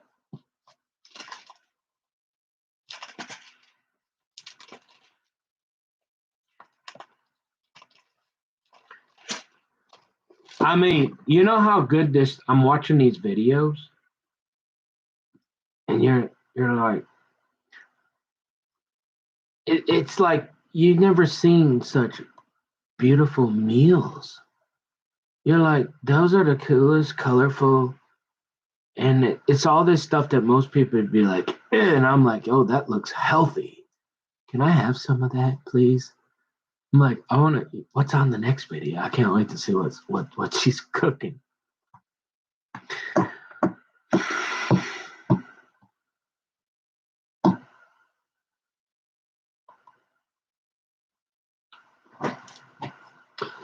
See, you got to remember, folks, the only difference between Granddaddy Trump Big Don, and 25 years between Melania, and 30 years between Dana Perino, and I could go on and on. And old Nicky Boy at my age, wanting to still have a family. This here and a little more up there, maybe. That's it. You go from creeper, public enemy number 1, to eligible bachelor in 8 seconds. A little bit of this and a little up there, and you're all right. But otherwise, you're the goat. See? Hypocrisy. Jesus predicts his death, and they departed thence and passed through Galilee, and he would not that any man should know it. For he taught his disciples and said unto them, the Son of Man is delivered into the hands of men, and they shall kill him. And after that he is killed, he shall rise the third day. But they understood not that saying, and were afraid to ask him. The greatness of humility. And he came to Capernaum.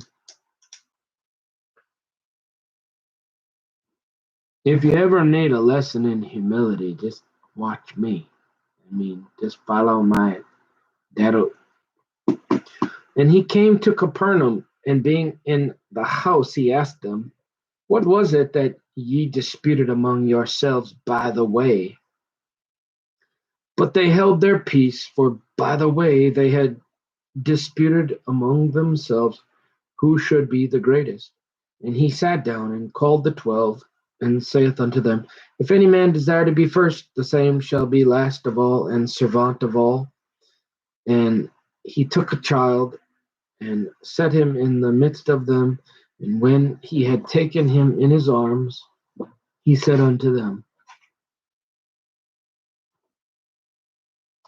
whosoever shall receive one of such children in my name receiveth. Oh, you know who ain't bad looking too, actually? I could come back as a golfer and marry her too. Well, Affleck, she did a commercial just before. What's her name?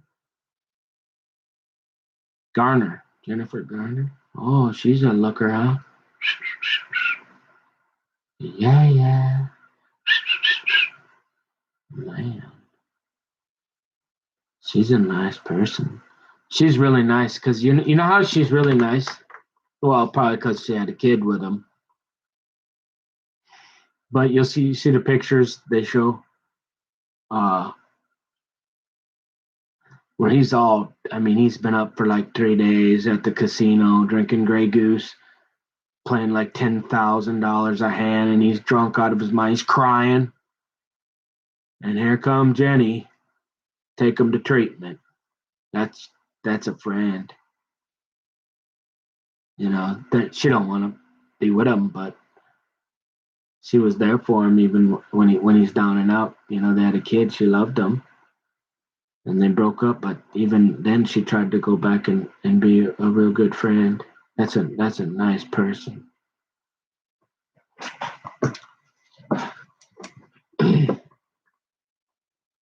The greatness. And he came to Capernaum, and being in the house, he asked them, what was it that ye disputed among yourselves by the way? But they held their peace, for by the way they had disputed among themselves who should be the greatest. And he sat down and called the 12, and saith unto them, if any man desire to be first, the same shall be last of all, and servant of all. And he took a child and set him in the midst of them, and when he had taken him in his arms, he said unto them, whosoever shall receive one of such children in my name receiveth me, and whosoever shall receive me receiveth not me, but him that sent me. Others who work in the name of Christ. And Joan answered him, saying, Master, we saw one casting out devils in thy name, and he followeth not us, and we forbade him because he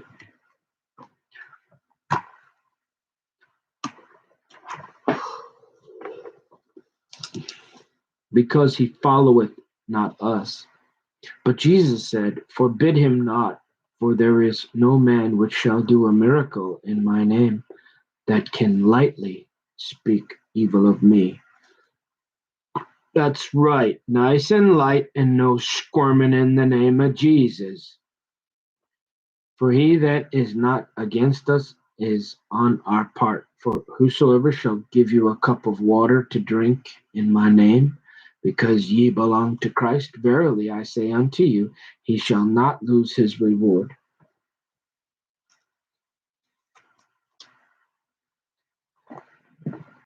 Entrapments.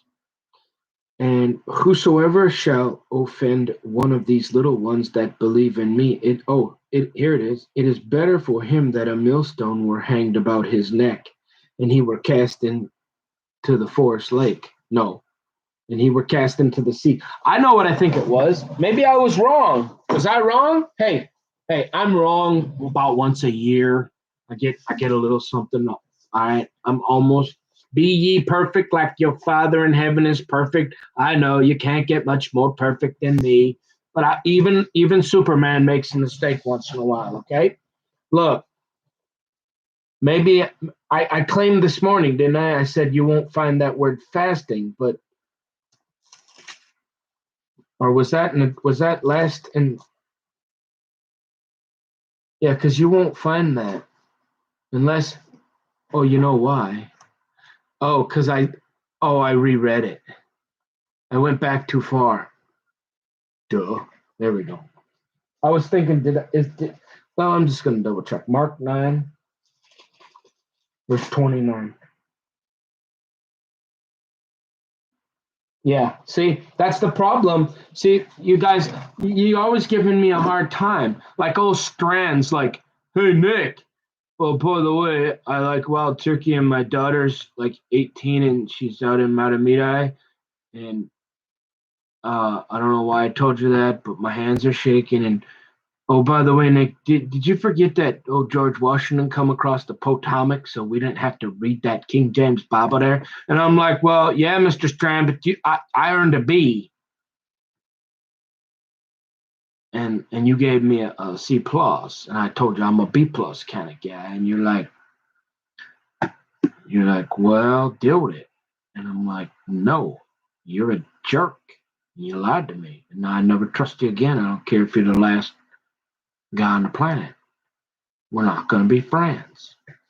And he's like, well, yeah. And I'm like, well, this is why, Mr. Strand. See, if you look here, the problem with these translations, you know how important fundamental fasting. Now, unless you've got a health condition, I want you to, I'm not giving you medical advice. Okay, but Christian 101, if you was battling in the flesh, or you trying to get back with your wife, or you got a problem and the devil's out hurting your dog, it's not just prayer. I mean, you got to get down and start grinding.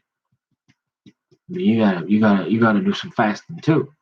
But here, if you come over these new Bibles, well, you don't know what's fasting. It just says I gotta pray. See how they watering the word down? That's the problem with these new translation kids and y'all preacher women. That's the problem. That's one. I mean, that's just one of hundreds that I got issue with.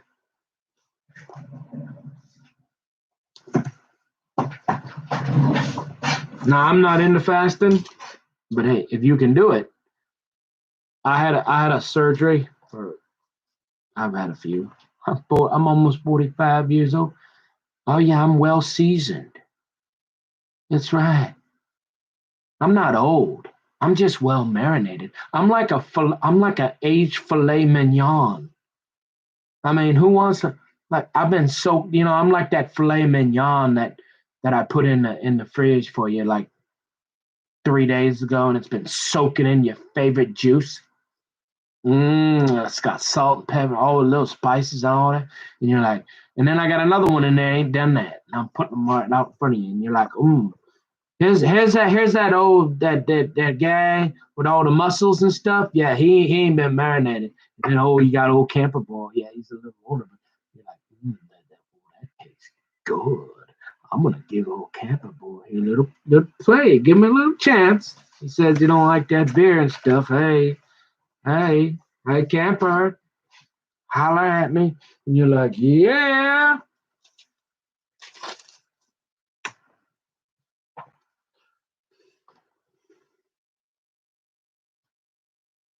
Entrapments. And whosoever shall offend, I'm gonna read it again. This is that's good stuff. But see, this ain't what we're talking about, bad boy. This is different. We're dealing with goats here, not this. And whosoever shall offend one of these little ones that believe in me, it is better for him that a millstone were hanged about his neck. Oh yeah, remember that 15-year-old half the kingdom that said that I need to get Nicky Boy a cat? Yeah, you wouldn't want to make her mad.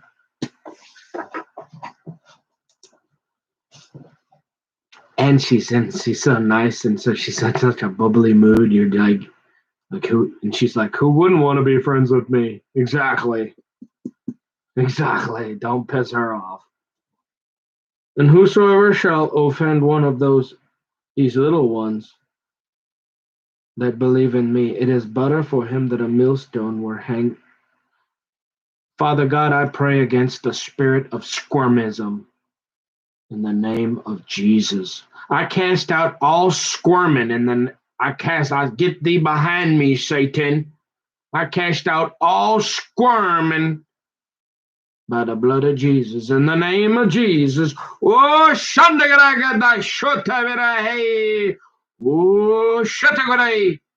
don't make me start talking in tongues. We're going to get this squirming to go away.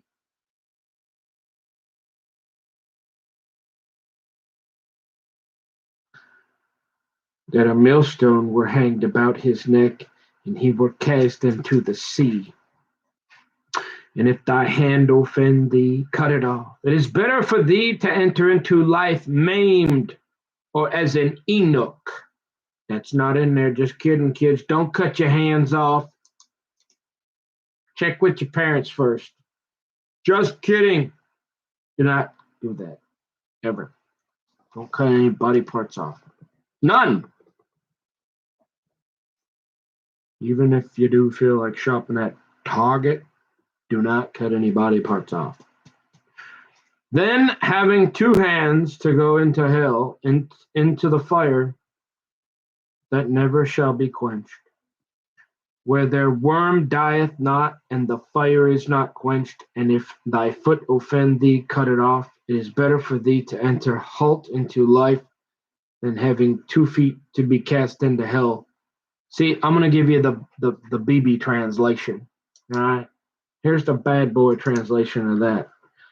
Well, see, you might like somebody or be trying to help somebody, and we haven't confirmed the spirits. We haven't tested those spirits, and so you're getting in the way of God's will. So you remember that story about the 99 sheep? We're considering you as the one that's gone astray, and we're going out to get you, and now we're going to bust your ankle up so you can't flee again and get in the way of God's will while we test that spirit. Yeah, that's not what it's talking about, bad boy. Into the fire that never shall be quenched, where their worm dieth not, and the fire is not quenched. And if thine eye offend thee, pluck it out. It is better for thee to enter into the kingdom of God with one eye than having 2 eyes to be cast into hell fire, where their worm dieth not, and the fire is not quenched. For everyone shall be salted with fire, and every sacrifice shall be salted with salt. Salt is good, but if the salt have lost his saltness, wherewith will ye season it? I say all seasons have salt in yourselves, and have peace one with another. Wherewith will ye season it? What season? Are we talking the fall seasons, the 3 seasons, all seasons? I mean, what kind of seasons are we talking about here? Anyways, thanks for listening. Whoa, that's a 7-hour. Well, I don't know. You know what? It's going to be divine appointment from now, folks. What you hear, because I think what's happened is they've they've started to limit what's getting uploaded because I'm making so many videos. So at least they're not banning me, but they're saying, hey, so if you see me live, and what you hear is going to be a divine appointment from God himself. You happen to take a break or you happen to stumble upon my channel. What you hear, you can trust that God, you was divine appointment that you were going to be here at this time or when you were to see what I was saying. That God wanted you to hear something. Because you probably ain't going to get many of my videos like this. I don't think they're showing up anymore. But they're on the NSA database, FBI, and CIA, all that. So we got them there. But as far as anybody that's out there that's not a lettered agent, yeah, I mean, it's going to be divine appointment. But anyways, I got to go take care of the dishes, put some food away, and I'll be back later for the finish up the evening Bible reading.